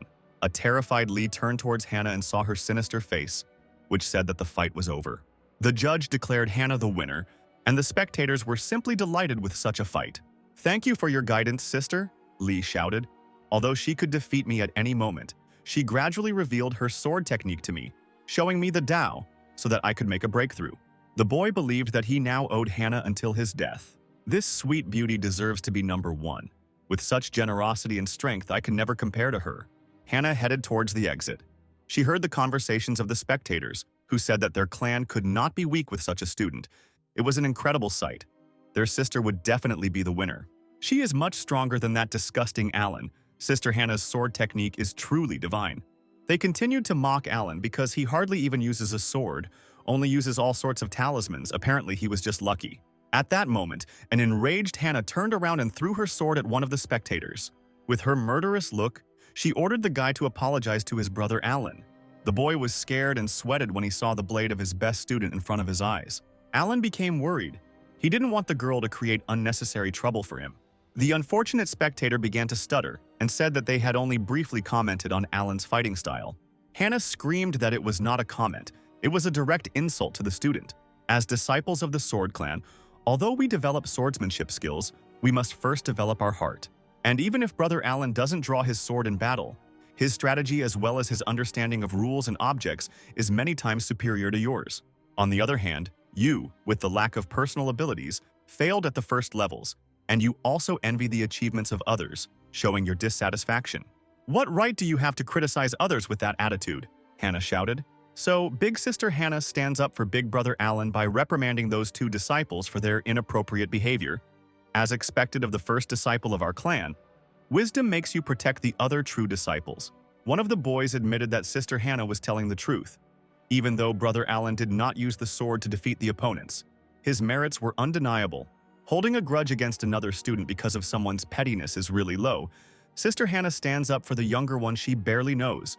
Her generosity knows no bounds. The voices of the condemning crowd grew louder, and the guy couldn't take it anymore and asked Alan for forgiveness. "We spoke thoughtlessly and belittled you," the guy repented. "It was not on purpose, please don't take it to heart." Alan timidly replied that everything was fine. He didn't care what other people said. Meanwhile, in his head, he didn't understand what Hannah was doing. Uther was pleasantly surprised that the girl, even though she was stronger, still remained modest and calm. By guiding Lee with her own sword style, she increased his ascension and protected the student who was being humiliated. Such a heart only true immortal swordsmen have. The girl began to rise through the air and said that from now on, if anyone dared to tarnish someone else's honor again, she would be rude to them. As disciples of the clan, we must cultivate our souls, constantly learn swordsmanship, and comprehend the way of the sword. Instead of criticizing others, train harder. Having finished her pompous speech, the girl rushed towards the hero. "Brother Alan, I hope you don't mind if I stay here," the girl asked. The guy replied that if his sister wanted it that way, then he had no objections. The boys were ashamed of the way they spoke about their brother. Hannah even stayed by his side to protect him. Alan asked Hannah telepathically why she had done all this, and the girl replied that after this no one would dare to say nasty things behind his back. Then she turned to the guy and asked admiringly, "How did you like my fight? Did I do well?" But the hero still thought about these unnecessary things. Most of all, he hates attracting unnecessary attention. Cutie clenched her fist. Brother Alan's skill was beyond compare, she thought. The strength and ascension I now possess was all due to his stone tablet. Even though you are not interested in fame and fortune and you don't care about your reputation, but you have been good to me, so I can't allow others to say bad things to you. Then why are you standing in front of me? Go back to your place, Alan replied. At the same time, the guy thought that he shouldn't have given her advice at all. The girl smiled and said that in fact she doubted something and wanted to ask him. But the guy threatened that he was not her master. If you don't want to teach me, I can't guarantee that I won't do anything. Besides, what others think will have nothing to do with me. Alan answered her that she was too cruel. If Hannah had questions, then let her ask and return to her place. Jennifer watched the couple. Again, Hannah was acting strangely around Alan, and also defended him in front of all the other students. And then it dawned on the young girl that apparently Hannah and Alan were in a secret relationship and loved each other. As one of the top students, Sister Hannah fell in love with the loser Alan. And to avoid rumors, she can only see him in person using a similar method. Wow, they even have such a relationship? Said Alice, passing by. She came closer to Jennifer and quietly whispered in her ear that if you look closely, it really is a little strange. They communicate in secret, and Hannah smiles sweetly at the guy. It can't be, this is incredible news. Jennifer realized that she had said too much and asked Alice to keep it all a secret because if Hannah and Alan found out, the clan would punish her. Of course I won't tell anyone, said Alice. You can trust me, I'm always very careful. Okay, I have to go about my business and you watch what happens next. Alice waved her hand to Jennifer and flew away in an unknown direction. A few minutes later, she approached two girls in the audience and said that something serious had happened. This is about Sister Hannah. I heard it from another sister, but it's a big secret. Don't tell anyone. Meanwhile, Alan watched Hannah meditate and knew she was crazy. As soon as she finished her business, she started practicing. Such people who can meditate anytime and anywhere really deserve respect. The judge announced that the second stage of the fights was over, but the spectators did not want to leave. They thought that the competition would end today. Considering how much spiritual energy everyone had spent, the judge replied, "The clan leader and elders decided to stop the competition for today. The students should rest. The third round would take place in the morning at dawn." Alan looked at his watch. He was glad that he wouldn't have to stand here anymore. The judge asked all the students to leave the competition in order. They will continue tomorrow morning. Everyone went about their business, and a few hours later, a secret meeting took place in the house of the clan leader. Reynolds asked the stranger what he had learned. The man replied that based on the clan leader's preparations, he had learned the current state of the students. Among all the students, 5 were acting strangely, and the most suspicious of them were the 3 from Luyun Hall. Urui, the student who committed the murder, Bill, the student ranked 3rd on the leaderboard, and Alan, the weakest student who made it to the 3rd stage. Uther was also at the meeting, and it seemed he understood what the second elder meant. The man wanted to say that the traitor was in the Luyun Hall, which was under Uther's command. The elders of the Sword Clan gathered to find the traitorous students hiding in the Sword Clan when Uther was attacked. Even then, it could be safely said that there were rats in the clan. The clan competition was held so suddenly, including in order to weed out 5 students who could take part in the great competition. Reynolds told Uther that the head of the ancient hall asks not to worry. It's just that most likely the traitor is hiding in Luyun. In the end, I only asked you to accompany the Pearl of the Bloody Soul. I didn't tell others about it. When you left, you acted very secretly. But despite all this, the demon clan found out about everything. Don't you think that's strange, Uther? So Reynolds asked the second elder to continue his report. The elder said that these 3 disciples had literally grown in strength in just 1 year. The first was Bill from Luyun Hall. 2 years ago, his cultivation base was only at the 2nd level, which was not particularly powerful. But a year ago, during a competition, it was discovered that his skills had increased significantly. He defeated all his opponents and took 3rd place in the great tournament. According to him, he received some kind of message which spoke about how to quickly increase the level of his strength. The second disciple, Urui, also did not stand out in his cultivation level. A year ago, he took 33rd place. But at the end of this competition, his level immediately soared to 5th. Simply unthinkable. In addition, the swordsmanship he learned is quite powerful. One might even say deadly. And according to him, he wandered into a secret kingdom where he learned his current abilities. And finally, Alan. He seems the least suspicious, but I'm sure he hides quite a few secrets, as far as I remember. Since he was promoted to a true disciple last year, he has stopped standing out and being cultivated. Moreover, he does not undertake tasks that take more than 2 days to complete. But how did he manage to master such amazing knowledge about talismans in such a short period of time? In addition, I recently found out that the connection between Qing Yun and the demons was broken by him. He destroyed the followers of the demon clan and returned the pearl. According to other students, the elder of the demon clan, Howard, was also there at that moment. But after Alan met him, he disappeared for no reason. Then he and Hannah went on a mission, and in the village they happened to run into Lloyd, an elder of the demon clan, who was engaged in the formation of a demon embryo. During the attack, he had a secret treasure in his hands, which in the end they failed to save. And then they met Howard, who had previously gone on the run. I think he got a lot of attention in this competition too. He used talisman strategies that I had never seen before, and he defeated 2 strong opponents in a row. I think he is not as lazy as he wants to show. On the contrary, he hides his true powers. To sum it up, I think Alan is the most suspicious of all. Reynold and Uther said in one voice that this could not be, and the guy could not be a traitor.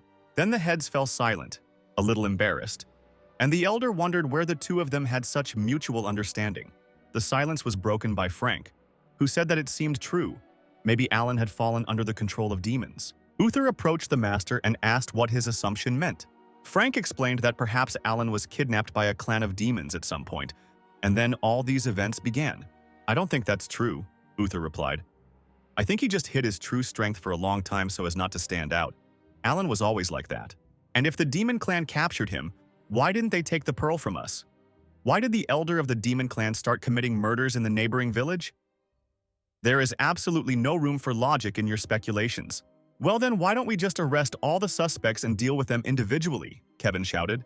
Enough. There's no need to jump to conclusions, Reynolds said, stopping the master's conversation. We need to find out why the demon clan planted spies among us. I think this is a top priority. Besides, I have a strange feeling that the demon clan wants to disrupt the competition.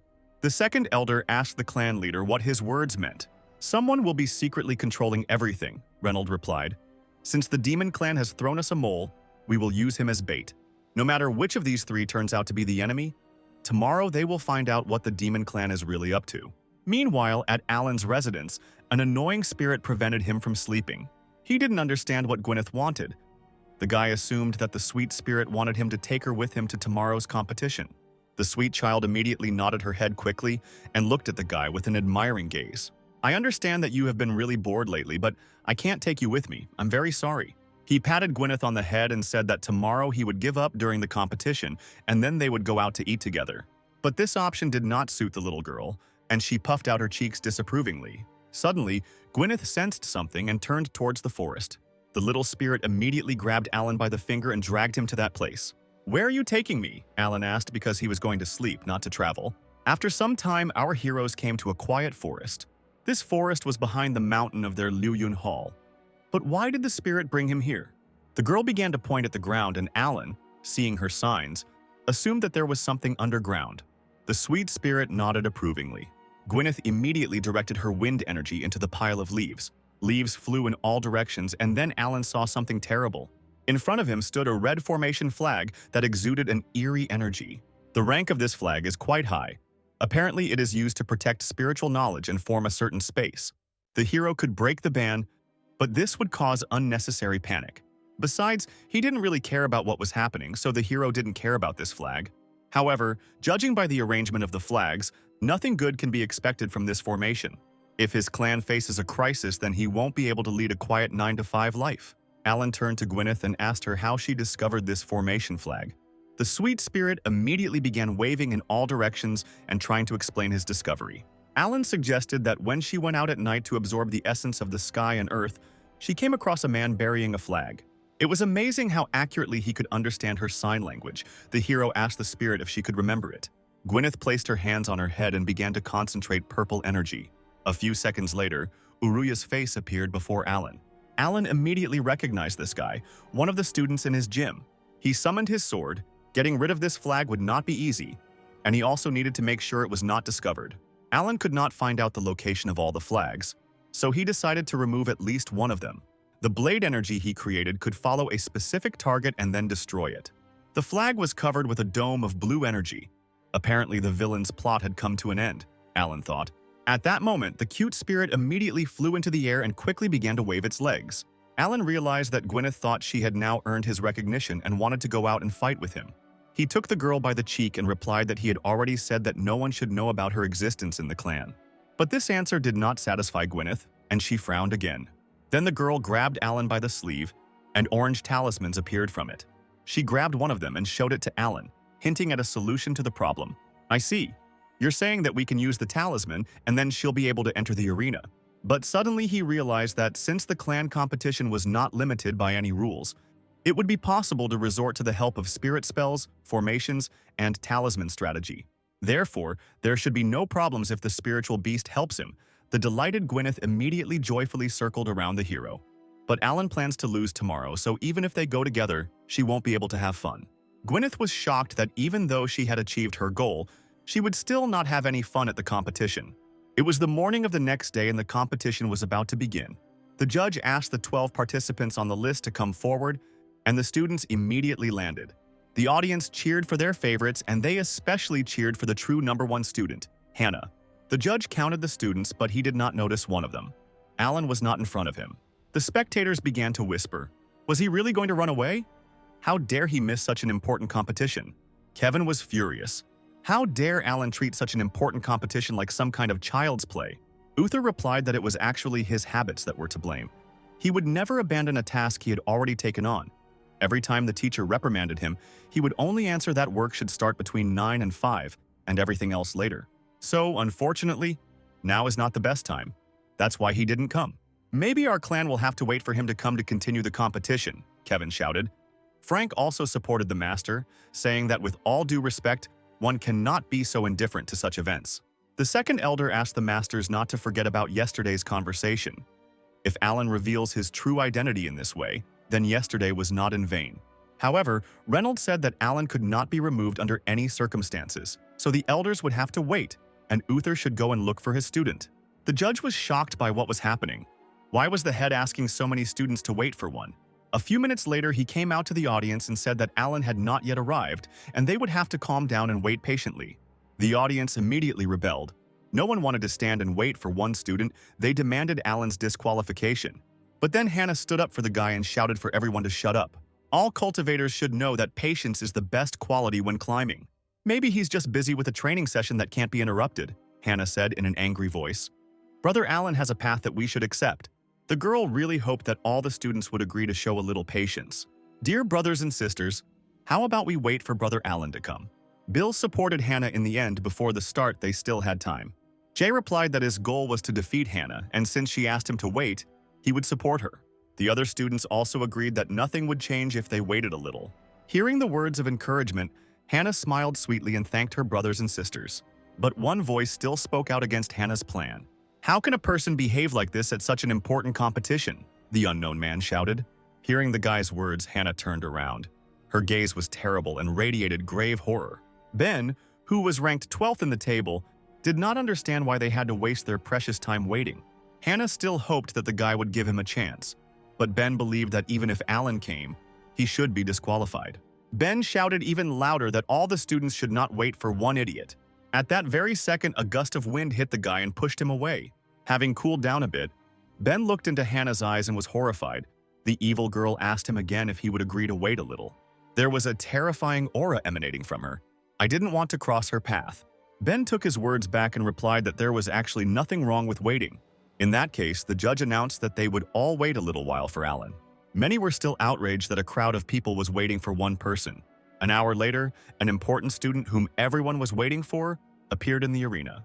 One of the students urged Alan on, saying that he needed to move faster because everyone was already waiting for him. Our lazy guy, meanwhile, yawned and said that he was already on his way.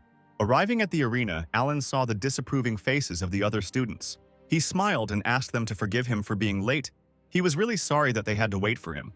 "The thing is, I'm used to working from 9 to 5, and the competition fell early in the morning, so I forgot to set the alarm." Alan didn't expect that they would all stand and wait. The leader didn't remove him from participation, forcing everyone to wait for an hour. The guy was very ashamed, but suddenly he noticed several girls looking in his direction and discussing something. They seemed confused, and Alan didn't understand what was wrong with them and why they were looking at him like that.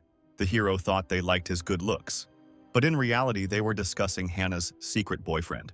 She fought so hard for him, They must have a special connection. It turns out that Sister Hannah, obsessed with blades, decided to switch her attention, said one of the girls quietly. Don't shout. I can hear everything anyway, her friend answered. Another girl heard that they were hiding their relationship to avoid getting into trouble.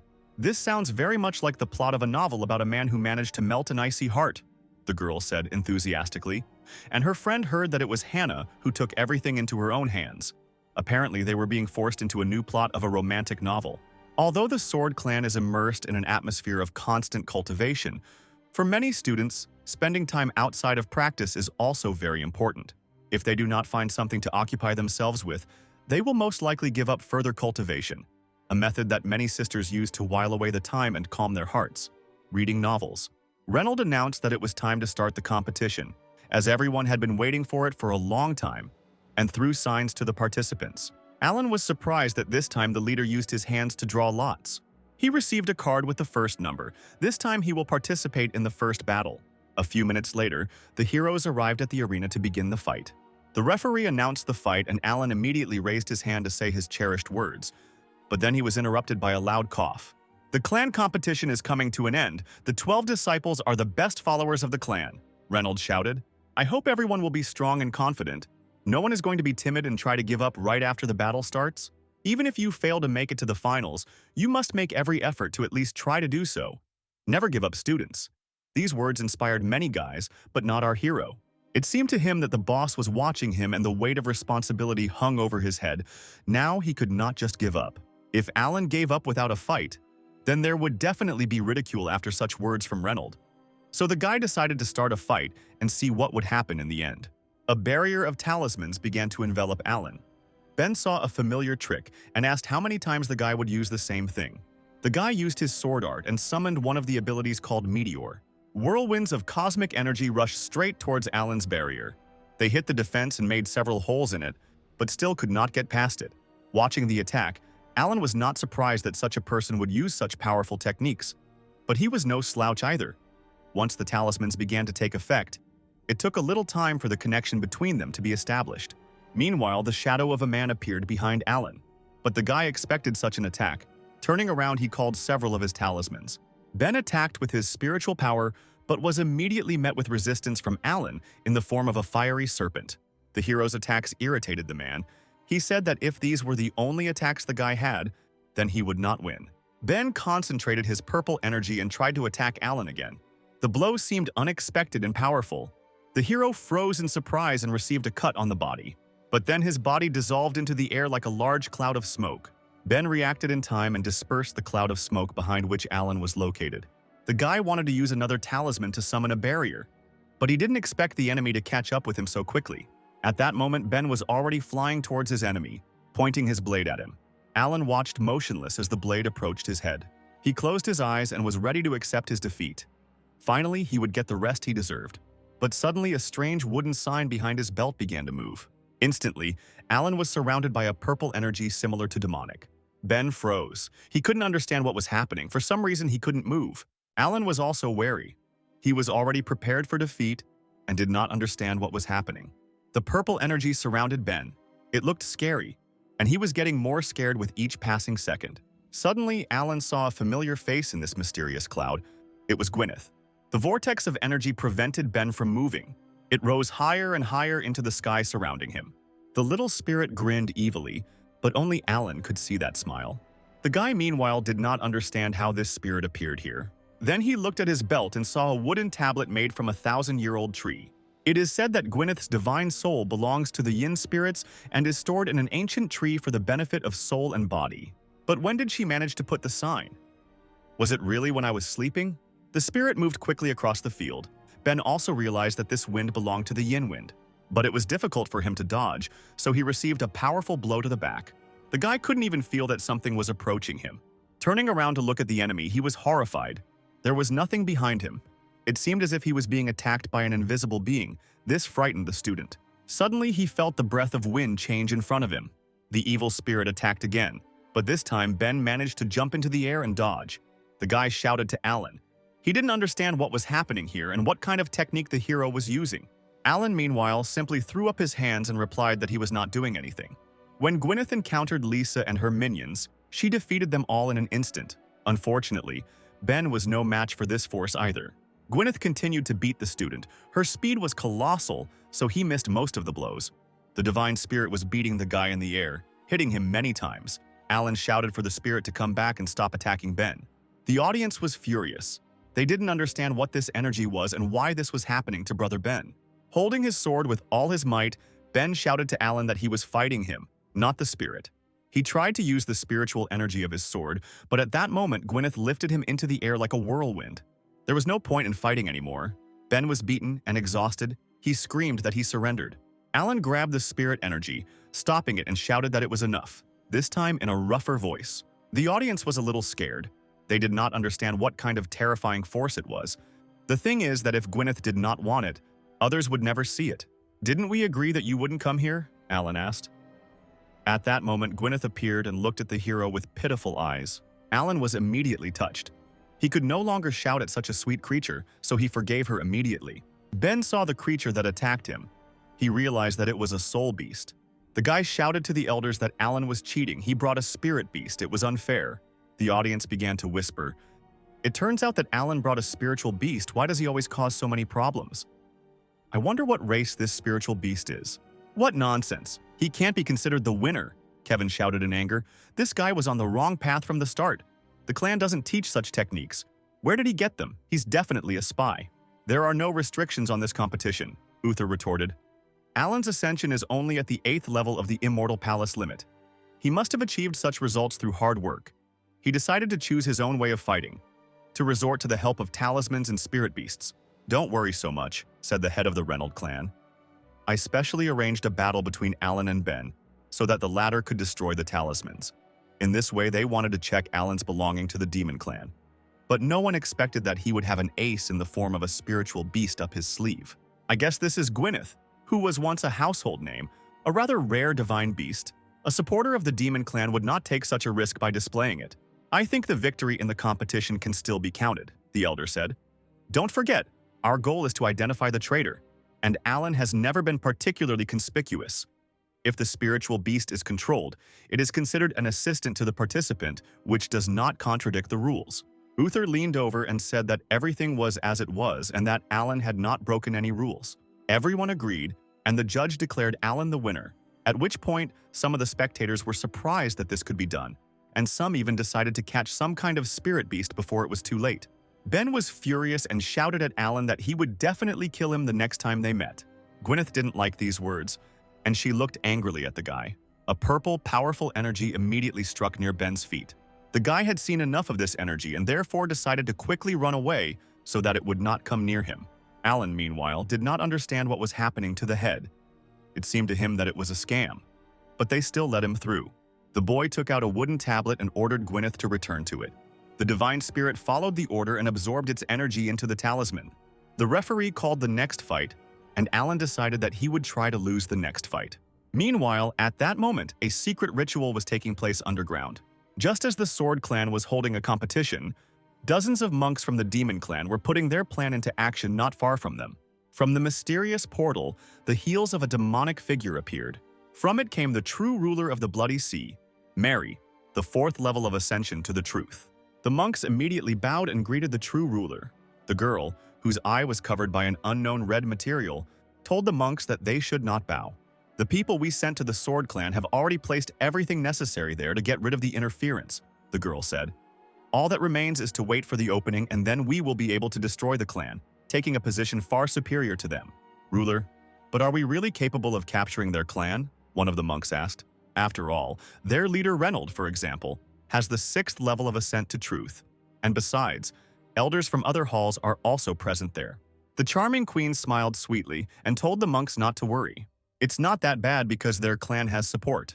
At that moment, a portal appeared, from which Dustin, the head of the clan, the 4th level of ascension to truth, who had previously fought with Uther, appeared. And also a new personality appeared, the head of the Demon Clan Cain, who had the 3rd level of ascension to the truth. I didn't expect to have the chance to see the 3 great clan lords today, said one of the servants. Well, I guess the power of the Demon Lord clan will be very useful to us. Today, the Sword Clan will disappear from the face of the earth and the Demon Lord will return to this world once again. At this time, the Sword Clan competition continued, the final began, the judge announced that the competition was over. The 6 students who reached the final, please come forward. 3 leaders appeared in the arena. They were Hannah, Urui, and Zhao. The other trio were Bill, Alan, and a new character, a friendly guy named Sam from the Fanlin room. Viewers still couldn't believe that this weakling Alan managed to reach the final. Reynolds announced that the final test would determine the ultimate winner of this competition. The final test will be the map of mountains and rivers. It is said that this treasure was left by the ancestor who founded the Sword Clan. This first-class treasure contains the heavens, earth, mountains, rivers, countless treasures of the sky, a secret realm of special significance to the Sword Clan.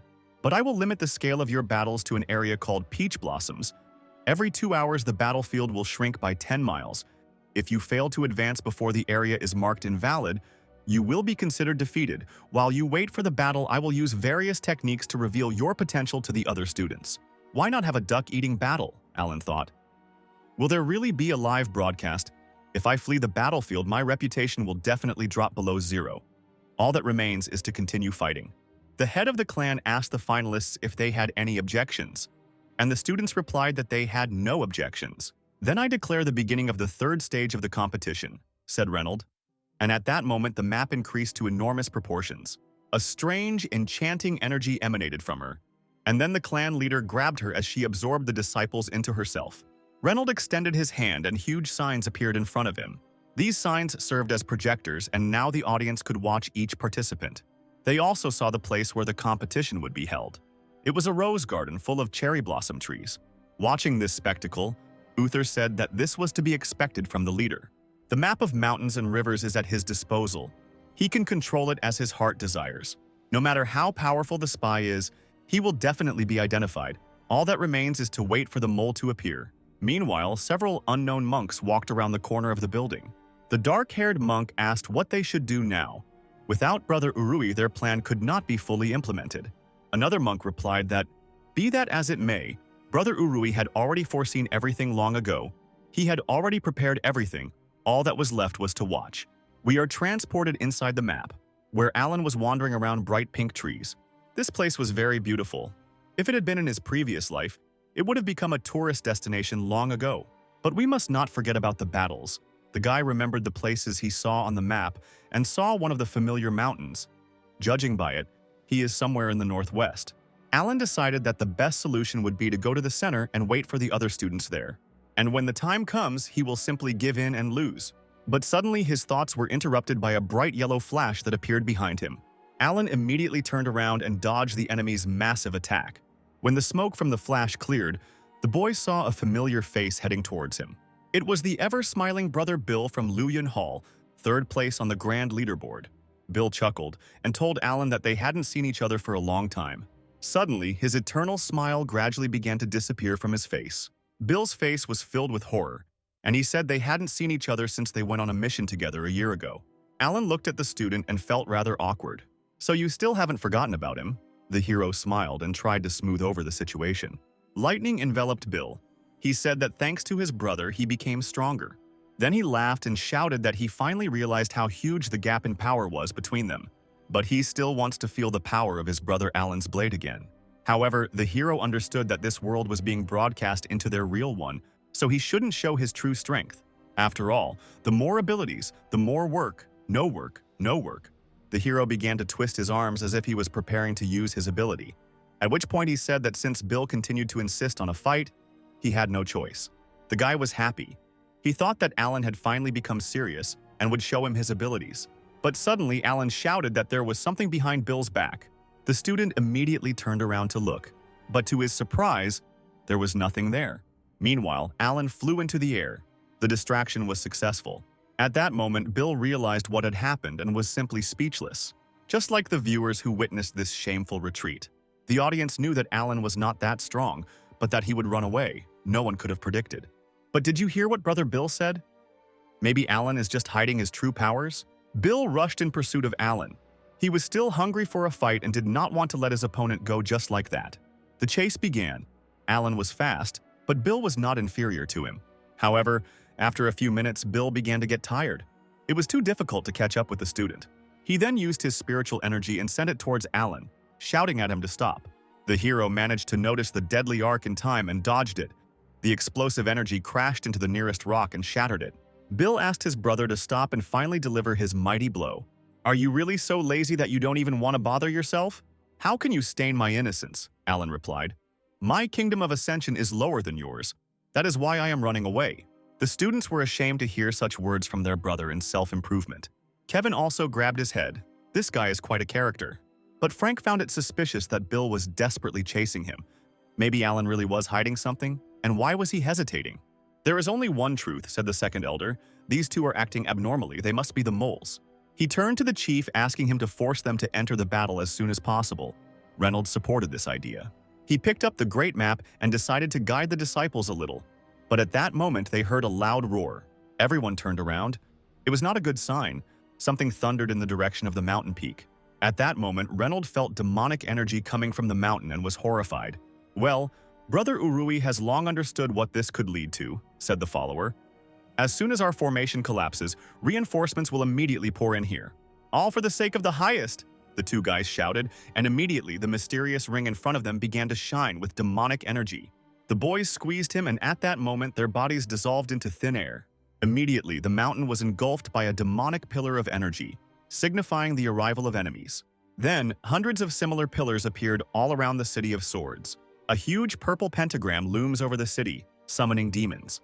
Hannah immediately felt that something had happened and stopped. Alan felt it too. He asked Bill to turn around and see what happened, but the guy replied that he wouldn't fall for it this time. The hero realized that the demon clan's formation had been activated, meaning that something bad had happened to the clan. The spectators looked at the sky, in which a huge pentagram appeared. They did not understand what was happening. Reynolds shouted that this was a demon formation. Finally, their spies showed up. Kevin and Uther immediately went into battle, heading straight for the huge symbol. Two powerful masters used their spiritual powers and attacked the pentagram. But their powers were dispersed, and the pentagram attacked them in return, and the masters fell to the ground. Rising to his feet, Uther said that spiritual and physical attacks were useless against this formation. Their power was too great. Frank used his spiritual vision to assess the situation and saw that everything was blocked. The formation is able to block external and internal attacks. Amazingly, you need to destroy the formation flags to get rid of them. Reynolds ordered all clan members to rush to the peak, find the formation flags, and destroy them. But suddenly a mysterious girl answered him. Queen Mary said that there was no need for this. At that moment, 3 heads of the demon clan appeared from the portal. Reynolds immediately recognized the true ruler of the Bloody Sea. The girl was surprised that the head of the clan remembered her name. Reynolds also recognized other demons, the head of the Cain clan and the head of the Dustin clan. "So you decided to resort to the help of the demon clan to strike us. How calculated," shouted Reynolds. "The 6th level of ascent to truth. But the only question is whether you have enough strength to destroy the Sword Clan," Reynolds said as he formed energy in his fist. "Don't get too cocky." An avalanche of golden energy rushed towards the demons like the claw of a huge tiger. Mary put her finger to her mouth and used the ability of destruction. At that very second, bloody energy appeared in front of her, which held back the enemy's attack. Then Reynolds' energy rushed away without hitting its target. "Chief Reynolds, it was all so long ago," Mary laughed. "It's even a pity that you will meet your end here and now." The bloody energy crashed into the clan leader, and then he felt a sharp pain. The masters immediately rushed to his aid. Reynolds realized what kind of force was attacking him. It was the power of the demon god. The demon clan had once resorted to the help of the god to invade the Sword Clan. After the fighting died down, the power of the demon god had evaporated. The power of the demon god, but this ability is considered long lost. Where did the true ruler of the Bloody Sea get such power from? The girl gave an order to her subordinates. She ordered them to grab a map of mountains and rivers. Hundreds of monks rushed to the head. Other masters and students rushed to defend Reynolds. But at that moment, one of the monks stopped the masters by attacking them with purple energy. He then raised his hand, and a demonic hand appeared out of thin air and grabbed the map of mountains and rivers. Frank didn't understand how it was possible that this servant also had the power of a demon god. The map dissolved into thin air, and Reynolds felt that his connection with it was completely broken. Things were bad. "I have been blessed by the demon god himself, so fighting me is useless," Mary said. "Within 2 hours, you will all turn into blood soul pearls. It's time for you to contribute to the demon god." The bloody ruler summoned a formation that blocked access to the sky. At that very moment, the students felt weak. They fell to the ground. No one wanted to die here. They began to ask for help, hoping that someone would save them. "Don't worry, No one from the Sword Clan will be able to come to your aid. Very soon you will go to the next world. The ruler summoned 2 servants and ordered them to go to the map of mountains and rivers and destroy all members of the Sword Clan. 2 unknown men in hoods accepted the order of the mistress. At that very second, the servants dissolved inside the map of mountains and rivers. Meanwhile, Alan continued to dodge Bill's attack. He told the guy to stop attacking him and wondered why the world shook. I think there's some fighting going on that side too, so don't you dare use such a mean diversionary tactic again, Bill replied. He attacked Alan again, at which point the hero thought it was time to stop him by force. But suddenly he felt someone attacking him from behind. He shouldn't have done that, the hero said, grinning. He jumped into the air and green spiritual energy crashed into Bill's attack. Bill was immediately surprised to see a third opponent. Several more attacks flew at him, and Bill decided that Stan had decided to join in on the fun. The guy appeared from behind the trees and said that he was not interested. He just wanted to ask the guys to stop fighting. You must have also noticed the trembling of the earth. Thanks to my cultivation, I can sense any change in the wind.